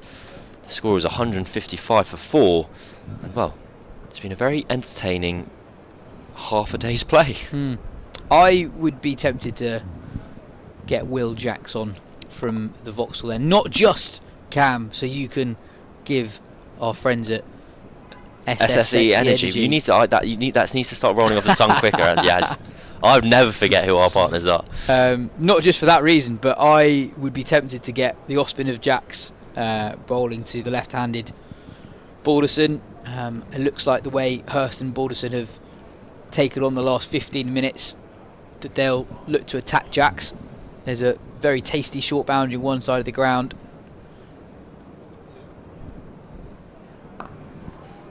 I think it's a fine idea, and the game almost plays itself in that respect. If Will Jacks was to bowl from this Vauxhall end, you'd be bowling to the big boundary for the right-hander, and you'd have that enticing short leg side boundary to the left-hander where that risk is a bit greater with the ball turning away from the left-hander Balderson. All I would say is, if I'm Rory Burns, I'm thinking we're 45 overs in, we've had 8 wicket-taking opportunities we've seen. Why change? And that is a fantastic catch, quite remarkable, from Conor McCurr at leg slip. The ball has been flicked down the leg side by Hurst, and diving to his right, McCurr has thrown a hand at it, and it has stuck. After 4 catches have gone down from Surrey this morning, the toughest opportunity of the lot has stuck, and that is a fantastic, phenomenal piece of cricket. It's a funny old game, Cam. Goober goes down the previous over, Curran to Hurst, and there, Hurst has middled this. It is flown low and to the right of Conor McCurr, who dropped a catch early in the day, standing at leg slip. He's done so well to get as low as he did there, to get his fingers underneath the ball. It's a big moment for Surrey. They've been sloppy at times in the field today, but a moment of magic from McCurr has ended what was becoming a very dangerous partnership. Hurst goes for a very impressive 46. That's a fantastic replay we've just seen there. It really is an astonishing catch. You can see the crowd reaction in the background. I can't quite comprehend just how difficult that is, and you can see a very happy cameraman who I think may have just got a very fine shot indeed. I enjoyed Sam Curran's celebration, kind of twirling his finger away, as if I can't say there's massive amounts to do with the bowler in that particular respect, but we'll after having 2 catches dropped of his bowling, we'll let him off. That is, well, a quite remarkable piece of cricket, and it brings to the crease Venkatesh Iyer, the Indian international. And this kind of star-studded game continues to offer in just variety in every way, shape and form, really. Yeah, wow. It's one of those catches that you appreciate more when you see the full speed replay, because the most impressive aspect of it was how far and how quickly he moved with the ball travelling at that pace. He also will be unsighted for much of that. Yeah. Sam Curran's coming from left arm round the wicket. The ball is hidden by the right-hander as you are fielding at leg stump, and it's flicked away. It just appears. He plucks it out of the air. Right, Venkatesh's first ball, and he immediately looks to attack. Well, I'm very excited, Yas Rana. This has been wonderful. Here we go. Let's have a look at the replay once again. We can see here at full speed, and it never looked like going down. Conor McCurr has managed to watch that all the way in, and after 4 dropped catches, Surrey have managed to hold on to one in the most remarkable of fashions. Well, I was wondering earlier today, before the drop catch went down, how Ryan Patel had been relegated from the slips. Played position, used to field so well. So how's Conor McCurr got himself there? That's how. Yeah, and interesting as well, because McCurr playing in the Championship for the first time this season. Perhaps it's something he does in the second team when he plays for them. Yeah, it's an outstanding grab. Looks like Dan Worrell's limbering up an extra cover. Oh, I'm all giddy now, Yas. I need to calm back down. Venkatesh Iyer has a sweeper out on the offside boundary immediately as Curran comes in. So defended down the ground. So the field to Venkatesh Iyer is 2 slips, a gully. Cover point is out on the boundary, cover mid-off, and 3 fielders on the leg side, and mid-on, mid-wicket. And Sai Sudharsan down at fine leg. Been very impressed with the way Sam Curran's bowled. First appearance in first-class cricket in over a year. He's been right on the money. Immaculate control of length as much as anything else. Not given the new ball. Driven. Just that'll be as I say 4. 4 to the right of cover and fast enough and hit powerfully enough that it beats the sweeper to their left. So Curran, after 8 overs, his figures are, I don't want to say ruined, but they've moved to 1 for 12 rather than 1 for 8. You see the replay here. Yeah, it's the first one. He's really over pitched all day. Probably looking for a bit of a way movement to the new batter, Venkatesh Iyer. Well, after 46 overs, the score is 159 for 5, and in fantastic news for everyone, with a change of bowler powered by SSE Energy Solutions. Get the whole team involved and score big with sustainable energy solutions. As Dan Worrell comes on from the Vauxhall end. I don't know. I'll have a word with SSE Energy Solutions copyrights, because I feel like if there's a bowling change, you don't want to score big together. You want to score small. We're trying to prevent the scoring from happening. Look, we all make mistakes. Dan Worrell to start from the Vauxhall end with a dot.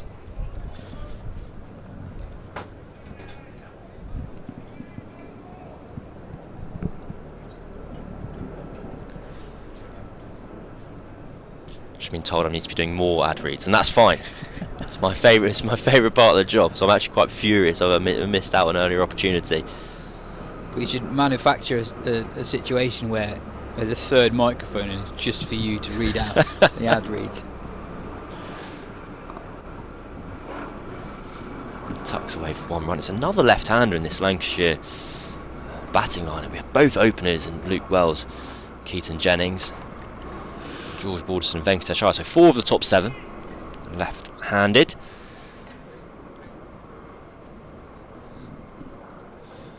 I think the game's just going to calm down perhaps for a little bit. I say that Venkatesh Iyer has been coming out with intent. George Balderson's changed through the gears in the last 20 minutes. So we might still see this match kind of moving forward at a real pace.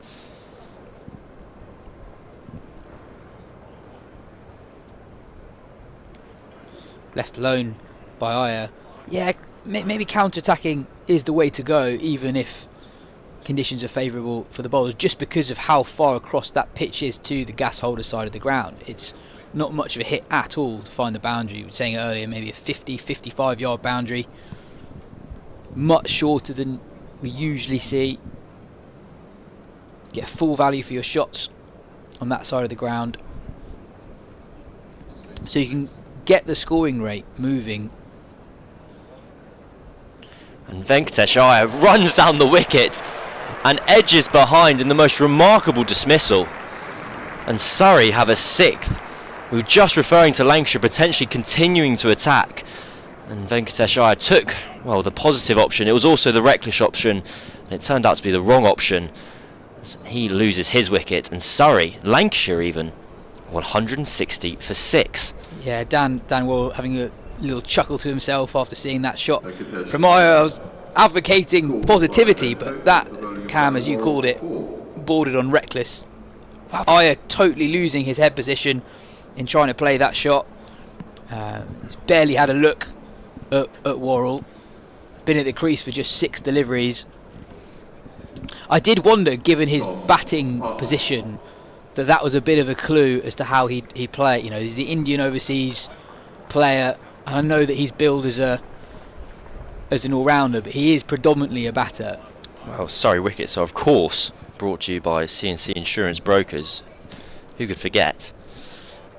So, yeah, I'm not totally surprised by the way in which Iyer came out, given his batting position, which was slightly lower than I would have predicted earlier in the day. His first class strike rate is 65, so that is positive. It is more positive than perhaps, or higher than your kind of stereotypical player, as Tom Hartley comes to the crease at a... Just looking at his first class record though, Aya is 29 years old, turns 30 later this year. He's actually a pretty inexperienced first class player. This is only his 21st first class game, just one first class 100. So, you know, very talented guy, a guy who's played 11 white ball games for India. But speaking specifically about his record in first class cricket, he's actually quite inexperienced. Hartley defends. Hartley had the most remarkable of winters, taking 7 for on his test debut in Hyderabad to bowl England to a genuinely historic victory. I feel like that phrase is used kind of far too often and are kind of overblown, and people say, well, it's one of the great X or one of the great Y. But England, any test victory in India, away to India, against India, is remarkable. And even more so for a left-arm spinner on debut. Driven, and Hartley is off the mark. He showed in that series that he's more than capable with the bat. In 5 innings this season for Lancashire, I think including this one, he averages 26 for a high score of 50. That is the end of the 47th over, with the score 161 for 6. He didn't play as much as he potentially hoped he would this year with the addition of Nathan Lyon at the start of the season. In fact, he only has 1 first-class wicket for Lancashire this year, so he hasn't quite had the opportunity to kick on, and when those opportunities have been presented to him, he hasn't kind of ripped through the opponents, but his economy for the season is below 3. Nevertheless, he has a job to do here with the bat.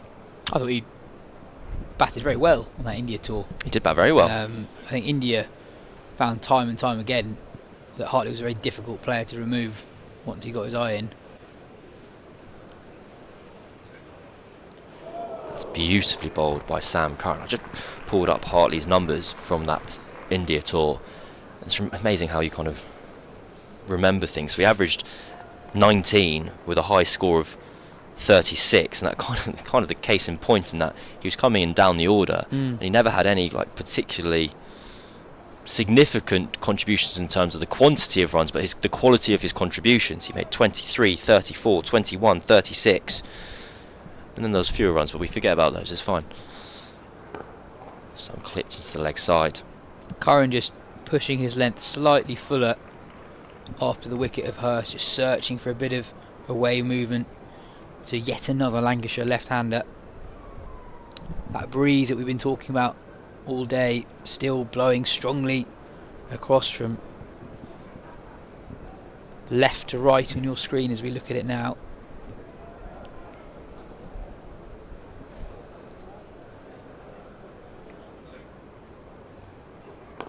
Clipped, but no run. It's well fielded by Ryan Patel at mid-wicket. So if you're Lancashire, do you continue kind of with your foot to the pedal here, or is that part of the game gone? That you're kind of too close to disaster to keep on risking your hand, basically? I think the way in which Hurst and Balderson were going was the template, really. I think what we saw towards the end of that partnership and then the dismissal of Aya was they pushed the dial too far in that direction. I think it's more just encouraging positivity and in favourable bowling conditions trying not to retreat to your shell. If you play positively, you will get value for your runs on that shorter side of the ground. With Hurst, with that drop catch off Jordan Clark, you know, that was probably too risky. He'd been scoring very quickly, essentially playing along the floor, and then that shot from Aya was probably targeting the short boundary, but it was a high risk shot as Curran induces a play and miss from Hartley. Oh, the bat speed from Venkatesh Iyer was phenomenal. It was the most wonderful replay. I'm looking forward to seeing it again when I go back downstairs. I don't think it mattered which boundary he was targeting, in all honesty, as he was going to reach any of them. But it didn't look too smart when it all came out in the wash. Just the one ball left of Sam Curran's 9th over. He's got 3 slips, a ring field on the offside, and that fielder at point is going to drop out and just protect that boundary on the offside.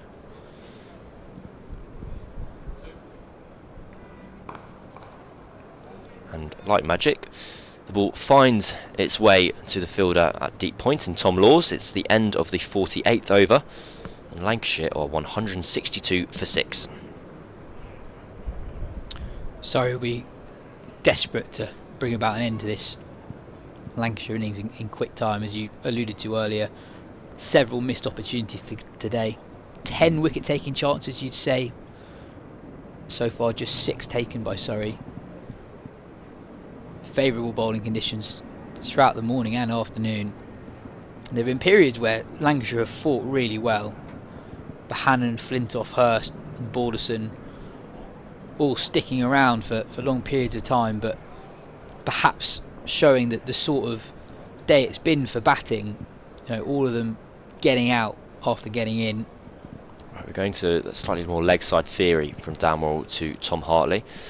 Fine leg was very fine by definition, has been moved to square, and the third slip has moved across to leg slip. Conor McCurr in that position once again. Might be expecting some short pitch bowling here.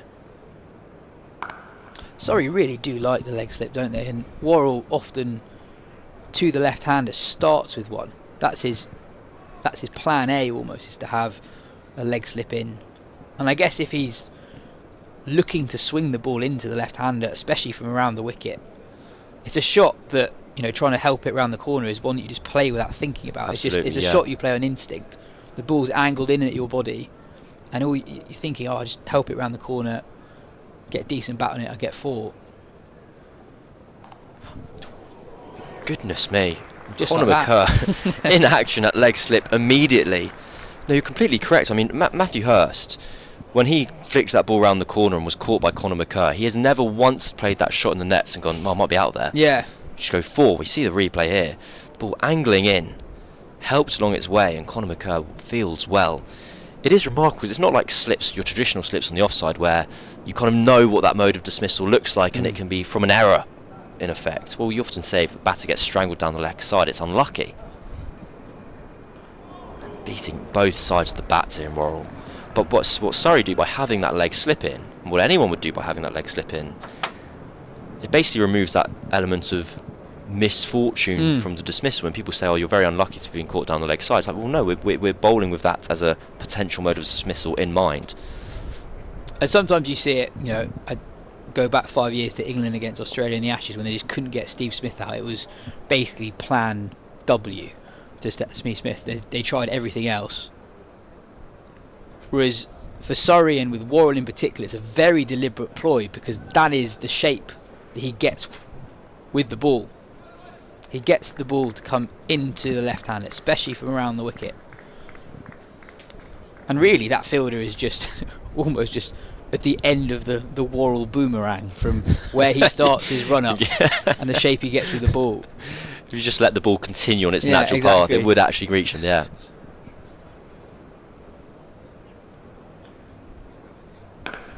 Driven by Tom Hartley, but no run up to mid-on. 5 dots in the over, just 1 ball remaining.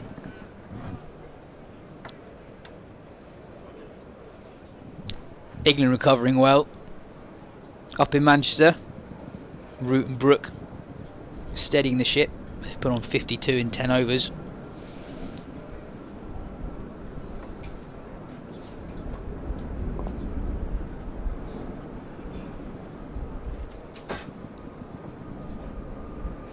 Short to Hartley.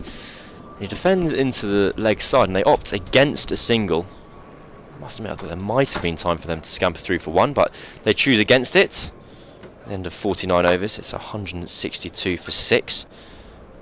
And an SSE commentary change sponsored solution. Dean Wilson has come for Yas Rana. I've decided I'm going big on the ad reads, Dino. Okay.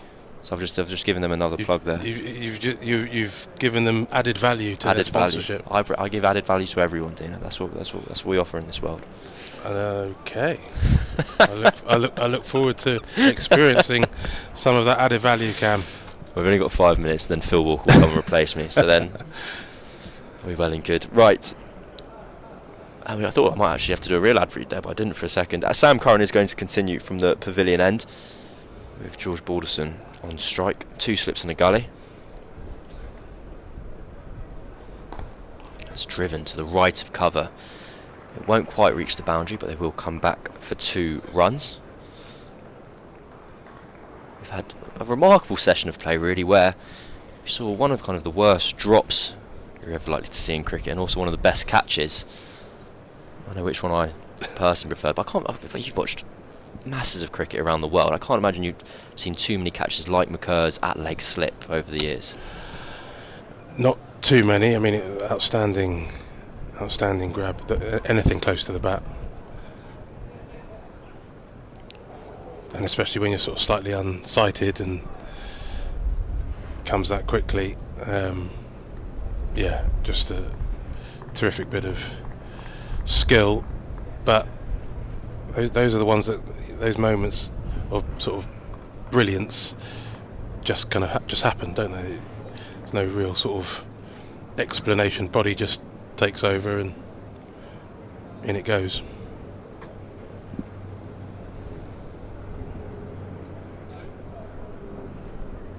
This time it's edged through the slip cordon, just to the left of Dom Sibley, and the ball runs away for 4. This has been a mighty fine spell of bowling by Sam Curran, challenging both edges of the bat. See here on the replay, I don't think the ball really carried all the way through. That's just unfortunate for Curran, who concedes 4 runs. But no, you're right, there's no world where Conor McCurr would have been able to practice that catch ever. It's impossible to replicate in the nets. If you were going to, you see coaches in the morning kind of feeding slip catches with a throw and deflecting the ball off the bat. McCurr's catch off the inside edge was quite astonishing. This time clipped into the leg side. Curran just losing his line a little bit in recent overs. Been so economical. And Lancashire settle for 2. Sai Sudharsan runs a long way round from fine leg. You can see the catch again here. It's a fantastic replay. You see McCurr diving across to his right. And it really is remarkable. And the crowd reaction in the background. yes, that is out, Dom. Thank you. Yeah, definitely. When the ball hits the bat and is caught. Perfect. It was a remarkable bit of athleticism. Sorry, goes short again to Balderson. It had been a very obvious tactic to the Lancashire left-hander at the start of his innings. Less so now. He's 54 balls into his day's work. So Sam Curran has 1 ball remaining of his 10th over. I do feel as though the leg slip has really come back into fashion in the last, I don't know, 2 years, 3 years, something like that. It was quite a common fielding position for going way back, but a brief appeal from Surrey. The slip cordon really liked it. Sam Curran had no interest at all, and that's the end of the 50th over. Lancashire 170 for 6. Seemed to be kind of dispensed with. I feel if you're trying to work out why it's sort of come back into vogue, maybe just the readiness of players to hit the ball down the leg side. Oh, there's a great catch. Maybe, especially off seamers, whatever angle that they're coming at, being able to kind of get yourself into position to make a connection and actually noticing that the ball tends to travel in the air a lot more than it does kind of on the ground. It was almost seen as a free shot that you could just tickle away for runs down the leg side. And there was always a thought that if you were caught down the leg side off the gloves or the keeper, that it was a bit of a strangle, it was a bit of a unlucky dismissal, but none of it actually. I think you get caught down the leg side, either fending, flicking, however it happens, genuine wicket, genuine opportunity for a catch. And I like seeing a leg slip in because I think it's an attacking option. It is. I think you're completely right, and it's kind of come back into vogue in recent years, and I wonder how much of a kind of Steve Smith wobble scene impacts that's been from. Appeal from Surrey, but again, bowler has not much interest. Whereas it felt like 20 years ago, teams bowled very stereotypical away swingers targeting the outside of the bat, and the ball might hold its line. That's when the stumps come into play. Whereas now teams are trying to get the ball to nip both directions from around off stump, and if the ball is nipping in off the seam, that inside edge is in play, and therefore that leg slip becomes more apparent. But you're completely correct in that you can't really plan for it, in terms of the same way you're trying to nick someone off from the outside edge and the ball can balloon up in that direction. So Lancashire scamper through for a single. I still can't quite get my brain around just the technicalities of how difficult and how many things have to go right for that catch at leg slip to take place. Well, I think probably it's like anything, isn't it? It's a belief and a faith that the ball is going to come to you in that position. So you're ready for it. It's not a position for show. It's as I say, it's an attacking option, and just being ready to move at a moment's notice, as McCurr was. Or just loses his line there. They do not have a leg slip in at the moment to Balderson. They have 2 men posted out on that leg side boundary, so I think they're giving themselves the option to go short. I also wonder whether there's even something to do, with all the talk we have about players being 360-degree players and accessing more of the ground and aiming for space where there are no fielders, and because there haven't been fielders there, I guess traditionally they do feel like it's a bit of a freebie, and players are maybe more readily thinking about moving across the crease. That maybe an advent or a knock-on impact of T20 cricket is the way that batters are much more prepared to move around in the crease, use angles, use their wrists, try and access different parts of the ground, reverse sweeps, all sorts of different techniques of trying to get ahead. And so actually that's opened up a catching opportunity. Dan Worrell finishes over 2 short balls to Balderson after 51 overs. It is 171 for 6. I think that's a really good point. Something I hadn't quite considered is that the way batters go about the game is different to previous years, and so the places on the ground where the ball ends up is different as a result. Kind of if the process you're going through is different to what it once was, the result is not a surprise if that's a bit different as well. Right, the umpires are having a little chat here. Conor McCurr is going to come on from the pavilion end, a change that is of course brought to you by SSE Energy, a change of bowler powered by SSE Energy Solutions. Climate change won't wait. It's time to hit the ground running with sustainable energy solutions. I'm getting quite good at them, Dino. Sorry, what was that? That was an ad read for our esteemed commercial partners. I'll do it again. Oh goodness me! Right, we are going to continue playing. So we've got 15 options of copy to read out. I've gone through 3, so I'm hoping it's a bit of proactive captaincy from Rory Burns today, because I want to do all of them. Right, Conor McCurr, 1 wicket to his name and 1 fantastic catch. He's in from the pavilion end. Defended by Tom Hartley. They're certainly getting added value from you, Cam, which is important. They've got today, little run out. Today they've got the novelty factor that's kind of intriguing me and keeping me interested.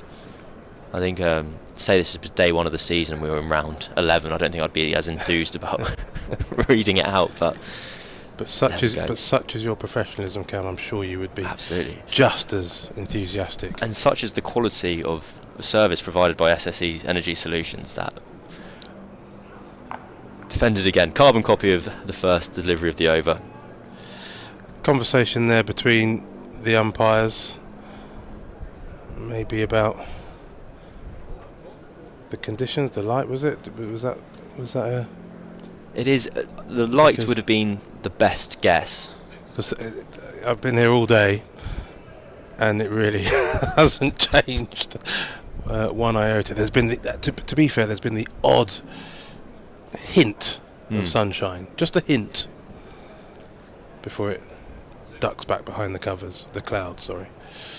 Well, the clue is always kind of when you start seeing the foreshadows on players, where the idea that the artificial light has taken over from the natural light, which I do agree with Daniel Norcross when he says it does beg the question what the point of the artificial light is if you're not allowed to play when it's providing too much assistance.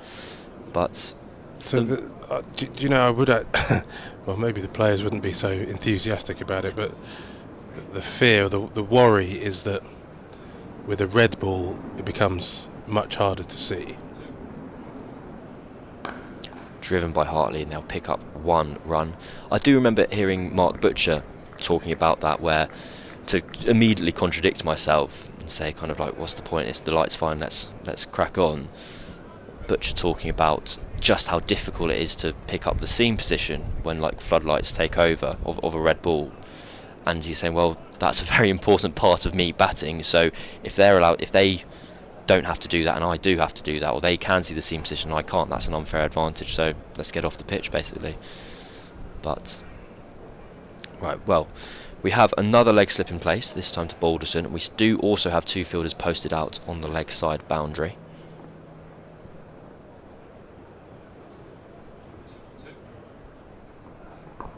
And that spoons up into the offside. But with no fielder in sight, they're able to trot through for a single. That's a really interesting case in point that Mark Butcher was talking about, the unfair advantage, the battle between bat and ball, I guess. I was always under the impression it was actually more about safety. Okay, just about not being able to pick up the ball as quickly, and therefore that split second leaving you, especially against quick bowling, leaving you in a bit of danger. McCurr goes short again to end the 52nd over, 173 for 6.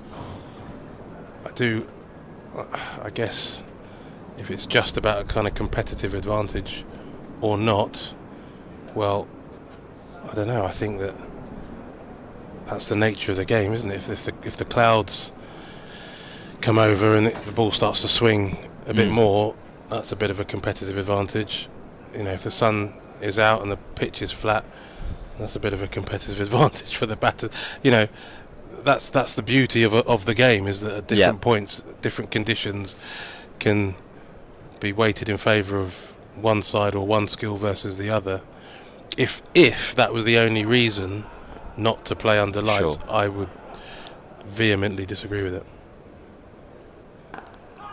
I guess the counter argument would be, yes, kind of there are natural variables to a day's play, but you don't necessarily want to bake in injustices into the game. I'm sure, as you mentioned, I think the safety element was the primary and paramount reason, as we saw yesterday in the Test match, where they're rocking along bowling spin, but as soon as you bowl 1 over of seam, that's it for the day's play. I think there are injustices baked into this game in all sorts of situations. You know too much, Dino. That's the problem.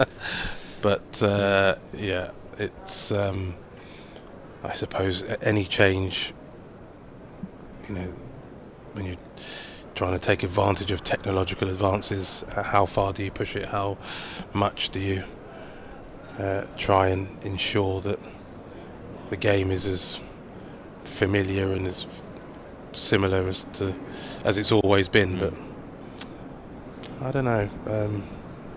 If you've got a lot of people in watching the game and it's just a little bit darker, I'm all for keeping the game going, cracking on, exactly. Well, everyone's favourite fielding position is back. Conor McCurr once again is now in leg slip. Those 2 fielders are still out on the short leg side boundary, so Surrey giving themselves the option of bowling very straight, bowling short, and square leg umpire has decided to go for a walk and come across to point. He obviously believes that there's a better view from the offside. He sidles up next to Sai Sudharsan for a chat. Worrell to continue. And that's nicked and that's caught. Well held by Will Jacks at first slip, and Dan Worrell has a 3rd wicket. Balderson's innings comes to an end on 33, and Surrey's fine day is just getting better and better and better. 173 for 7, even, beg your pardon. And Surrey well on top. Yeah, healthy edge, full drive outside the off stump from Balderson, and we'll see a very comfortably taken catch just above Will Jacks' head, or maybe it was actually just about head height. Fingers pointing up, I think. There we go, yeah, we'll have some of that. Shoulder height. And a very decent bit of bowling there from Dan Worrell. Well, they often say there's no better feeling in cricket than taking a slip catch. And Will Jacks, who hasn't played a first-class game this year, wouldn't have been fielding that position for a fair while. And he gave a big hug to his mates Ben Folkes and Dom Sibley. He was very satisfied to feel that one thud into his palms. Surrey Wickets, of course, Dino, are brought to you by C&C Insurance Brokers. Did you know that? I do now. Yeah. Tom Aspinwall comes to the crease. All 7 of them? All 7 of them, actually. Yeah, I think that's part of the agreement. And obviously, me and C&C Insurance Brokers are very familiar on good terms. Aspinwall, high score this season of just 4, I believe. He made his debut earlier this year. 7 wickets. He is obviously primarily a bowler. He took a 5-wicket haul on debut up in Blackpool, I believe, or was his first or second appearance in a fine game that Lancashire had against Durham. Yeah, he'll be looking to add to his, or increase his highest first-class score of 4 by some margin. Worrell beats him first ball. Well, it's not going to be a straightforward task because, as we've been talking about, conditions here have been in the bowler's favour all day, and Dan Worrell just about as supreme a practitioner in these conditions, but that was a straightforward slip catch, as you can call them, if you can ever call them straightforward. Chance for Will Jacks to see it all the way. Aspinwall is off the mark, takes 1 into the leg side. We've got 1 ball left of Dan Worrell's over. And it was an interesting little period because Lancashire had tried to put their foot down a little bit earlier on in the session, but then, as always, Wickets just kind of pegging them back. But Tom Hartley was doing a good job supporting Balderson, and you just wondered whether they might feel the opportunity was there to be a little bit more attacking, a little bit more aggressive, try and push things on. But of course that's the risk and reward, isn't it? And unfortunately for Balderson, it cost him his wicket. But now Lancashire, I guess, will just try and grab what they can for as long as they can. Well, we've had 53 overs here and scores 175 for 7. I think, well, obviously Lancashire will be hoping to push on above 200 and beyond. They're in a bit of bother here. Conor McCurt from the pavilion end. Edged, caught, and Lancashire sink further into their troubles. A 2nd wicket of the day for Conor McCurt. His arm was up in celebration before the ball had even reached Ben Folkes, who gestures to one of his teammates that the ball just jagged off the seam, and Tom Hartley couldn't resist. I don't know if he had an option but to follow this delivery. Well, the ball kind of seems to have followed its line a little bit, angled into the body. Tom Hartley's almost leaping out the way, truth to be told, and he edges the ball through. 2 wickets in 2 overs, and Surrey will be hoping to wrap this up in double quick time. Yeah, Tom Hartley might not be wanting to see too much of that replay, just inching the pads a little bit away and then fending at it with the hands. He looks at the pitch, then he looks at his bat. Wasn't too many gremlins there. That was just a decent bit of bowling from McCurt, just back of a length. Maybe held its line a touch, but difficult position to try and play just with the hands there. And another wicket falls in association with C&C Insurance Brokers. Beautifully delivered. I had the voice in the back of the box remind us. We're professionals. This is what we do. We read out words if people give us money.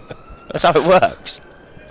Right, Josh Boyden on first class debut, shaping up another left-hander for Lancashire. 3 slips, 2 fielders out on the offside. Conor McCurr in from the pavilion end, and he has a big flash at his first ball in first class cricket, and it's a play and a miss. Yeah, as testing a situation as you're likely to find yourself in on debut. Team not quite where you want it to be. 175 for 8, with a rather impressive bowling attack lining up, ready to pounce. Edged wide of third slip, where Rory Burns has positioned himself. So Boyden is off the mark in first class cricket.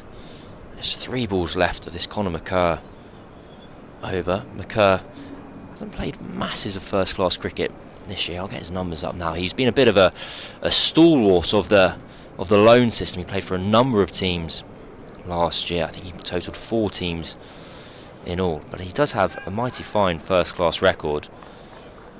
He took a 10 wicket haul for Derbyshire, so just the 1 first class game so far this season. Played 3 last year and 5 the year before. Driven to Jordan Clark at mid-off, who seems to have hurt himself somehow. I don't know how he's hurt himself, but he grimaced when fielding that ball. Now, Conor McCurr, we say this so often, kind of just evidence of the strength and depth that Surrey have, that to be able to call a bowler like McCurr off the bench whenever required is such a luxury. He's also showed he's no slouch in the field as well, taking a stunning catch earlier. Right, last ball of the 54th over, second last ball. This time clipped away to fine leg, and I lied to you earlier, there's 1 more ball of this Conor McCurr over to go.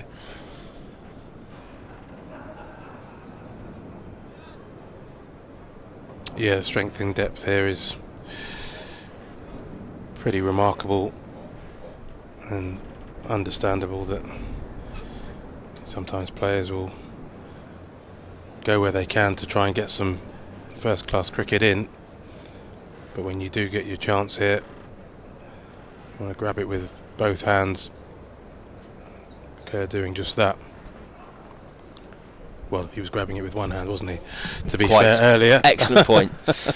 Right, that is the end of the 54th over. The score is 178 for 8, and we're going to have a change in the commentary box, sponsored by Wisden Cricket Monthly, as I depart for Phil Walker. Thank you, Cam. Well, as you say, 178 for 8 here, and the Surrey faithful, as I think I mentioned earlier, a very decent number of members in the pavilion, and they're being treated to more excellence from their county champions, reigning county champions, looking to go again, and they're in pole position to try and retain their crown, as Dan Worrell lines up from the Vauxhall end, and Phil Walker lines up alongside me. Yeah, afternoon, Dino. They haven't been at their best today, Surrey, in the field, but nonetheless they've taken 8 poles for 178. Barely halfway through the day, still 41 and a bit over scheduled. Despite the dank conditions, we've had an unbroken day up until now, and hopefully that'll be the case all the way through to about 6:30, maybe even 7:15 this evening, you imagine. And it's been Surrey's day. Worrell yet again the pick of the seamers. Relentless as ever. 3 for 27 from 16 and a bit. Conor McCurr as well has picked up a couple of good ones that make him feel particularly good after grasping a eminently catchable slip catch in the first session off Rocky Flintoff's outside edge. He's come back hard. Yeah, they are relentless, are Surrey, 23 points ahead at the start of the day's play, and they'll be very pleased with their day's work up until now. For Lancs, it's a question of what they can scavenge from the rest of this innings. Can they inch their way up to 200?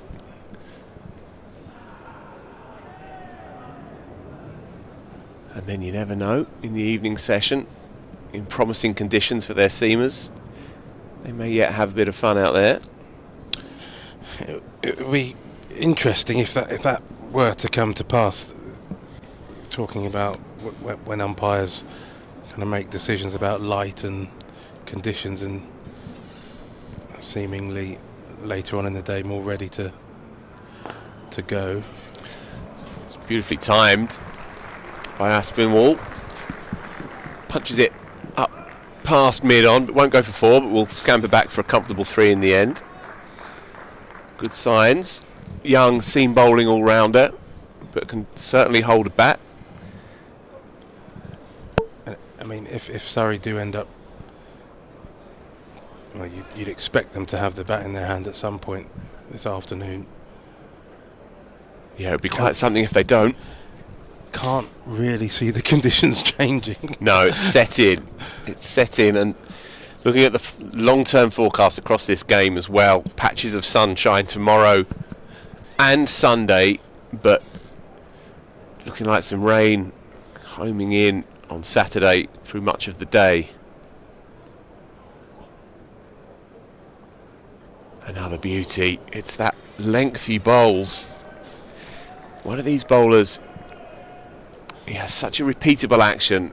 It's been grooved so studiously for so long. You feel like he could literally mark out his run, close his eyes, wang it down there and land it on that length. He is a real champion, is Dan Worrell.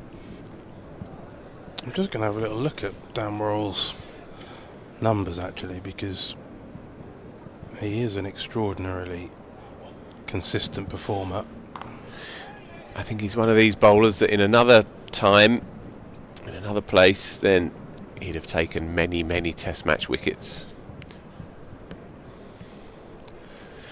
Another one ticks by. So 55 gone, 183 for 8. Hard yakka for Lancashire. 2 tyro tail enders really in Aspinwall and Boyden. Barely any first class experience between them. Boyden on championship debut. Tom Aspinwall's played just 4 games.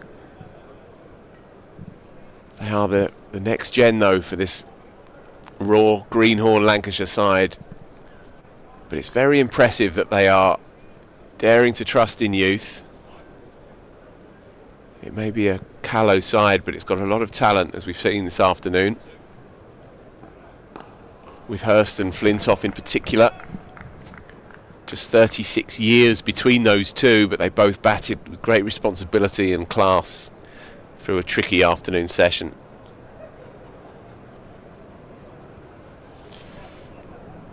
It was interesting, the timing, blooding some of these young players, obviously none younger than Rocky Flintoff, and doing so at a time when there's still plenty to play for in this championship season. It's not the last game or 2 of the season. This is prime time of the season.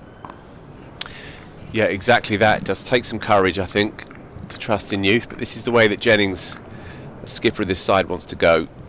And Rocky Flintoff has deserved his spot. He's been bashing the door down. He's played some red ball cricket as well for the under-19s, and Matty Hurst has made good runs in pressure situations for the Manchester Originals, and so they've earned their place.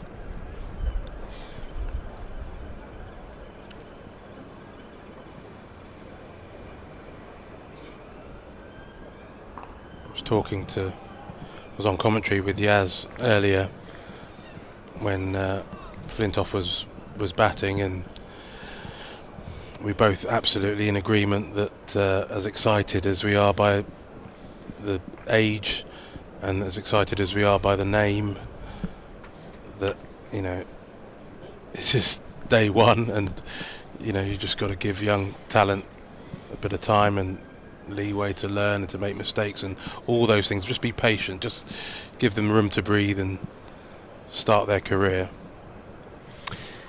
Yeah, precisely that. There's hardly any professional cricketer, and certainly not any professional county cricketer, that hasn't experienced tough times, setbacks, reversals, quiet years. Even the very best.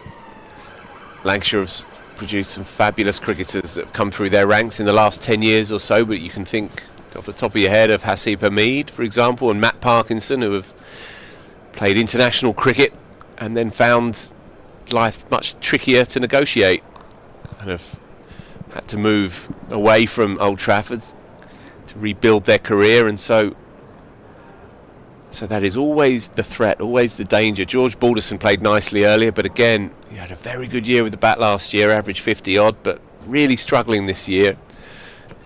And this is just the nature of the beast. There's also, Dino, a relentlessness to county cricket as well, and when you're out of nick, out of rhythm, it's very hard to get it back when you're playing and then you're on the road and then you're netting and then you're playing again. When times are good, you don't want to do anything else, but when times are bad, it can be hard. Airborne, Dan Worrell running back from mid-on, and it plugs just beyond him.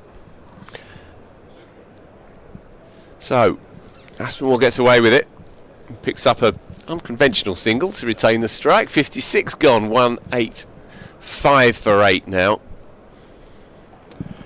You're looking quizzically at that point. Well, I'm sort of thinking actually back to, or thinking of a few conversations that I've had with people about form and about trying to find your way when things aren't necessarily working for you. And I can remember talking about just that with Graham Thorpe on a number of occasions, and he was, I thought, really insightful. He was incredibly insightful about anything to do with batting, to be honest with you, but he was very much talking about process rather than results. We do have a change of bowling. Jordan Clark, powered by SSE Energy Solutions. Bowl out carbon emissions and set your business on a winning streak with renewable energy. This was SSE Energy Solutions, who are our sponsors for the week. And it was just interesting because he kind of said effectively that you could, whatever path or pattern or trend that you're on, you can kind of feel as though there's nothing you can do to escape it or to get out of it. But you only kind of feel that way when things aren't going so well. And when things are going well and you're in form and things are, runs are flowing, you're never sort of questioning, how is this gonna stop, or you're just kind of catching it. And actually, if you treat those sort of two imposters in a similar kind of way, that actually the only thing you have control over is the work that you do in the nets. Getting ready, preparing yourself, giving yourself the best chance. He was very big on that, very strong on preparation, and he prepared lots of players for lots of matches, and was a incredibly insightful coach as well as player. But certainly at the top level, that space is now available to test players, international players. I think I was hinting at the point that for county players, especially those playing red ball cricket in the early part of the summer, when you are playing 8 weeks in 9, that must be particularly tough mentally as much as anything else if your game is slightly out of whack. And finding the space physically and mentally to adjust some elements of your game, to think it through, can be very challenging, I think, because it is relentless and remorseless at times. I think there's something as well perhaps with white ball only players as well, who they go through a churn of white ball cricket when you're playing 4 or 5 different games a week and you're playing at 4 or 5 different venues, and there's a sameness perhaps to your role, say at the top of the order. I don't know, perhaps it can be challenging, I think, when your game is slightly out of rhythm, to find that rhythm again.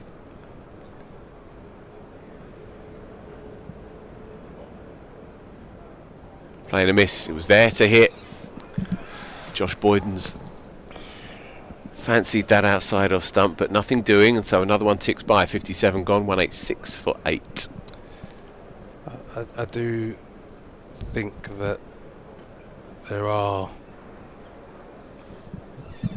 plenty of opportunities actually to get the work done and to give yourself the best chance of success, whatever the format you're playing, whether it's white ball or red ball. I think there's also a kind of there's an element to, like, every player is different, and by that I mean, you know, the expectations and the quality of that you expect from different players is different, and you know, what is it that you can provide in your role? You know, what's your, I don't know, I guess your kind of maximum output. That's going to be different for different players. Not everyone can score lots of runs in lots of conditions. Picked that up beautifully, by the way, off his hip. That's gone all the way. That's a gorgeous shot. Tom Aspinwall, perhaps the shot of the day. He's just helped that on its way. Bit of pace from Conor McCurr, and it's sat up. Swiveled on the hip, shortish boundary into the bleachers. Beautiful shot that, as you say, just a pick-up shot. Spotted the length nice and early, short enough, and helps it on its way. Had an opportunity just to stand and admire that short boundary. I think that you could have extended that boundary quite some way. It was still cleared it. Yeah, he's hit that pure. And bang on cue, getting excited. He's enjoyed that previous shot, clearly. Signals the intent. I think it's an interesting question, though, isn't it? And we've heard this year from the PCA, who have got together with some of their players and talked about the schedule and the relentlessness of the schedule and how it impacts on the intensity of the cricket at times, and also impacts on the emotional equilibrium of individuals as well, who are travelling from game to game, and this has become a big thing. Slashed away, not picked up either by Sai Sudharsan. Unlucky. And a decent effort, but can't prevent the boundary 4. He was going square, only to see the ball flashing to his left, and he had to reverse back on himself. Couldn't quite haul it in, and so 10 from 3 balls, much needed. And a terrific effort from Sai Sudharsan to try and stop that ball on the third man boundary, but almost had too much spin. The spin kind of checked off his hands, and it still had enough rotation on it that as it landed inside the rope, it followed him and went for 4. Yes, please. What a shot. More runs. Gone up and over. 4 more through straightish extra cover. This is good stuff now. Immensely valuable stuff, and this tail is wagging. 200 up now. 202 for 8. Yeah, they've got themselves. That 200 did look a little way away at 7 down, but Aspinwall has decided he's going to try and take on Conor McCurr, and all round the wicket, the 6 over deep square leg, 4 cut away down to third man, and then actually probably the pick of the shots, a lofted cover drive for 4. And a single into the offside. So with 1 delivery still remaining from this over from Conor McCurr, this has been excellent stuff by Tom Aspinwall. He's careened on to 22 from just 17. invaluable runs. Yeah, just going back to the issue around the schedule and the relentlessness of what's expected of professional cricketers today. I think many will have their own opinions watching on. People from a certain age may think, well, it's always been thus. But certainly this has become a very hot topic for the rank and file of English cricket. Back in early May, as another over ticks by 58 overs gone now, 203 for 8. Back in early May, the PCA released a statement saying 81% of their members say the fixture list is causing physical concerns, with 76% worried about unsafe travel. 2/3 of the playing rank and file say the schedule is not conducive to high performance. Joe Root himself actually is quoted as saying there are certain non-negotiables around player welfare, and the players are very vocal on this subject now. It's not just about physical and mental well-being, but also about the intensity that is expected of professional athletes. People will have their views on that, but for the players themselves, this is a key issue for the modern player. Deflected off the hip, just a single though. Fine leg is round to tidy up. Yeah, I get one thing I would agree with absolutely, that there's a sense of imbalance throughout the season, and in terms of periods of intensity, both in terms of the amount of cricket being played, then in terms of the type of cricket being played, and in terms of the distances required to travel.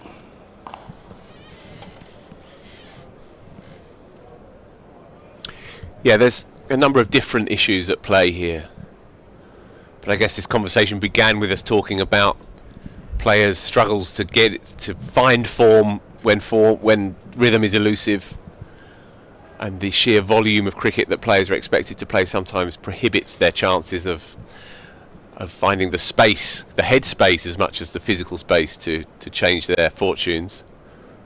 And he's chipped it straight to mid-off. Who'd have thought? How frustrating must that be for Josh Boyden on debut? He's chipped it easy as you like. It was there to hit, really, and he's showing his frustration as he walks off, as if to say, why didn't he just extend the arms and try and go over the infield? It's one of those funny ones, Dean, where he timed it okay. He just was such a half-hearted attempt that he's picked out Tom Laws at mid-off.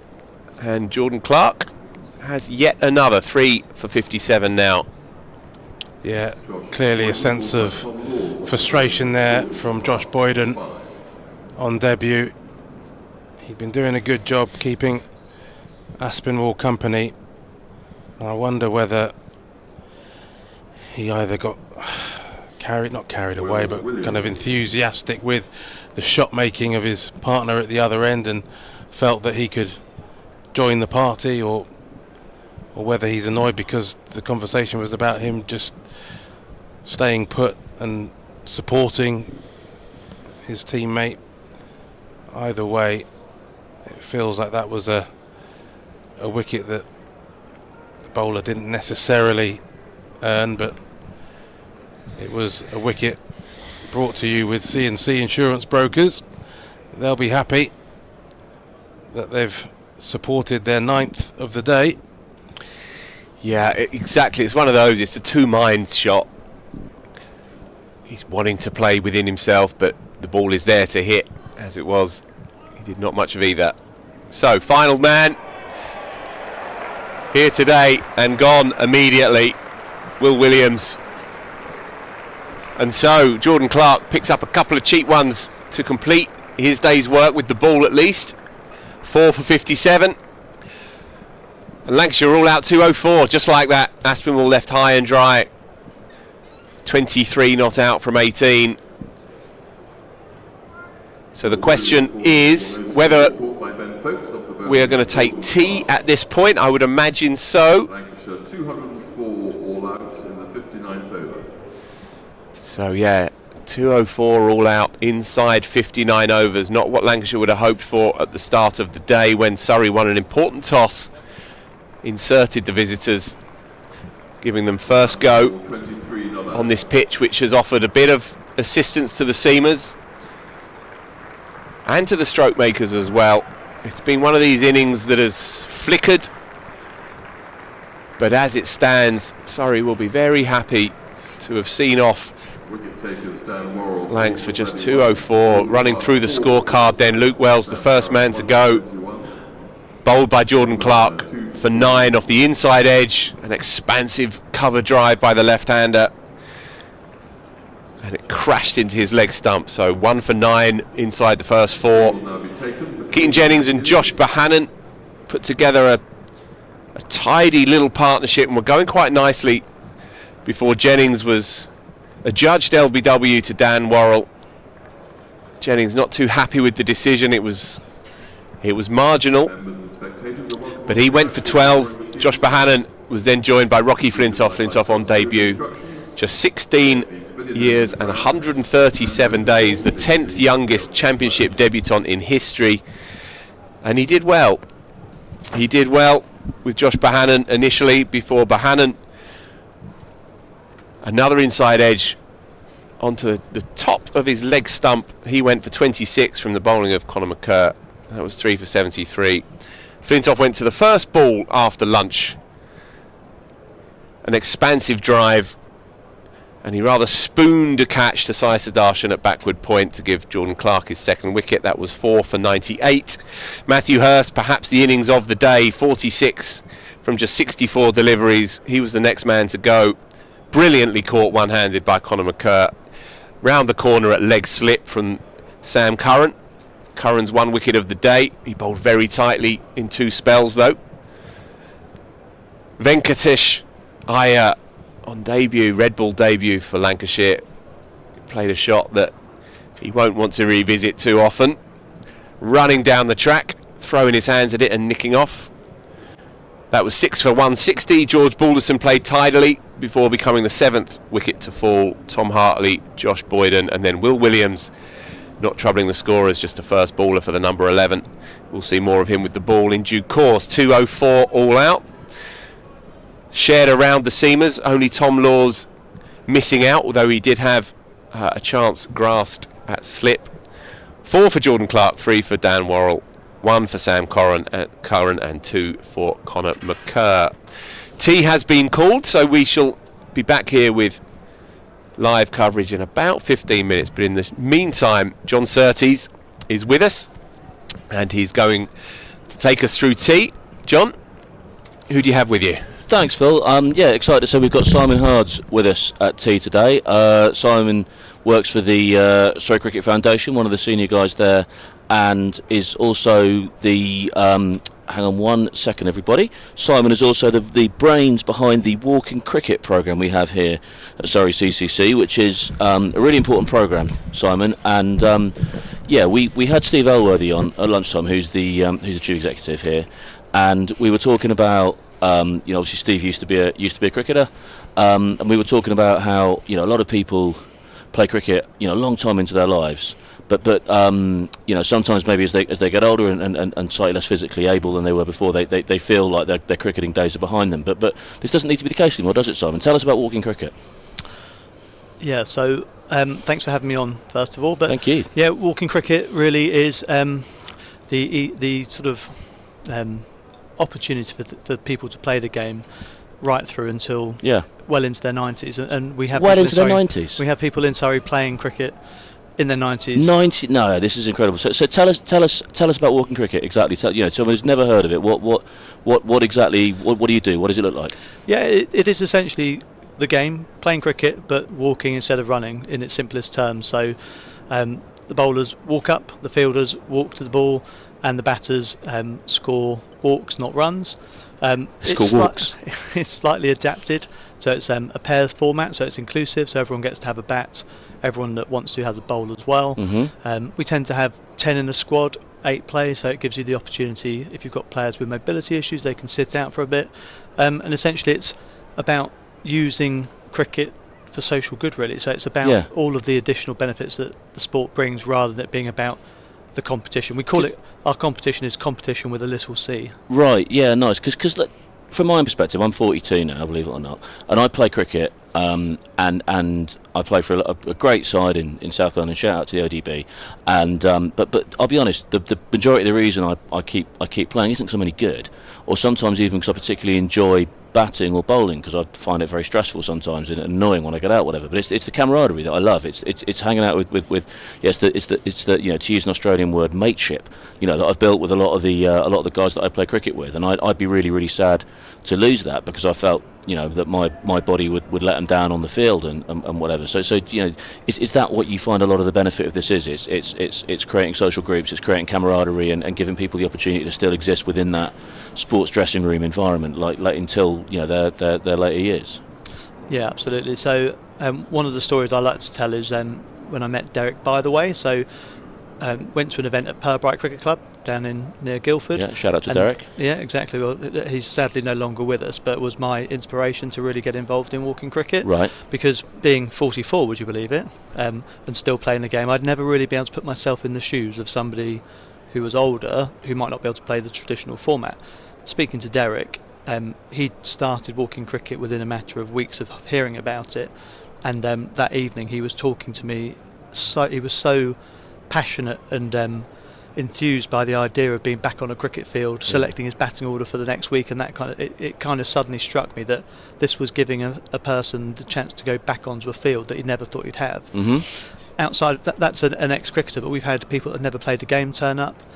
We've had people coming back to the game. We've had females come along. Yeah. So it's a multi-gender thing, is it? You know, you play. It's not, you don't have women's walking cricket, men's walking cricket. It's everyone chucked into the same pool. The ambition is for it to be gender equal, so to have teams of 4 men, 4 women playing. Right. In the future, clearly, we haven't got there just yet. But the motivations for playing vary massively as well. For some people, it's getting a bit of physical activity. Some people, it's during the pandemic, you know, the older generation became quite socially isolated, and for some people, this might be their only opportunity to go and meet other people during the week. Yeah. For some people, it's mental health. You know, there's a whole range of benefits. Yeah.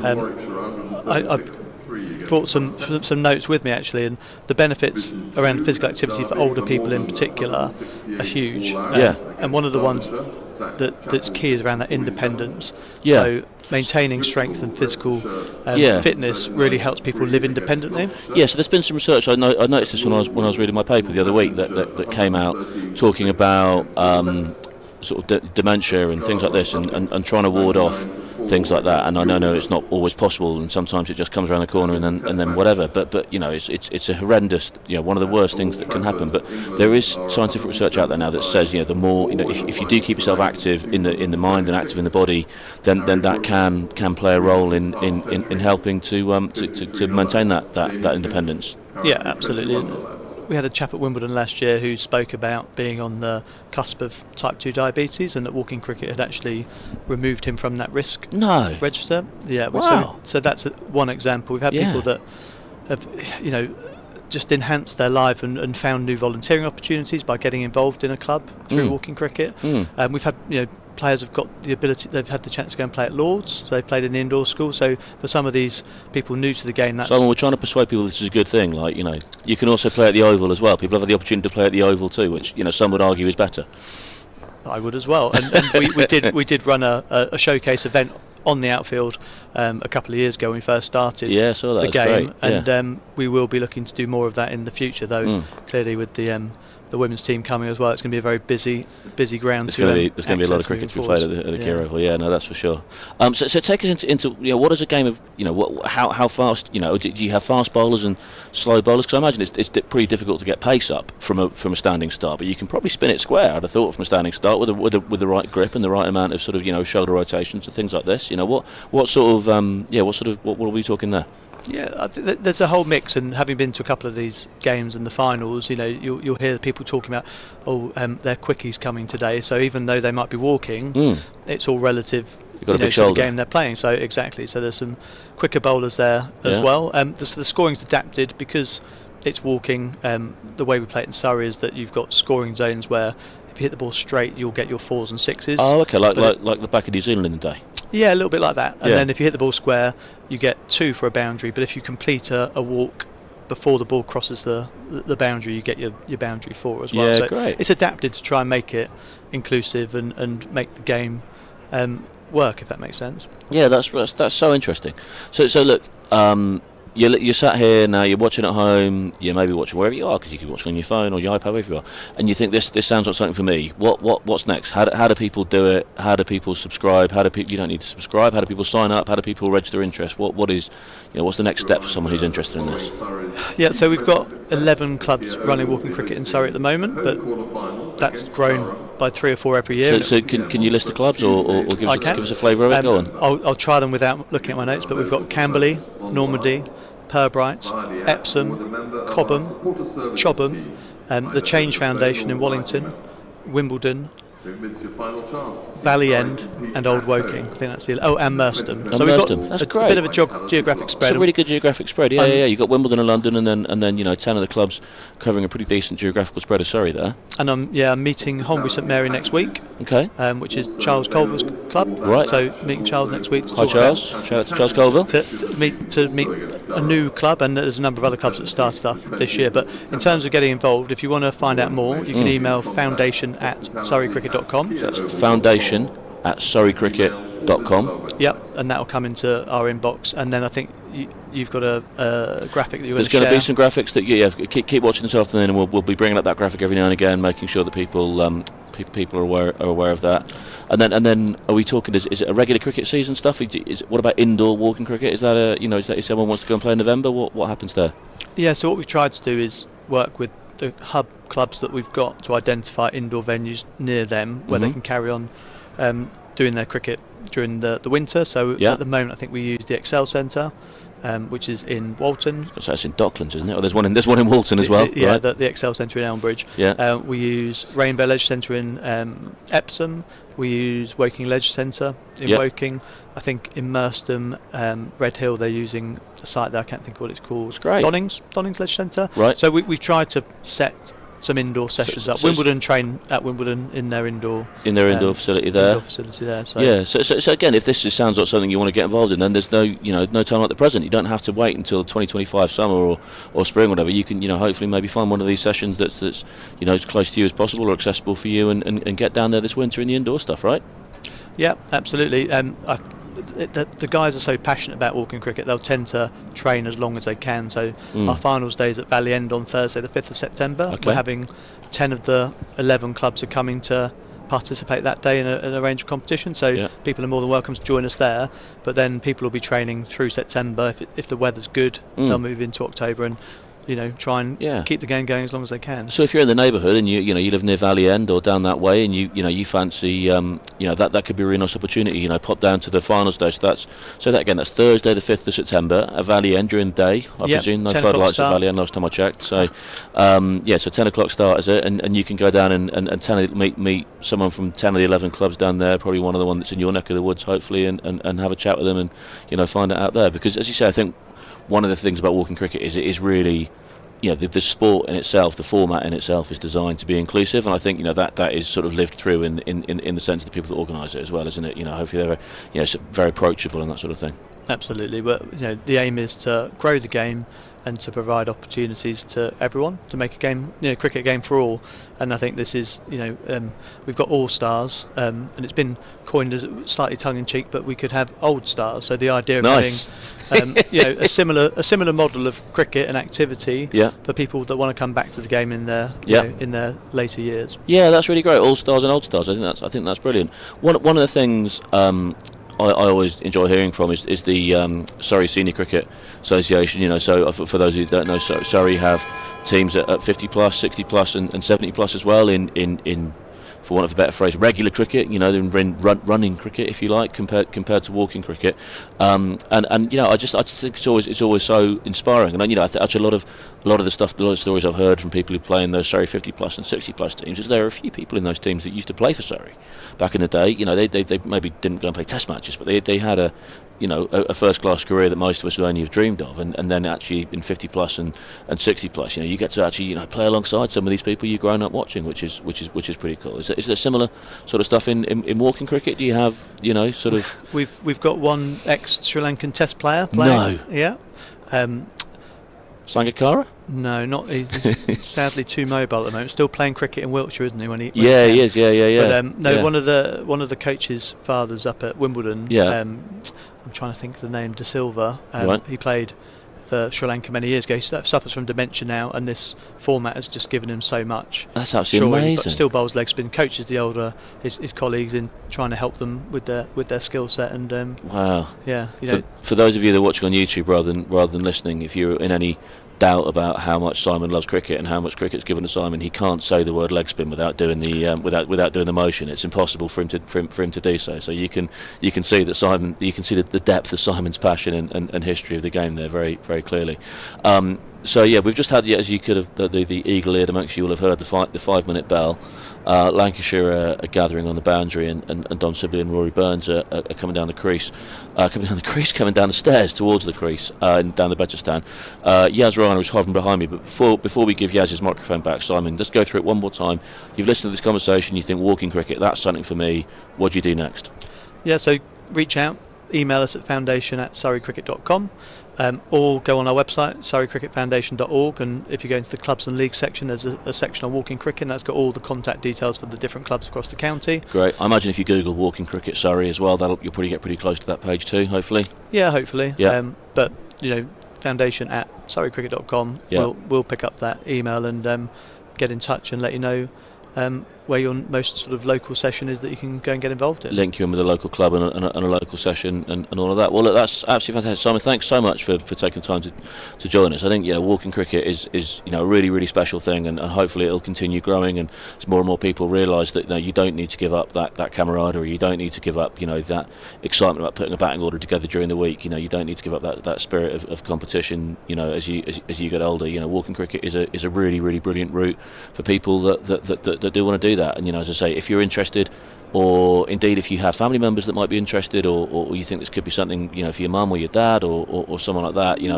foundation, Simon? At surreycricket.com. Foundation@surreycricket.com. Send an email about walking cricket, and then the foundation will connect you up with your nearest local session. Brilliant. Simon Hart, Surrey Cricket Foundation, thanks very much for joining us. No. Walking cricket, foundation@surreycricket.com. Thank you very much.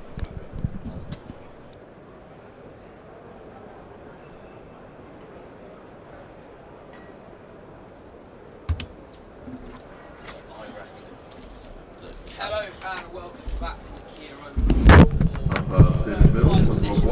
Just got to sit in here because Katya's not. Jennings and the Lancashire team. And opening the innings for Surrey, Don Sibley and Captain Rory Burns. 58.4 overs. It's been overcast all day. Favourable conditions for seam bowling. And there were periods where Lancashire fought really, really well. Rocky Flintoff impressed on debut, scoring a punchy 32. Matty Hurst looked very impressive. The Lancashire youngster, just 20 years old, enjoying a breakout season against both the red and white ball. But in the end, Surrey, after letting a couple of opportunities slip them by, bowled really professionally towards the end of that innings to restrict Lancashire to a score of 204. Katya, it's pretty gloomy, but it has been pretty gloomy all day. Yeah, it is gloomy, and I was actually just thinking as you were saying that 200 odd is obviously not a great score, but if you were Lancashire you wouldn't be thinking you're out of this given the conditions. It's got a little bit darker again, a few spots of rain on the camera. It could have been a lot worse for Lancashire in that morning session. And if Surrey had held their catches, it might have been a lot worse for them. Definitely. 37 overs to bowl in this session, in theory. We've battled against the light and have won so far throughout the day. Will Williams will open up for the visitors. To the Surrey captain, Rory Burns. Interesting to look at that Lancashire slip cordon. 3 slips in place for the first delivery and a man leg slip, a position where Surrey found some joy earlier on in the day. Yeah, they'll want to use that swing early under these conditions. Try and get as much out of that ball as possible. Those 3 slips in there, hopefully all in action. They're quite narrow, that slip cordon. Yeah, noticeably closer than the Surrey slips were at any point in the Lancashire innings. Slightly quieter year in the Championship so far for Will Williams, 13 wickets at 35. He's played in 9 of Lancashire's 10 games so far. Metronomic seamer, doesn't give much away.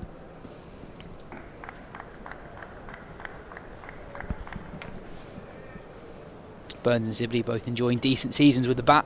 Burns averaging 38 after 10 matches. Sibley 45.5. It's what you've come to expect really from this opening pair, who of course opened many times together for England.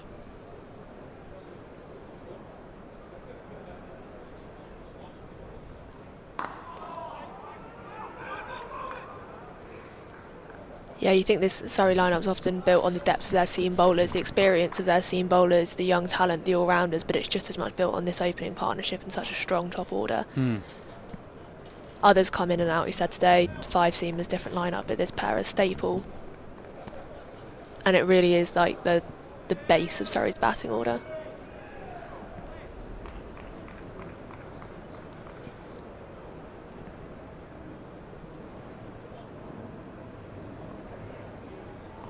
Left alone by Burns. It'll be interesting to see how this Surrey lineup is configured, given the number of absences they've got. 4 of the England team that's playing up at Old Trafford at the moment are Surrey players. 3 of England's top 6 are Surrey batters. So no Dan Lawrence, Ollie Pope or Jamie Smith for Surrey today. Ryan Patel, who scored that extraordinary 100 from number 7, must be 6 or so weeks ago. The start of July.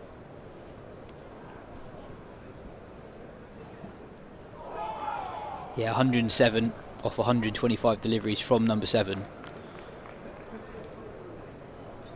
Would expect him to move up to number 3 with Ollie Pope unavailable.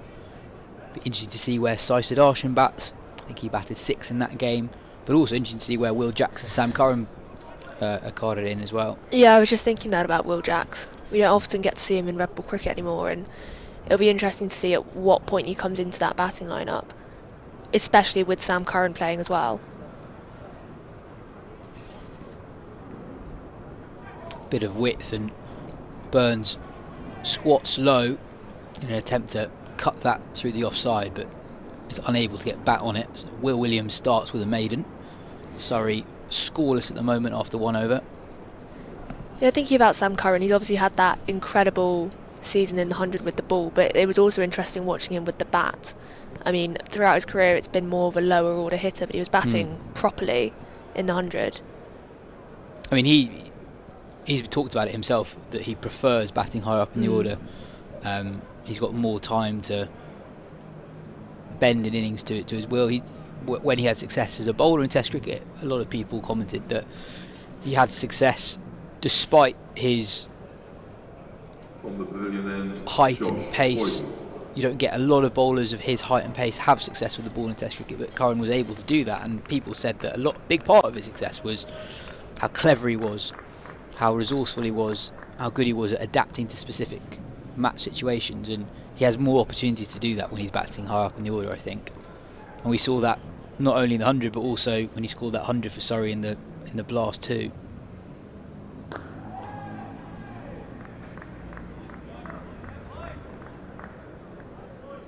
It's interesting thinking about the flexibility Surrey have got to their batting order, because they can and they might well do bend it to the situation they find themselves in when that middle order come in. There's no point keeping Will Jacks and Sam Curran at bay if you're 300 for 2. You might as well get them in and get them to push on.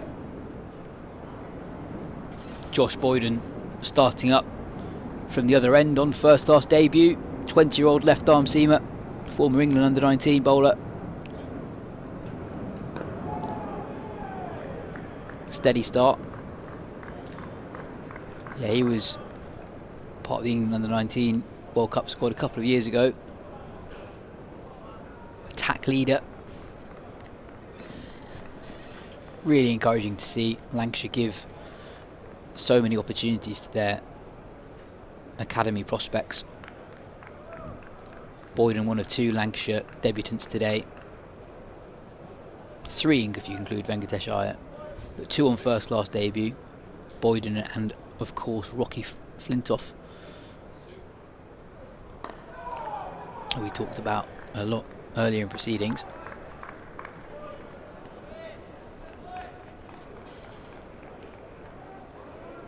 More conventional field for Boyden, 3 slips and no one catching short on the leg side.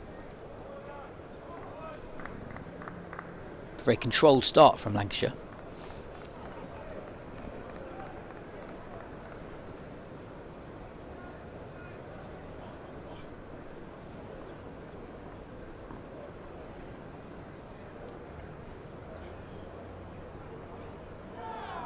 Bit of shake from Boyden as the ball past the stumps.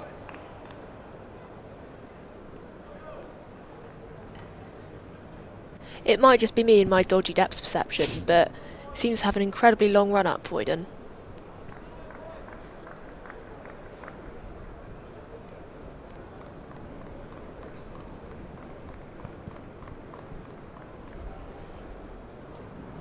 Yeah, it is pretty lengthy.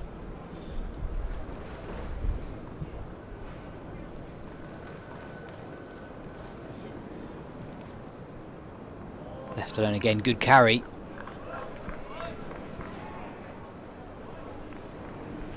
Through to Hurst behind the stumps. Yeah, really impressed by Hurst earlier today. 46 from 64 balls. When batting was definitely not straightforward. Got a really nice natural rhythm to his batting.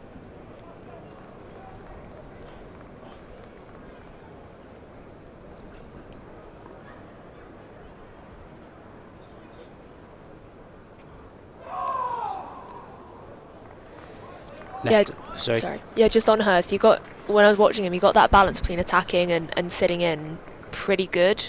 One of the things about Lancashire's innings was at no point did they seem to get that bogged down. And key when you're in those kinds of situations and when wickets are falling is making sure that scoring rate keeps going. And that's why Lancashire have been able to post that 200 plus score that they very well might not have been able to post had Hurst gone into a shell or had they not kept that scoring rate up. And in these conditions, if you can keep that scoring rate up, you keep yourself in the game. Even if you're behind the game, which Lancashire are, they're still not out of the game.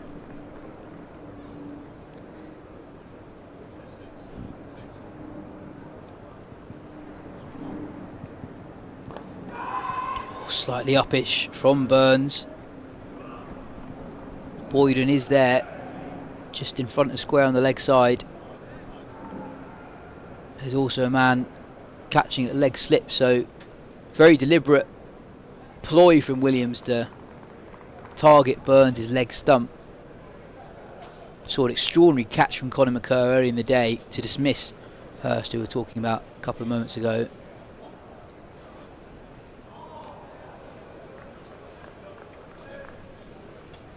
Yeah, and also I think just always remember that you've got such a short boundary on the gas holder side of the ground that once you're in, once you've got your eye in, run scoring will come reasonably freely.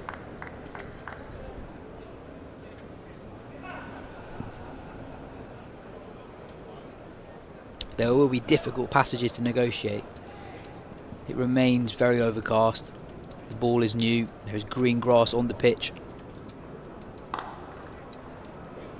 And Surrey are on their way. Burns tucks that into the leg side. It's an area he loves. He picks up a single and Surrey get their first run.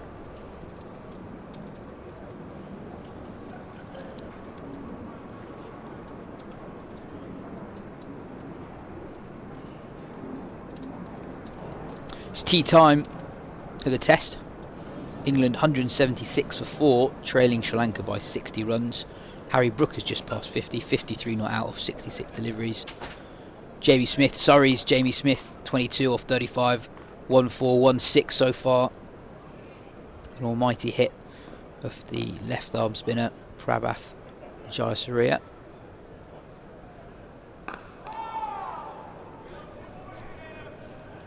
Ollie Pope got a beauty earlier. Surrey's Ollie Pope, England captain, got a beauty from Fernando earlier. Knocked out his stumps.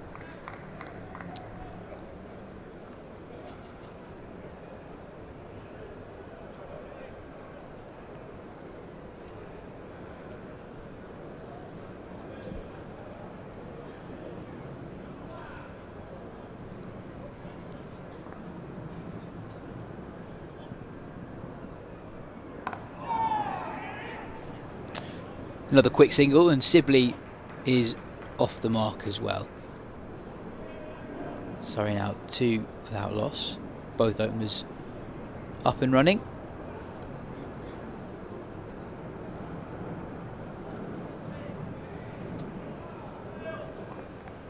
One thing you can be sure of with this pair is they won't get bored.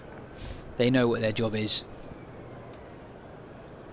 They know that passages of play like this, when the opening bowlers are bowling well, is part of the job. You just have to get through it.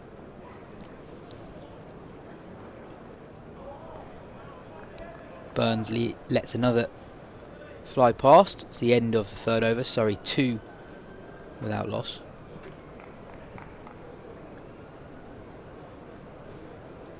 So viewers who were with us during the tea break would have heard that conversation that John Surtees had with Simon Hards from the Surrey Cricket Foundation. There's a QR code at the bottom of your screen there, and if you want to find out more about walking cricket and how it's growing in Surrey, you can sign up by scanning that QR code. So get involved.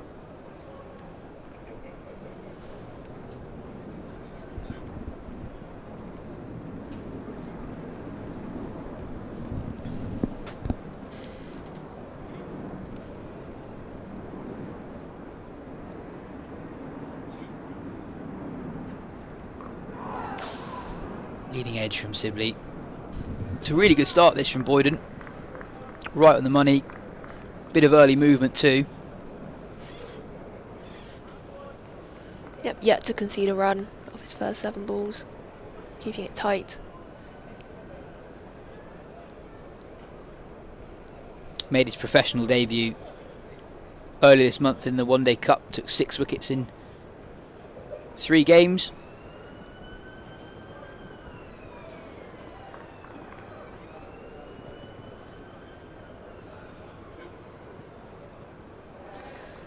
Yeah, it's become an interesting part of the pathway, the One Day Cup. I think Rocky Flintoff made his debut in the One Day Cup earlier in late July, this summer as well, now playing first class cricket. Whatever the rights and wrongs about where the One Day Cup now sits and the position it holds in the summer, that is an interesting new feature of the pathway into county championship sides, that part of the summer being dedicated to players who aren't playing in the 100, and academy players now coming through to fill those gaps now leads straight into the first class sides. Do you like it? Do you like that there's that opportunity?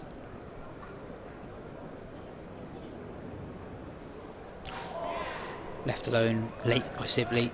Just withdrew his gloves at the last moment. Yeah, it's very difficult to talk about the One Day Cup in that manner, because it does have such a...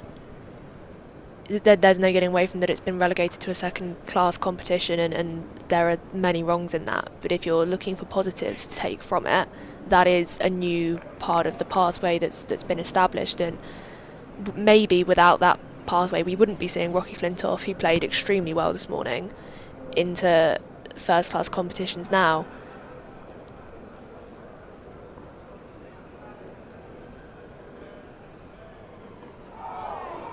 Yeah, it's quite interesting because some of the counties that actually have been quite successful in the One Day Cup are teams that don't lose many players to the 100, so they're still fielding teams that are close to their full strength 11, whereas counties like Surrey or Lancashire, I don't know the exact figure for Lancashire, but Surrey lost 15 players to the 100, so it gives opportunities to guys who don't otherwise play a lot of first team cricket. Someone like Conor McCurr, for example, hadn't played a game in the county championship for Surrey this season, until the One Day Cup, so that was his first serious stint in the Surrey first team this summer.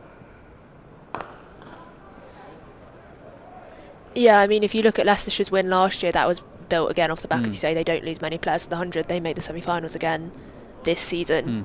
And as much as it's been devalued as a competition, there is a benefit to seeing sides like Leicestershire have the chance to win silverware last year and this year, and to see young players coming through and getting that taste of the professional setup before they make debuts in competitions like this.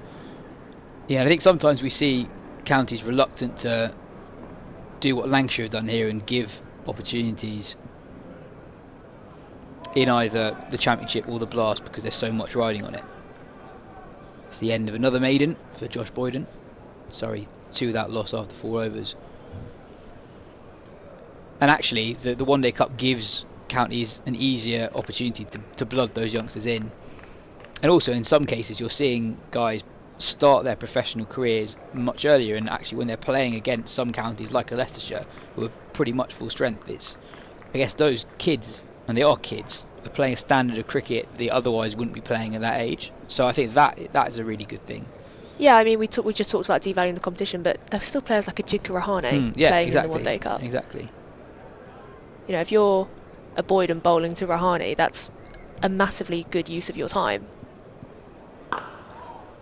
And a massively good introduction to professional cricket.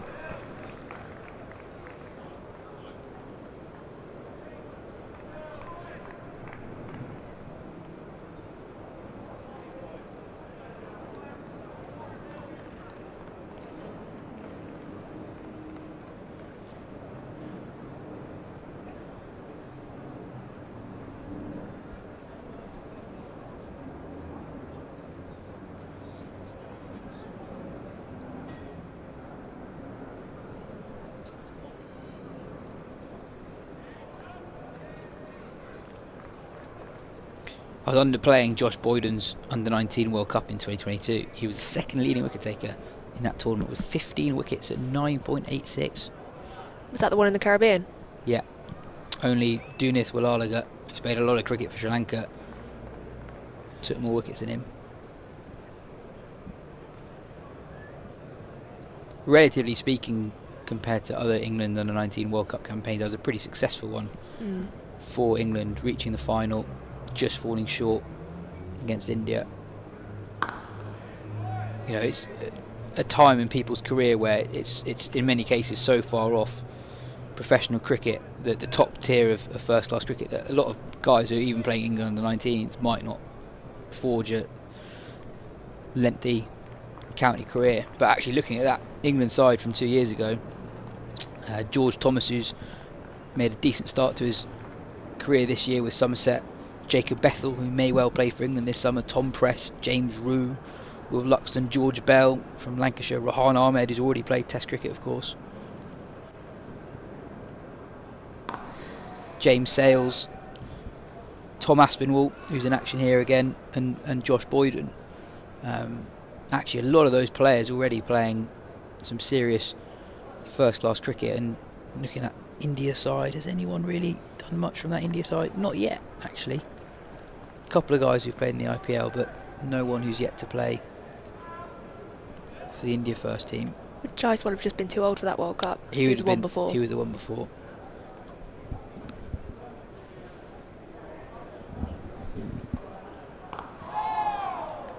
But even if you look at the England under-19s now, you know, Rocky Flintoff and Farhan Ahmed, who've been playing in the under-19s this summer, we see Flintoff obviously making his debut today. There's almost been a condensing of that pathway into first-class cricket. And obviously the path isn't linear, you know. I'm sure that Flintoff will drop in and out of the Lanc side, and Farhan Ahmed, has he made his first-class debut yet? I don't think he has. I think he played against Sri Lanka.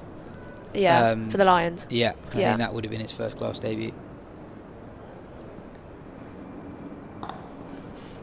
Tucked off his hip, but Lancashire have 2 men out on the leg side, protecting that shorter boundary. So just 1 run from the 5th over. Surrey, slow progress so far, but crucially for them, the wickets column still has a 0 at the top of it.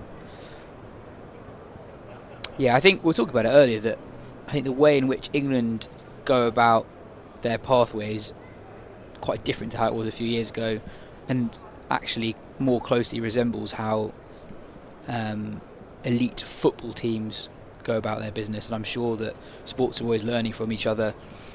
You know, the England under-19s now, I don't really think is the best 11 players under the age of 19. It's the players they identify as having the highest ceiling who aren't playing meaningful cricket at that period of time. Whereas I think previously you'd have seen England under-19 teams that are packed full of 18-year-olds and 19-year-olds. Now, you know, Bohannon, you mentioned, he was 15 when he went to an under-19 World Cup.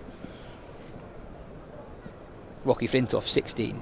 Those were selections that England didn't really make until very recently.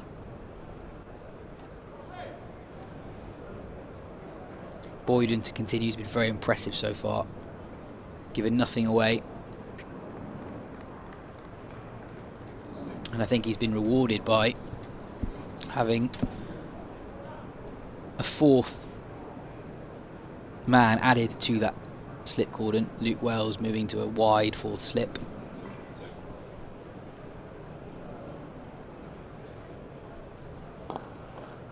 Straight, but that's well cut off by short mid-wicket. It's just one run. The first run off Josh Boyden's bowling in his first-class career.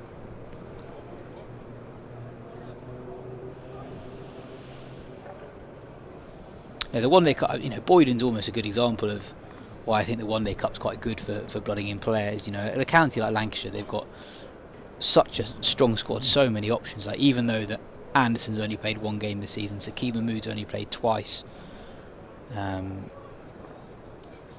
Despite that, it's still very hard to get young talents like Boyden in.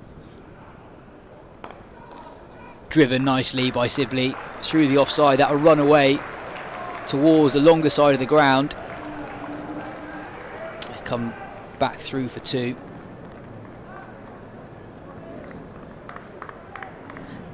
Do you think one's reflected the other, or has it been a specific way around in that England have been, for under-19 level, getting those players, I think, with the highest ceiling value not playing cricket through into the under-19s team? And do you think that's subsequently pushed counties into bringing younger players into competitions like the One Day Cup, or do you think it's been the other way around?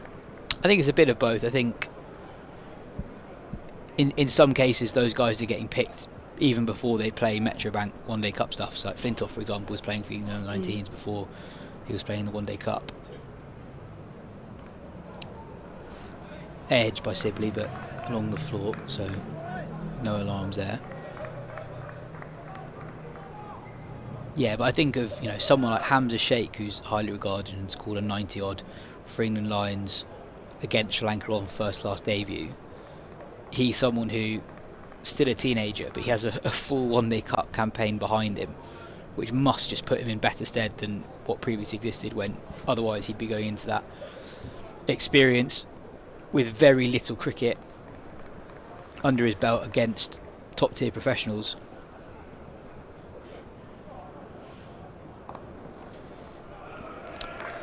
Sibley tucks that one off his hip and picks up his first boundary and Surrey's first boundary.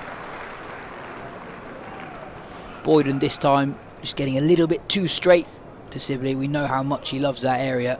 So strong off his pads. And that races away to that short leg side boundary. Yeah, after those first 2 maiden overs from Boyden, 7 runs have come off the first 4 balls of this over.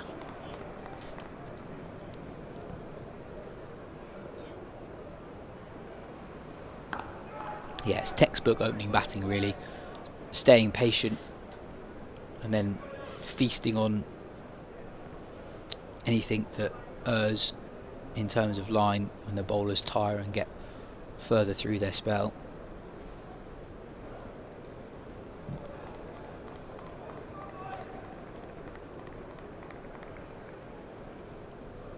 It's been a wicket at Old Trafford. Prabhat Jayasuriya has bowled Harry Brook with what has been described on ESPN Cricinfo as a ripper.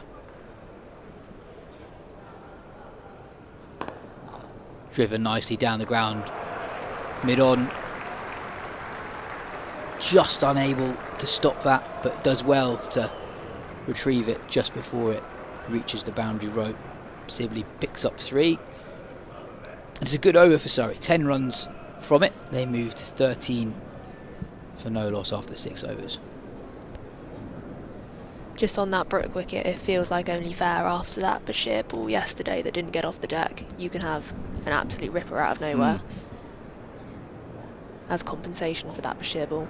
Yeah, I think even aside from that Bashir ball yesterday, he got a lot of turn for day 1 of a test match in England. I wonder if Sri Lanka knew exactly how the pitch would play, then maybe they would have been tempted to play 2 spinners rather than just 1. With that England lineup though, it does mean now Chris Woakes is in at number 7. So effectively, you'd say a wicket away from the tail.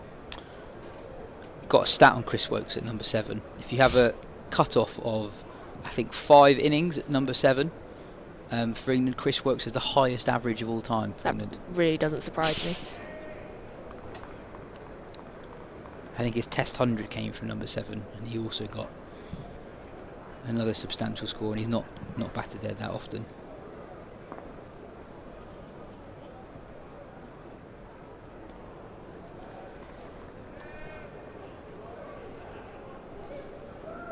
Matt Potts got that first-class century this summer though. Mm-hmm. He's in next. Yeah, I'm much more comfortable with Chris Woakes at 7 than I am with Potts at 8. I think Potts at 8 feels high. I think people forget actually just how good Woakes' record is at home with the bat as well as the ball. I think he averages something like 33 in home tests with the bat, which is very good going.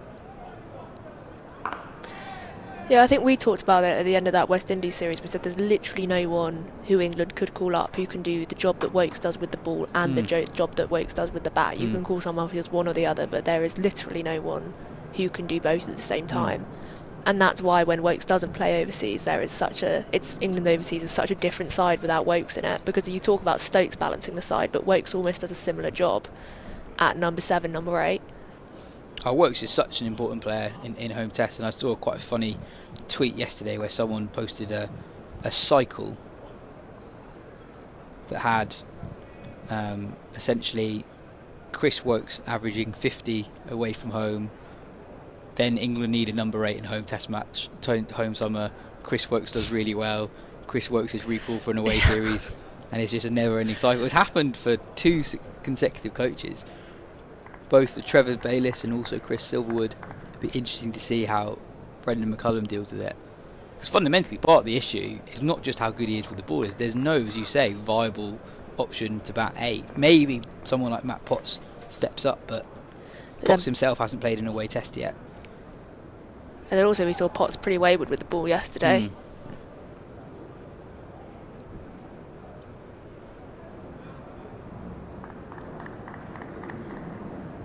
Chris Woakes is someone who, of course, once batted 3 for England in a World Cup against the West Indies at what was then the Ageas Bowl.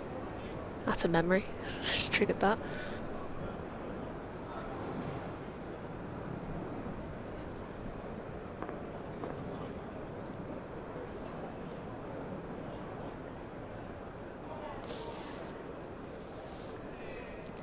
You know, there was a lot of talk before this round about Sam Curran and could Sam Curran come back in, and you do obviously that was off the back of the 100, but maybe had this round been even a week earlier and Sam Curran had put in, I mean he bowled pretty well this morning, see how he goes with the bat, but if he'd put in a pretty decent performance there would have been even more of a case for recalling Sam Curran, because if you're looking aside from Chris Woakes, Sam Curran is the only man who can do a similar job to what, even not the same, but a similar job to what Chris Woakes can do. But I guess similar to the conundrum Chris Woakes has, I wonder if Curran is the type of bowler England are looking for overseas at least. Oh, for sure. Looking at this test match in isolation with Stokes unavailable, Sam Curran would be more of an option for that particular problem. The end of another Will Williams over, no runs off it, Surrey 13 without loss after 7. Another name to throw into the conversation would be Jordan Clark. You know, Jordan Clark is Mr. Reliable at Surrey, bowled a good pace. You know, we've got the speed guns for the blast. and the county championship, and he always compares favourably to guys who play international cricket. He's someone who Surrey are very comfortable with batting at. He's probably carded to bat 8 here in this particular lineup, but more often than not bat 7. He's one of the most important signings in the championship of the last few years. He's been so key to Surrey's success. Averages 40 with the bat this summer, 25 with the ball. Surrey's second leading wicket taker in the championship. He's also, I know he opened the bowling here today, but he's someone who does the bulk of his work actually as a change bowler, which is an area that England have often been lacking in recent times. Another Surrey player who could be in that conversation when he's fit is Jamie Overton, who of course scored that 97 on Test debut 2 years ago. As a profile of bowler, is probably closer to what England are looking for those big overseas trips. Well, we thought it was probably assumed that he would get recalled to at least the white ball side this summer before he got that really unfortunate injury. Yeah, I think he would have gone to the World Cup had he been fit.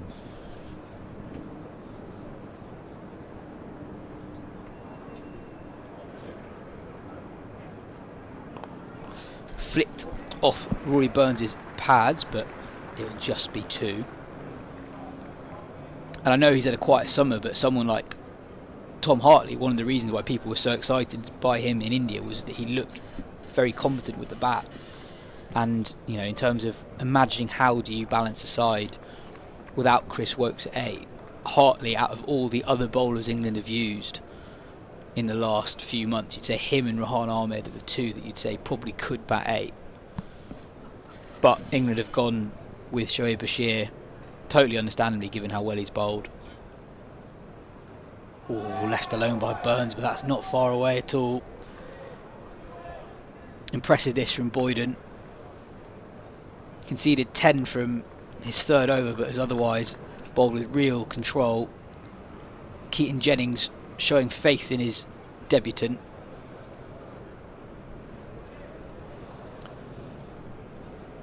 Not only opening the bowling with him, but giving him 4 slips to these 2 men who've both have considerable experience opening the batting, not only for Surrey but for England.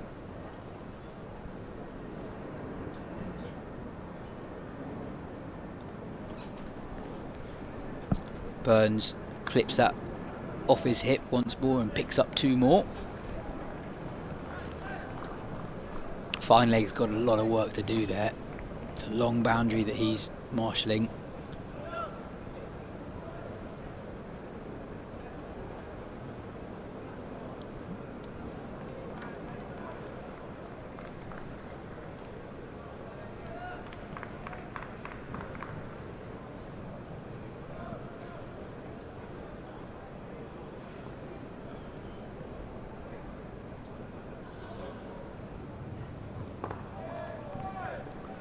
Plenty of people in today for a pretty gloomy Thursday afternoon. I know it's school holidays, but when I was walking around the outside of the ground, there were quite a few kids walking around in Oval Invincibles t-shirts and England t-shirts that have managed to stay the course for over 2 sessions now in quite a cold, windy day. Yeah, it's been noticeably breezy throughout the day. The flags over the pavilion moving in the wind.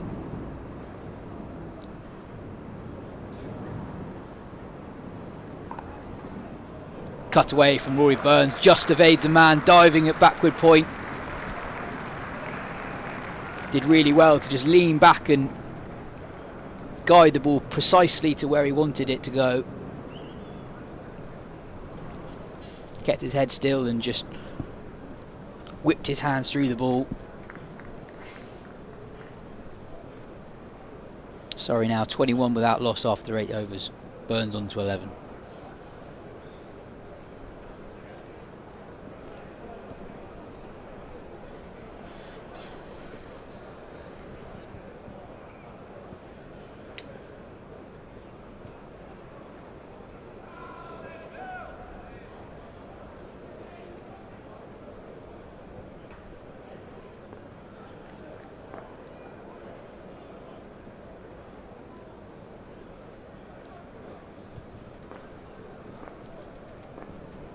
Williams to continue. Left alone by Sibley. Slight change in the field. There's now a man catching a short mid-wicket. Really quite close in. Still have the 3 slips in place. Aspinwall is warming up a bit on, so we might not be too far away from a first bowling change of the innings.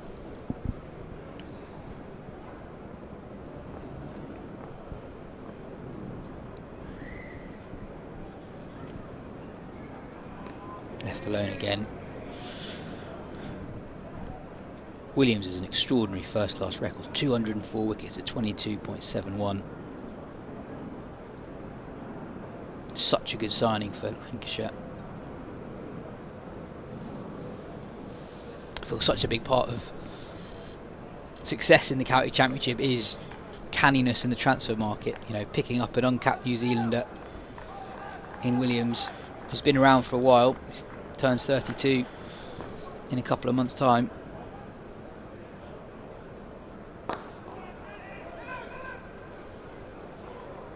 Quick single, but always safe for Sibley.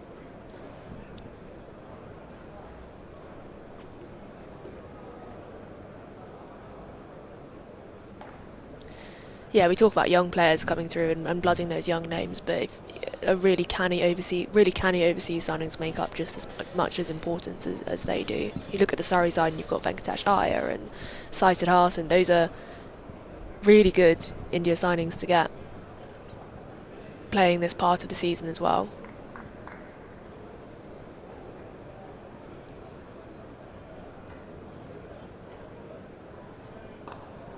And I think, you know, there's sometimes a lot of talk about the calibre of overseas players in the championship not being as good as they were 30, 40 years ago, and that's undeniable. But also sometimes I think we forget how lucky we are that we do get some really good overseas players playing in our first class competition, and that's something that a lot of other places in the world, in fact most other places in the world, really don't get. Yeah, I remember speaking to Kemal Roach at the end of last summer, and he was saying this is the closest you get to Test cricket outside the Test arena, and precisely because of that, the calibre of overseas players lifts up the standard.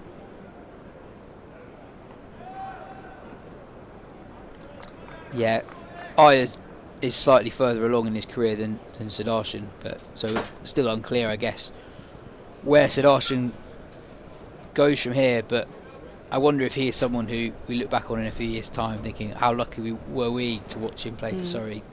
You know, I think he's still in his early 20s, already played for India and impressed for India. He's lit up the IPL, lit up an IPL final.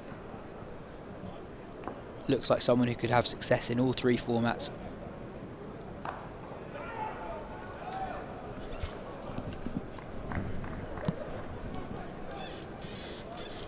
And that's the end of Williams's 5th over. Surrey now 23 without loss after 9.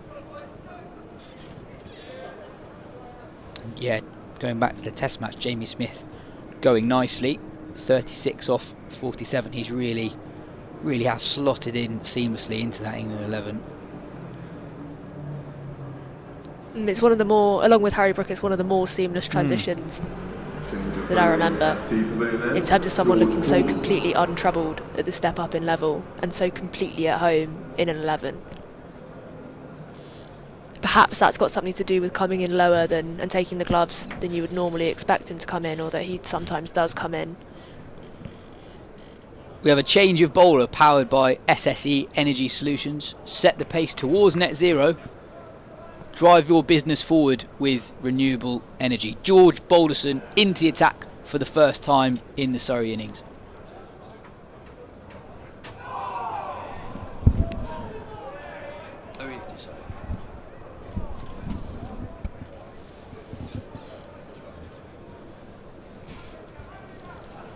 Yeah, Balderson, another one of those younger players who's coming through. He's 23 years old. Another one who was part of England under-19s in his early days. 42 first-class matches now. Captained the England under-19s back in their World Cup campaign in 2020. Burns clips another one off his hips. That's been the way Surrey have accumulated most of their runs so far. 2 more to the Surrey score. Burns now on 14.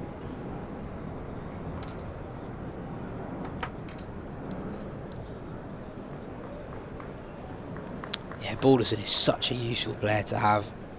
You know, capable of opening the batting when you need him to.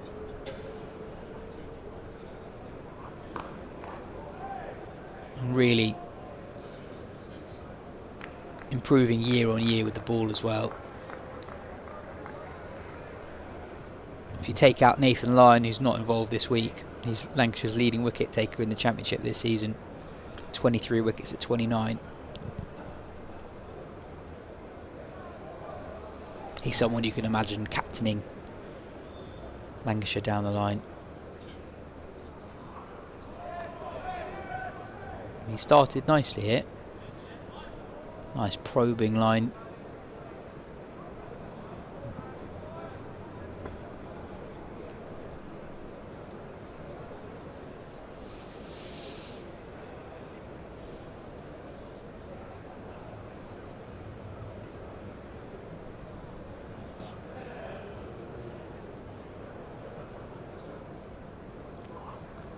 Oh, strangled appeal.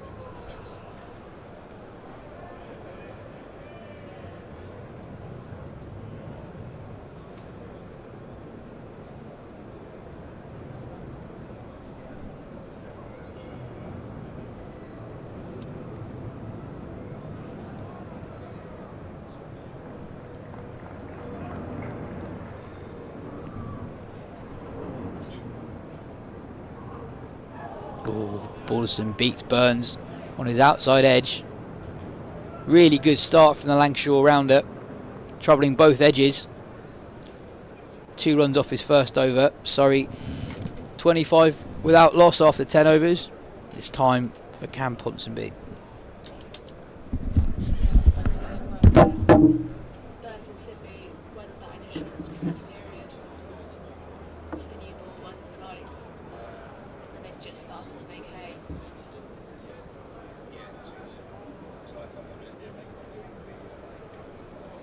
It's that Boyden over that really opened the gates, and they've scored 3 freely since. Change of bowling at the Vauxhall end, Tom Aspinwall. Hi Cam. Hello, Katya. You alright?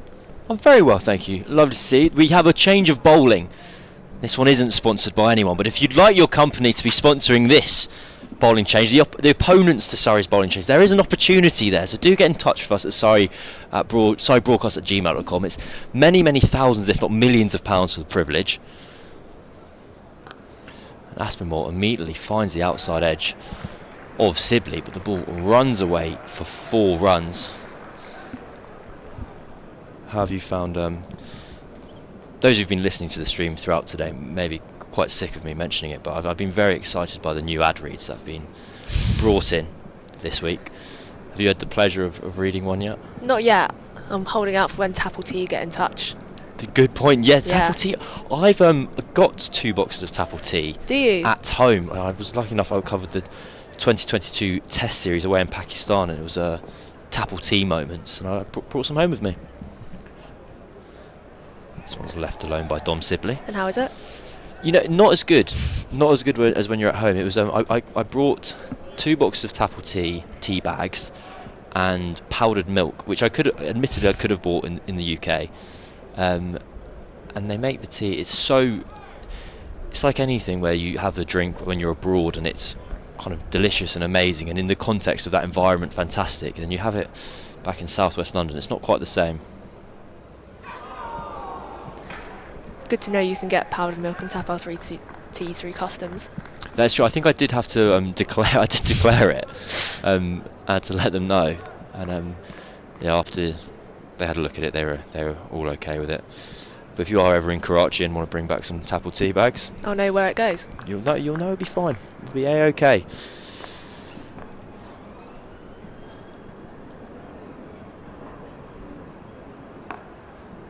Sibley clips the ball into the leg side. He moves on to 16. It's been quite a sedate start by Surrey's openers. The lights are on. They've been on all day, to be honest with you, at the Oval. It's been a very murky kind of occasion.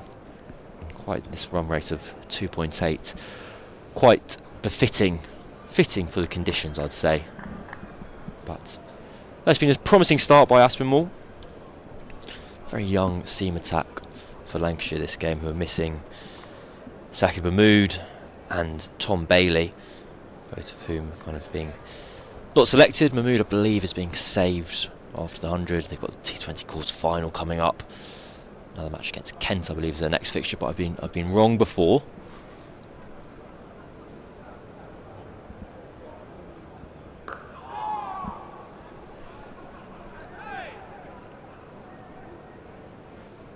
Yeah, Mahmood bowled that blistering spell in the 100 final for Oval Invincibles. Were you there? I was not there. Were you there? No, I was not there. Neither of us. We're meant to be the young journalists on the cutting edge. No, I'll stick to the county championship. You didn't see me dead at a 100 game. No chance.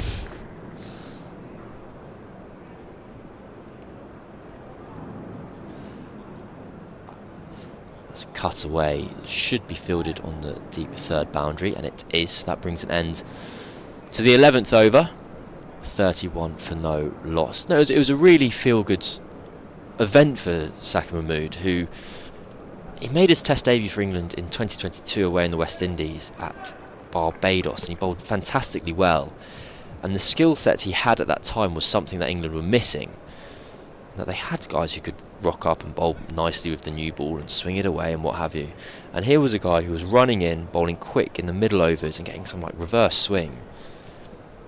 And it felt like a kind of round peg for a round hole kind of thing. It was like, right, this guy's here for the long run. He's had back-to-back stress fractures and missed 2 seasons.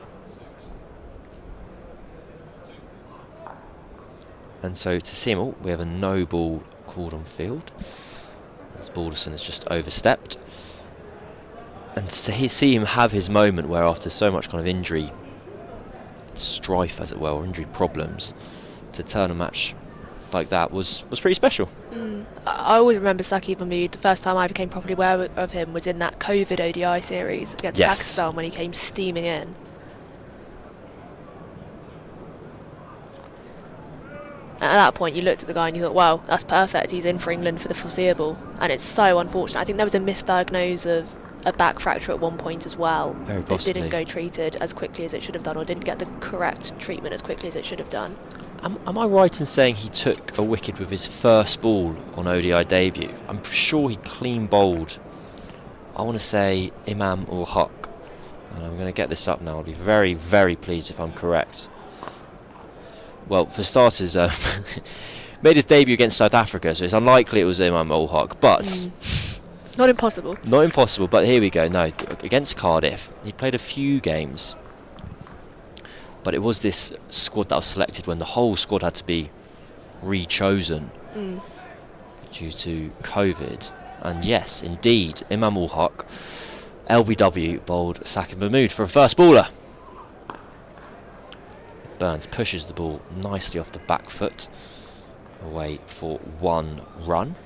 I maintain that series is one of the highest drama points of English cricket there's ever been. Yeah? When you get a whole squad wiped out for a pandemic, for a mysterious illness, you've got to select an entirely new squad. It was great fun, and England won 3-0. Yeah. It was, I also think, for the kind of the fan of the shiny new toy, or the new players in contention, to get to see people who you don't really hear of. It was John Simpson was wicket keeping, and just kind of you see things that don't quite, faces that don't normally fit.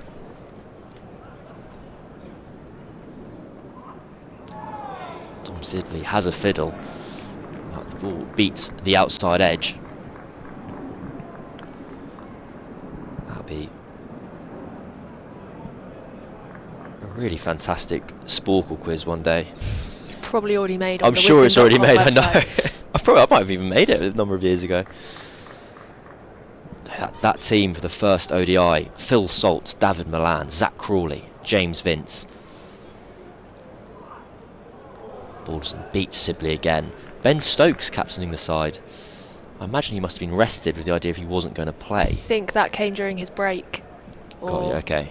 Some form of it.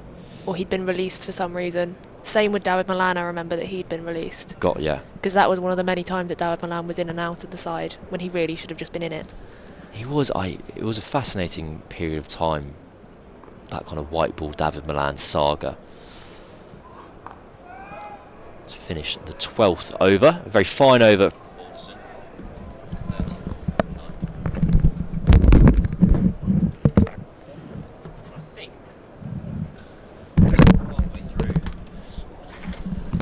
Me and Katya's Sporkle quiz been interrupted, not rudely interrupted though, just interrupted by the arrival of Phil Walker. You willing to play this game with me? You crack on, Cameron. I'm quite excited because normally if we're together you have the reins and now it's me. It's a funny about face, this. I like it. I feel giddy with power. Aspinwall round the wicket, and that's cut powerfully, but just for one run down to deep third. So what, dare I ask, are you talking about? We're talking about the COVID ODI series against Pakistan in 2021, where the whole of the England team had to be replaced at the last minute, and kind of just how it was full of kind of friendly and unfamiliar faces. And essentially it was a C team, wasn't it? Because the B team was part of the expanded England collective, hermetically sealed, in Manchester or Southampton. Driven by Sibley, and that'll be 4 runs. A big gap between point and mid-off. And although it wasn't the cleanest of strikes, it's very short in that direction, all the way across the square. And Dob Sibley moves on to 20 runs. Just over pitched. And Sibley was able to capitalise. It was indeed, it was the C team, and they won 3-0.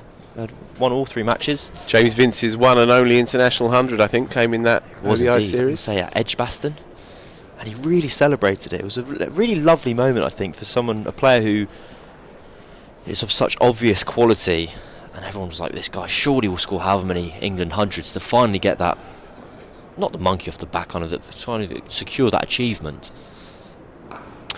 Inexplicably, hardly given any more chances since. More evidence this summer that James Vince's white ball game is in very fine fettle, but England continue to overlook him. Oh well, that's a story for another day. They're lacking a bit of incisiveness and a bit of punch here in their seam attack at Lancashire. And these two played missed a few times, but it's been fairly straightforward. As I was wondering whether it's almost played out in quite a stereotypical, gloomy English cricket fashion, although maybe that 0 next to the wickets in the wickets column isn't quite what you'd expect for conditions as they are. Sibley and Burns haven't really had to take themselves out of their comfort zone to put on these first 40 runs. Driven again, and that'll be 4 more again, almost the carbon copy. Aspinwall just over pitches once more, and Sibley leans into a very compact cover drive.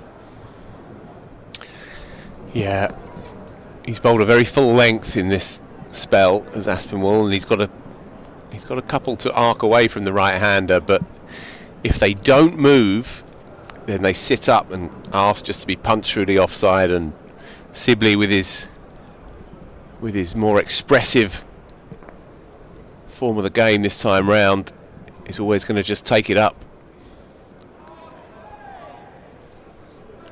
Brings to a close Aspinwall's second over and Lancashire's 13th. So going along very nicely here at 43 for none after 13. That run rate creeping up to 3.5 now with those 2 boundaries in that over. I believe we'll see Balderson continuing. Jamie Smith going well up at Manchester, 43 not out. These are kind of the blueprint of why he was picked, as it were, for moments like this, with England having a slightly lengthier tail, to have someone there who can put their foot on the accelerator and keep the runs flowing at a rate of knots. We're just having a little pause in play. Someone was stood up when they should have been sat down, so we shall all wait. I can't quite see where the disturbance is, but Rory Burns now seems happy enough.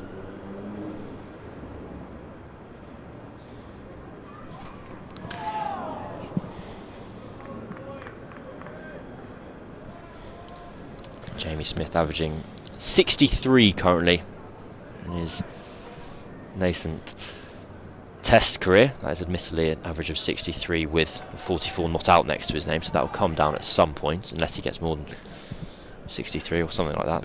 Well, it could go up. I don't know, it could go up, yeah. Could go up.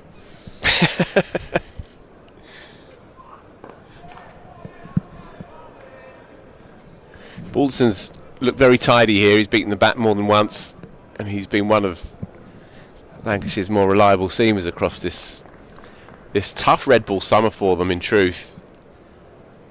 He's been the most effective of the seam bowlers in the Lancashire squad. Picked up 23 wickets coming into this one, but from 9 games, which tells its own story really. Lancs have really struggled for 20 wickets. Obviously Nathan Lyon came in, started well, and then no longer featuring for the rest of the summer.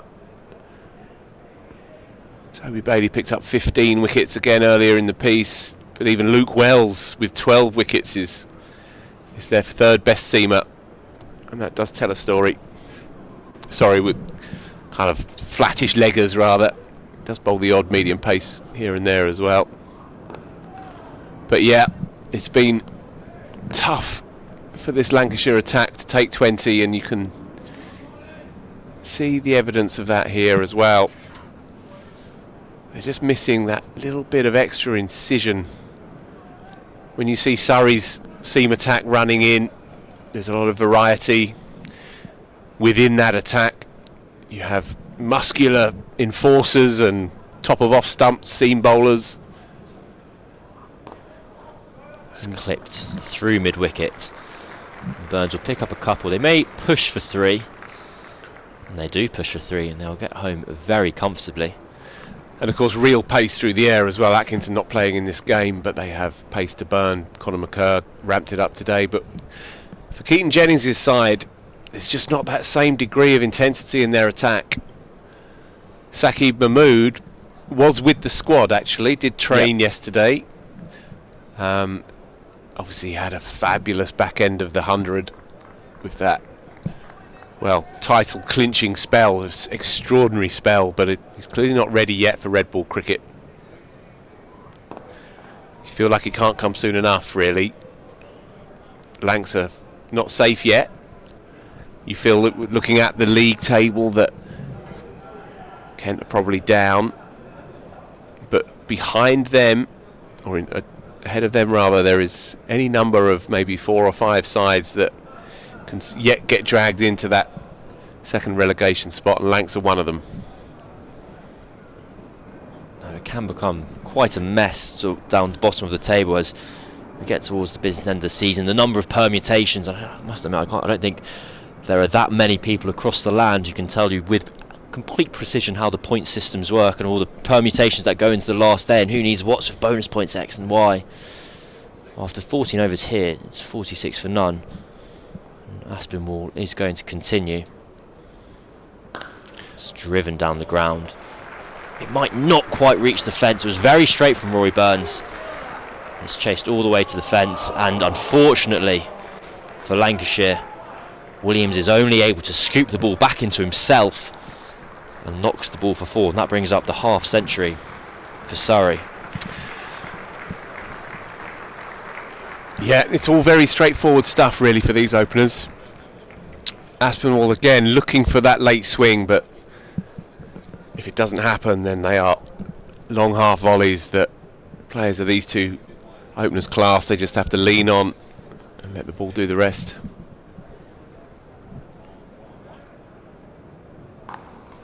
Now Aspinwall has 2 fielders out on that leg side boundary now. Whether that gives him the option, well, it does give him the option to go short and potentially just the protection as well, to potentially miss short as opposed to full. He finds himself just under a little bit of pressure. He's only bowled 2.2 overs. He's conceded 19 runs, 3 boundaries in the last over and a half, 2 from Sibley in the previous over. It just reminds you of how fine the margins are at this level. If you miss ever so slightly full, players are going to punish you. Scamper through for a single. Burns moves on to 25. How's the back half of your summer been after the kind of adrenaline-fueled Brian-Lara love affair that dominated the first half? My summer with BCL, eh? Yeah, well, he flew back to Trinidad after the Edgbaston Test match. How did you feel about that? Bereft, lost, alone, broadly pointless, directionless, and strangely empty, yet extremely relieved at the same time. It sounds like a very intense relationship. Well, we wrote a book in 2 months, Cameron, so... Goodness me. Almost by definition. Yeah, it's certainly been a more relaxing second half of my summer than the first.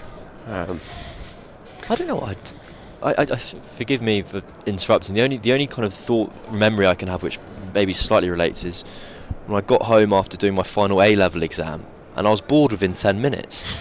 I didn't know what to do with myself. You just something dominates your life for so long.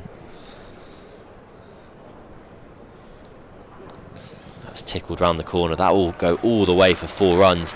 Aspinwall just losing his way here, as are Lancashire. Yeah. And it came on to begin this commentary stint only 20 minutes ago. Yes, there hadn't been that much of a threat of a wicket, but Sibley and Burns hadn't really been putting pressure on Lancashire's bowler. The run rate was around 2.5 and over. There was a few stray deliveries. And now they're ticking along with that rate getting closer and closer to 4 and over. Yep, exactly. And watchers of Surrey have seen this movie more than once in the last 2 or 3 years.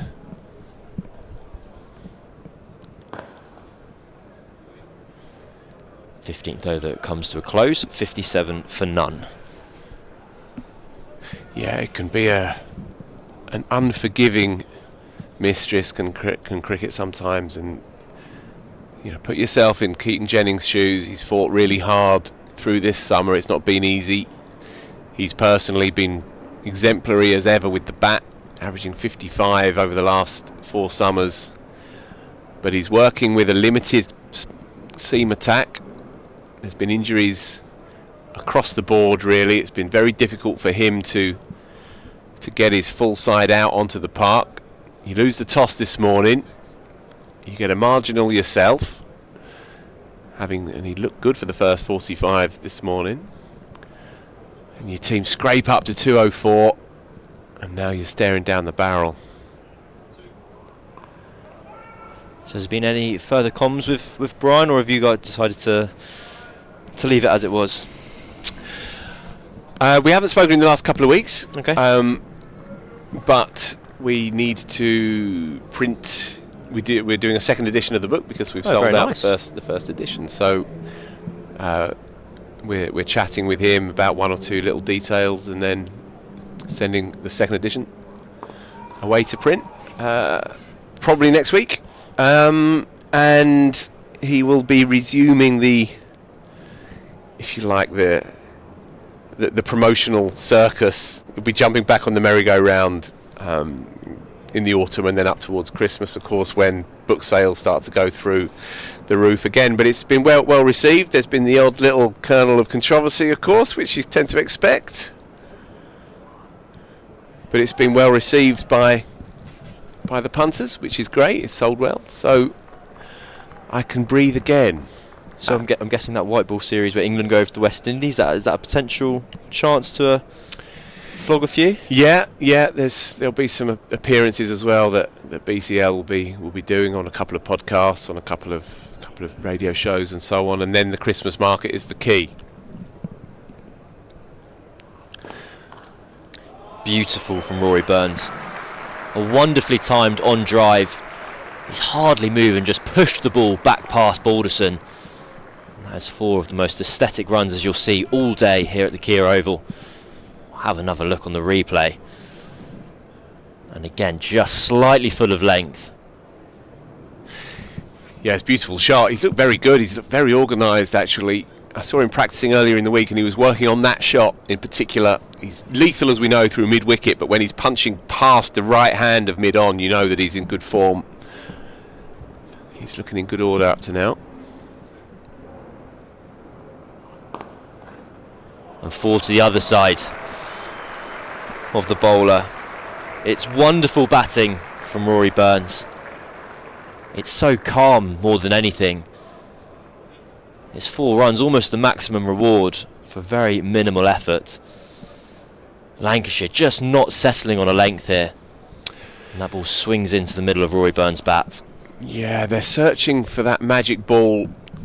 Aspinwall as well as Balderson bowling a full length, trying to cut their fingers down the side of the ball, searching for some leg cut or an off cutter here or there, but it's just not really deviating off the pitch. It's too full, and these two are in decent form.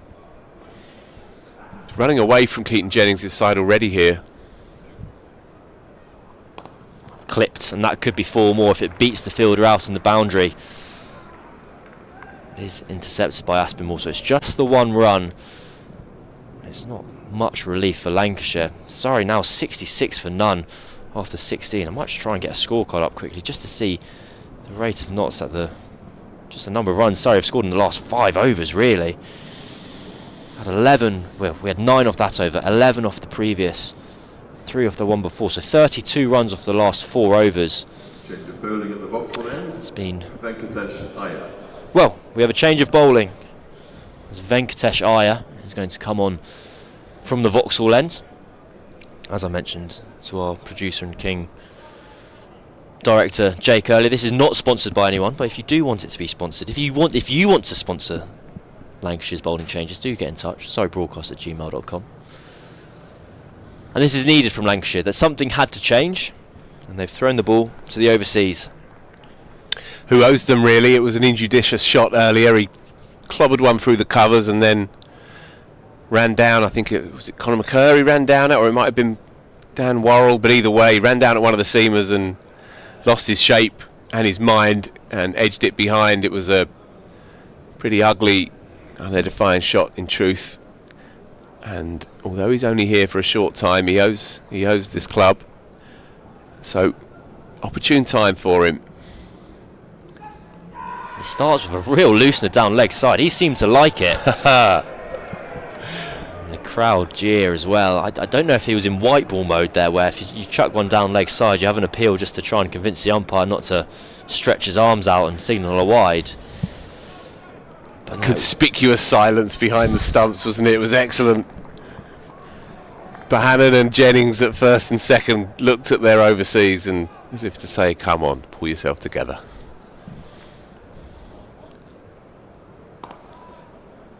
Still leg-sidey, this time clipped away for 1 run.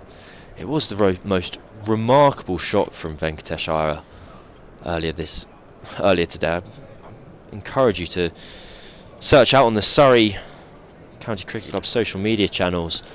It's a shot for after the watershed, I would suggest. He's on 4 and he ran down the wicket at Daniel Worrell. It was Worrell, yeah. And I don't think I've ever seen a bat move so quickly. Neither have I seen a head move so quickly, as it kind of flew. Everything flew in various directions apart from the ball, which took the outside edge and settled in Ben Folkes' gloves. We just have a bit of debris on the wicket. Venkatesh Iyer is conducting his fielders, so we're going to have point move into a gully and deep third move around to point. Basically swapped over. Sibley on strike, Iyer with the ball. That's short, just punched down into the ground.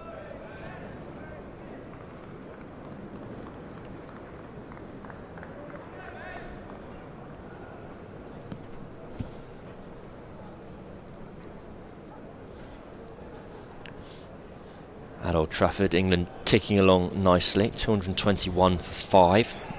Just a loss. Well, they trail by 15. Short again. Sibley just rides this bounce. I'm getting a little bit anxious for Lancashire here, Phil. Mm-hmm. Last few overs have been a bit loose, and we've had a change of bowling, and I'd say Aya has missed his line twice and his length the following 2 balls. Well, he's a tall boy, so perhaps this is his natural length to try and bang it in. Sibley's not a natural hooker and puller particularly. They're trying just to energise the atmosphere out there. You can hear it, there's a bit more noise, a bit more chat, because it's been very flat, quite dispiriting the last half an hour for the visitors, and so I just think they're looking to try and shake up the rhythm of these two out there a little. And I wonder as well, even though the conditions are kind of anathema really to the left arm spinner, nonetheless you could well see Tom Hartley come into the mix just to try and shake it up. That completes Venkatesh Iyer's first over with the ball after 17. Is 67 for none.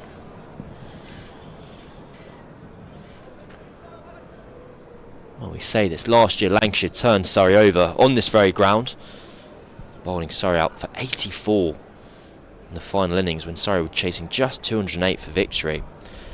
I remember throughout the whole of that match, there was a tale of 2 10th wicket partnerships, was it not? Am I making that up? Looks like I am making that up. No, I'm not, Phil. I was correct. There was a 9th wicket partnership from Lancashire, as they managed to get themselves from...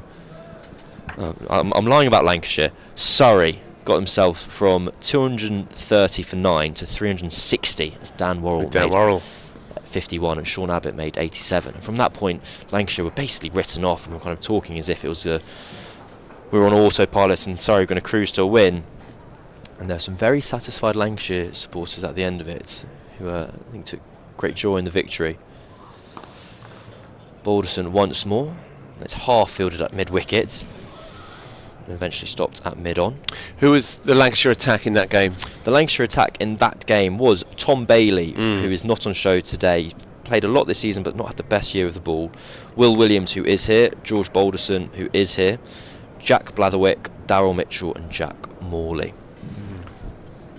So not too dissimilar, different in personnel but not necessarily in style, you could argue. I think the real kind of interesting tidbit in that lineup is it was Jack Morley bowling as ahead of Tom Hartley. I don't think people quite appreciate just how far we are pausing, as I think Dom Sibley's got something in his eye and he kind of gazes. The look of a man, you only ever look like that when you've got something in your eye. You never pull that face for any other reason. So he's getting himself in order. Yeah, Tom Hartley, he was second choice at Lancashire last year, and that was the kind of depths from which he was selected for the England Lions trip.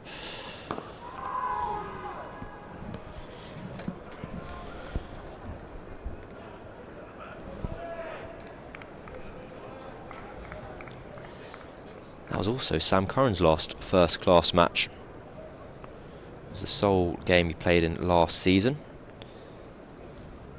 Yeah, it was good to see him today, wasn't it? In the starting 11, good signs for him and of course for Surrey as well as they move through into the business end of the 4-day stuff.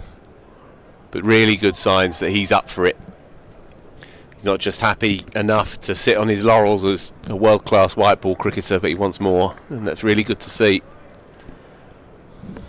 I think it speaks to it. There's no... This absolutely won't just be something that's unique to Surrey, but something that's very tangible at Surrey is how invested the players are, especially players who have been here for a long time. They've been here playing with their mates, for a lot of them, especially in Curran's case, since they were a teenager and before. And the opportunity to come back and play for Surrey is something they actively enjoy and want to do. I remember interviewing Ben Foakes after England's Test series against New Zealand, and there was all this debate. That would have been in 2023, the first months of 2023. And he was like, what are your thoughts for the summer, kind of the Ashes, blah, blah, blah. And he was like, first and foremost, I can't wait to go back and play for Surrey. And that's the kind of attitude that a lot of these guys have, that they know they're so invested in this team and this team's success. Well, a bit of movement there for Lancashire, a bit of encouragement. That ball just seems to have nipped in off the seam. And Sibley's kind of left it in two parts. At first he was letting it go comfortably, and the second time he's had to almost swivel away to make sure... Yeah, it's come back on the arm from Balderson, who's been the pick of the seamers for me. Been pretty accurate. Bowled a fullish length without being too full. He was driven a couple of times by Burns the previous over, but he's caused some problems, especially to Sibley here along that channel.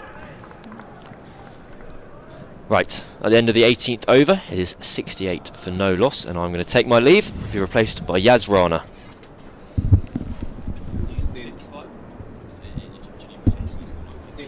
Ponsonby. Yeah, that would be nice. I'll come back and just take the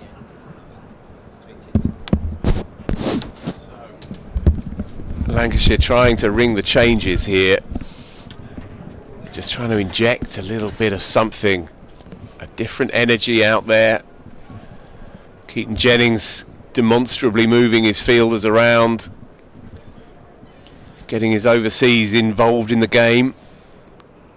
But an overseas known much more for his batting and his bowling. Just 15 wickets to 33 in first-class cricket.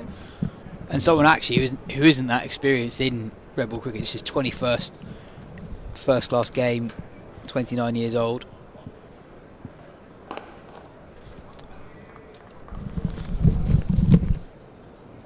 Lancashire forced to use their 5th bowler inside the first 20 overs. Burns and Sibley going really nicely here, scoring at a healthy rate, pretty much 4 runs and over. Burns and Sibley have already taken a sizable chunk out of that Lancashire first innings total. Short, awkwardly pulled to short.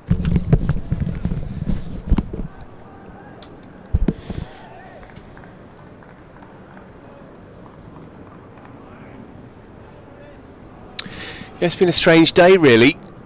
The weather has hung around all day long, and yet we've had a full day's play. The lights have been on literally since about 11:15 this morning.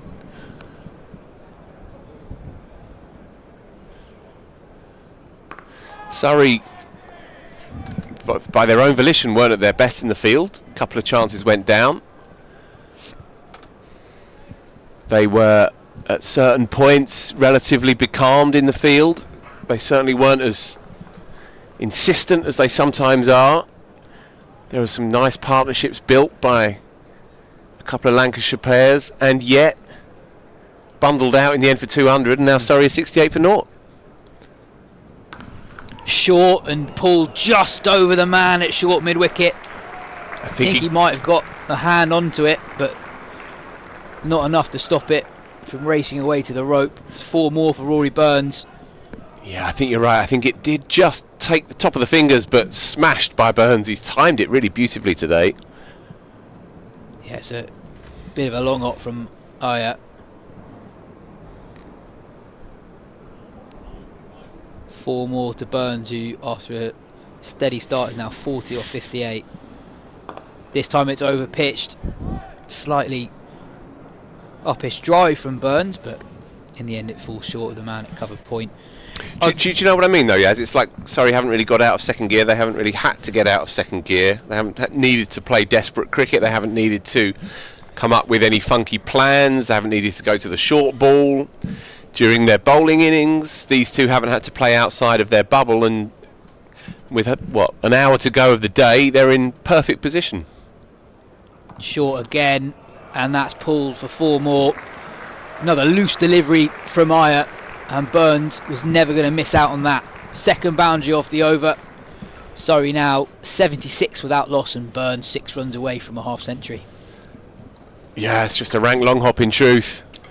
If you're going to bowl it short against the left-hander, then I'd suggest you ask your skipper to bowl from the other end, because that boundary is unforgiving. But in truth, it's not great stuff regardless.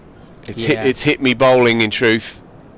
70 odd mile an hour, early 70s, banging it in and asking to be hit.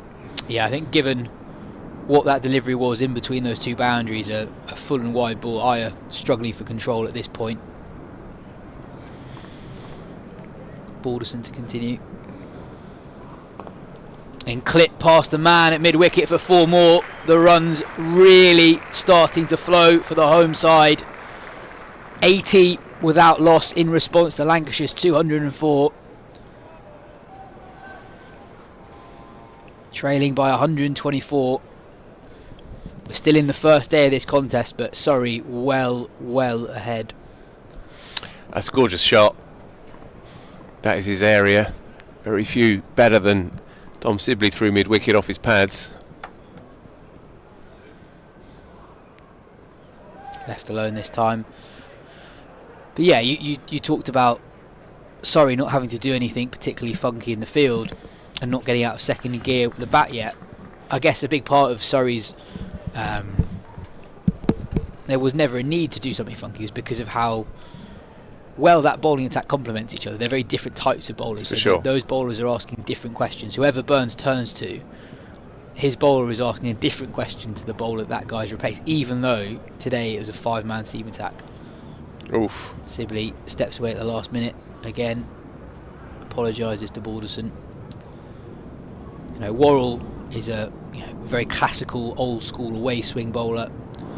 Jordan Clark, muscular, hits the deck hard, hits the splice of the bat. Curran left arm. Law's not quite as quick as the others, but he's quite a speculative bowler, quite aggressive bowler, bowls very full. And McCurr in his first game of the season, probably the quickest and tallest of the lot.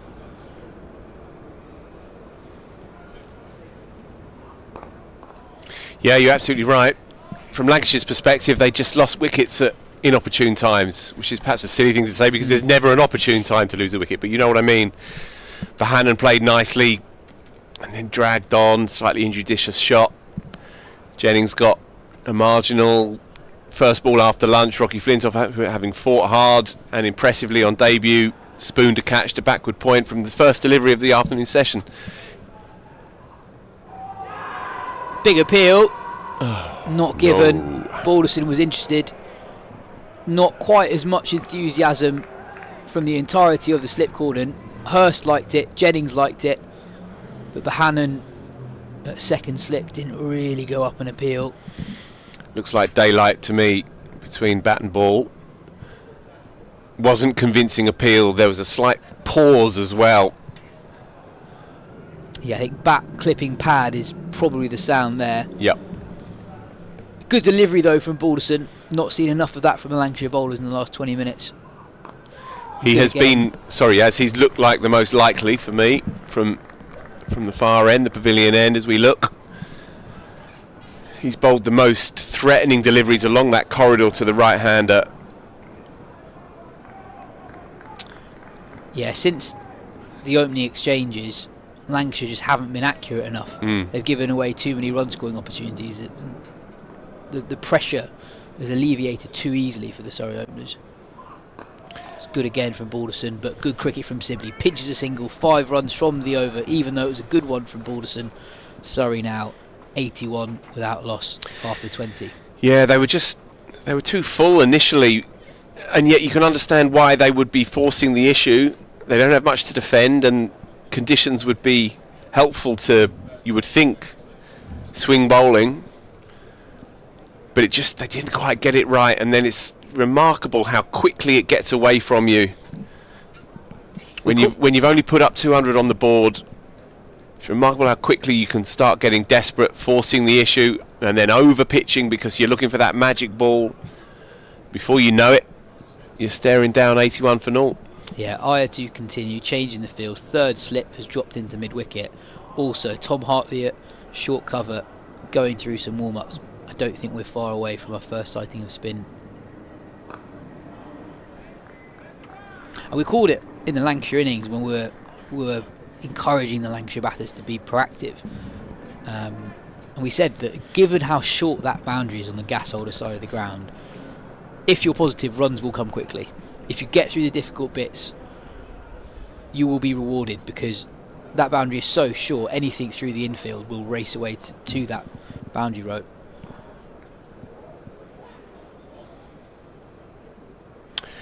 But again, you're so right about what you say about Surrey's bowling attack. They give you so little.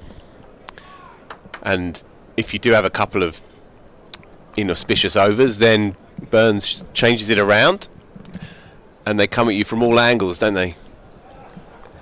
And often you can be in a really good state of mind, you can be in good form with the bat, but there's so little on offer. You saw it with Josh Bohannon. He was 12 from 12, and then he was basically runless for the next 30 odd deliveries. Short again from Iyer, but this time Sibley just clips that into the leg side rather than going for the full-blooded pull. And so what you had with Bohannon, who's a top-class county player, as we know, tries to engineer something, tries to create something, because there is that sense of being unable to break the shackles. Fought hard enough, but 26 is no kind of score at the Kia Oval on the first morning of a 4-dayer. I think that's what Lancashire need to do now, even if they might not be finding the movement to trouble the Surrey pair, even if they don't have the pace on this pitch to cause some awkward questions for Burns and Sibley. They can, at the very least, keep a lid on the run scoring, create some pressure, force the Surrey batters to do something they'd rather not do. And encouraging over this from Iyer, his tidiest one yet. Another good delivery, 5 dot balls in a row, better from Lancashire.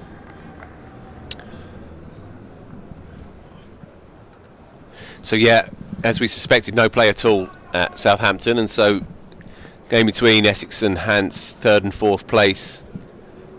They'll pick it up tomorrow morning and hope for some play. Durham gone really well against Notts, 3-7-1 for 4. Ben McKinney making his maiden Championship 100. You'll be hearing a lot more of that name. Another quickly taken single from Sibley to retain the strike. And of particular note for Surrey fans, Warwickshire having started well against Somerset. Somerset, of course, 23 points behind at the start of the day, in 2nd place behind Surrey.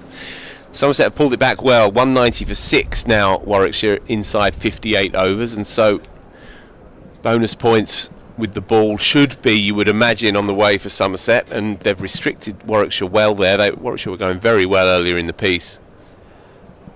And so, yeah, Oval loyalists will be keeping a close eye on that one. Will Williams returning to bowl from the pavilion. Young Jacob Bethel, 23 off 77.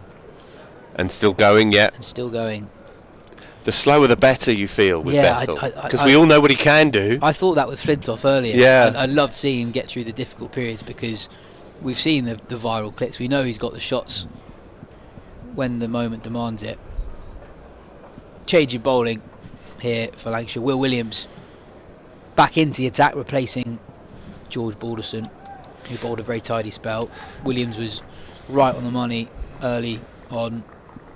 Gave very little away, 5 overs, 2 maidens, none for 5. Yeah, it's a big spell for him though, because he's become a key part of this side over the last few years. New Zealand international, of course, but he's been broadly ineffectual with the red ball this year. He's struggled to cut through teams. I think he's a type of bowler who will see his rewards diminish if his teammates aren't quite on it as much, because he is a pressure builder. In this situation, the way his partners are bowled, Surrey have been and can continue to be very content just playing every ball on its merit, because it gives you nothing, and they're very content going at 1 and over, knowing that run scoring options are coming at the other end.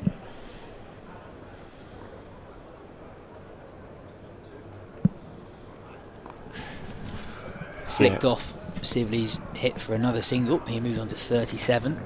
Yeah, don't get me wrong, he's a fine bowler with a very good record for Lancs, and indeed for Canterbury as well. Back in New Zealand, he averages tick over 22 for Lancashire. But those wickets are spread out. Only taken 1 5-wicket haul for Lancs. So he's the kind of bowler that is there or thereabouts without necessarily being a dominant figure. They need something special from him. I wonder if the umpires are considering the light here. Not that it's appreciably different at all. It's been dark all day, but I do think this is perhaps the darkest it has been. And just looking at how low the clouds are, and you hear the groans from the members in the pavilion, that is because, folks, we are going off for bad light. It has been dark all day, but I do think this is the darkest it has been. Well, your pincers are better than mine, Yazine. I find this somewhat baffling, I have to be honest. 83 for no loss. No dramas at all. Seeing it like a beach ball. Perhaps there is a slight deterioration. Either way, that's where we're at. And in late August, I guess the sun does set earlier than it does in the height of June, doesn't it, Phil? Tomorrow's World, presented by Yas Rana. Yeah, so now we wait. Now we wait in this slightly irritating holding pattern. I feel like we've sat here before, Yas, this year. It's been that kind of summer weather-wise. Yeah, there have been very few weeks you describe as being good weather-wise this summer. We have seen this current scene, umpires having a conversation by the stumps with no one around them all too often, unfortunately, in 2024. What I would say, though, is that throughout the day there have been periods where it has been significantly darker and lighter. So just because we're off now, I wouldn't say that we're guaranteed to be off for the rest of the evening. The head groundsman, Lee Fortis, strolls over to the umpires. 50 up for Jamie Smith, by the way. Well, that'll be third Test 50 in 4 innings. Incredibly seamless transition from county cricketer to international cricketer. But incredible suggests incredulity, and there's nothing surprising about it at all. No, not at all. I mean, what I would say is, I feel like he's had the sort of summer that people might forget how significant it is in years to come. People might look at the West Indies series, look at the scoreline and go, 3-0. Runs in that series don't count as much as other Test runs, but actually he's been that 95, exactly. 50 for 5. He came in exactly, and in this Test match as well, with Chris Wokes at 7, Potts at 8, or Atkinson at 8, him coming in with a score 125 for 4 when Root fell, still 100 or so runs behind, 120 or so runs behind what Sri Lanka got in the first innings. You know, the game is very much in the balance when he comes in. And yeah, for the third time in 4 Test matches, he passes 50. And shows that he well and truly belongs at Test level. Yeah, and then some. Been an interesting day for Surrey players, actually, up at Manchester. Ollie Pope got a good one. Cleaned up quite early in the piece, of course, on his captaincy debut. And Dan Lawrence played tidily enough for 30 before prodding to the left armour, so he nicked off. Be frustrating for Dan, that, because he's played tidily there in an unusual position for him in the batting order, but just as he was getting going, he couldn't resist nibbling outside off. England, though, pushing their way towards a strong position there, trailing just by 5.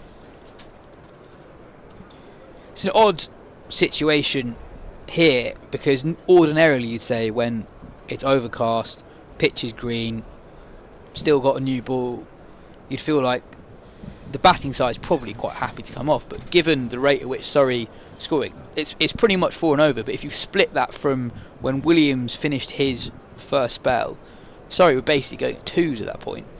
So Surrey have scored at 5 runs per over plus for the last hour or so.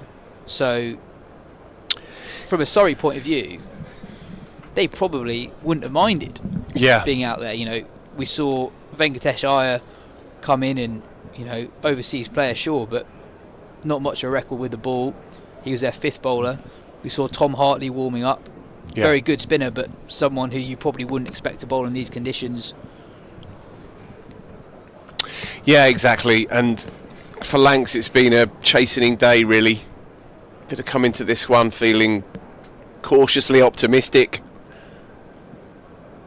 You know, blooding a couple of young players, new energy around the place. Got some quality as well, of course, especially up top with the bat.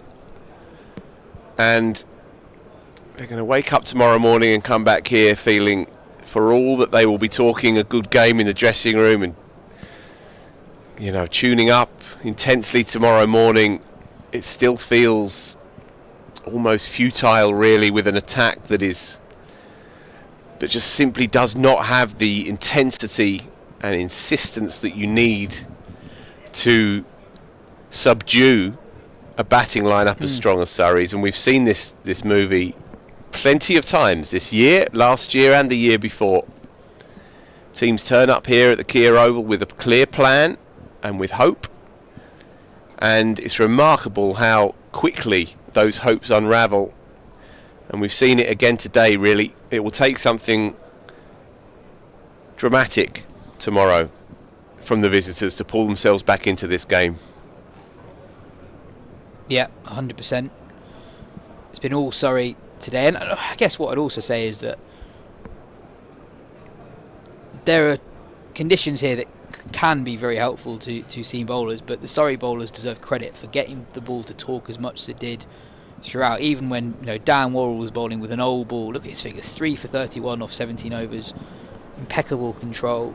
He was getting the old ball to really swing, and we're seeing now, even in the early stages of the Lancashire innings, that there's not as much movement that's threatening. We've seen a few overs ago Balderson beat Sibley's bat on a couple of occasions and looks threatening, but the last 45 minutes or so has been relatively stress-free for this Surrey pair. Yep.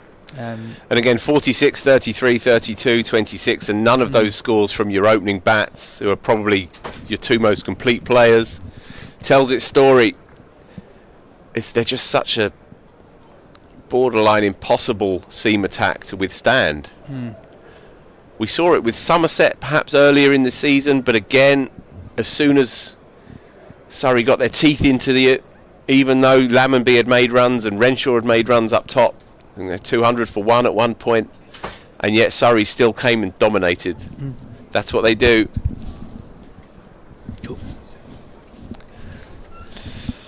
We are gonna take hopefully a break, because we hope that there'll be more cricket later on today.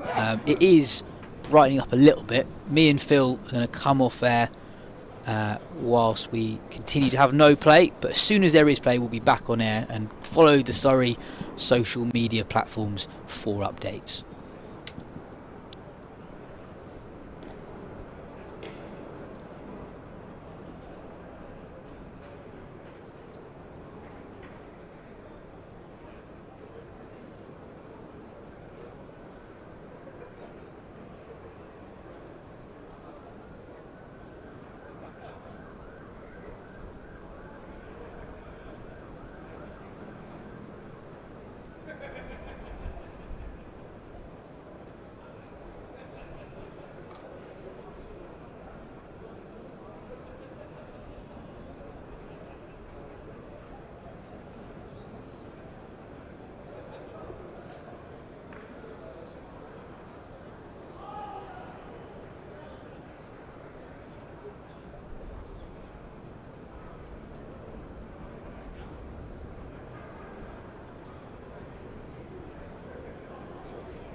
Play has now been abandoned for the day.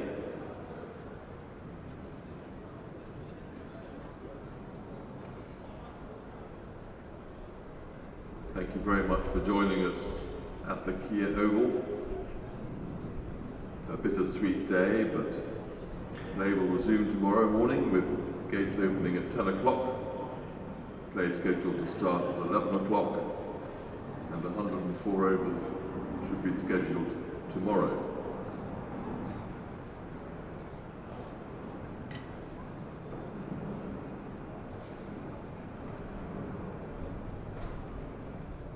Correction, it will not be 104 overs tomorrow. We will let you know in the morning if you join us again. Meantime, have a safe journey home and have a very good evening.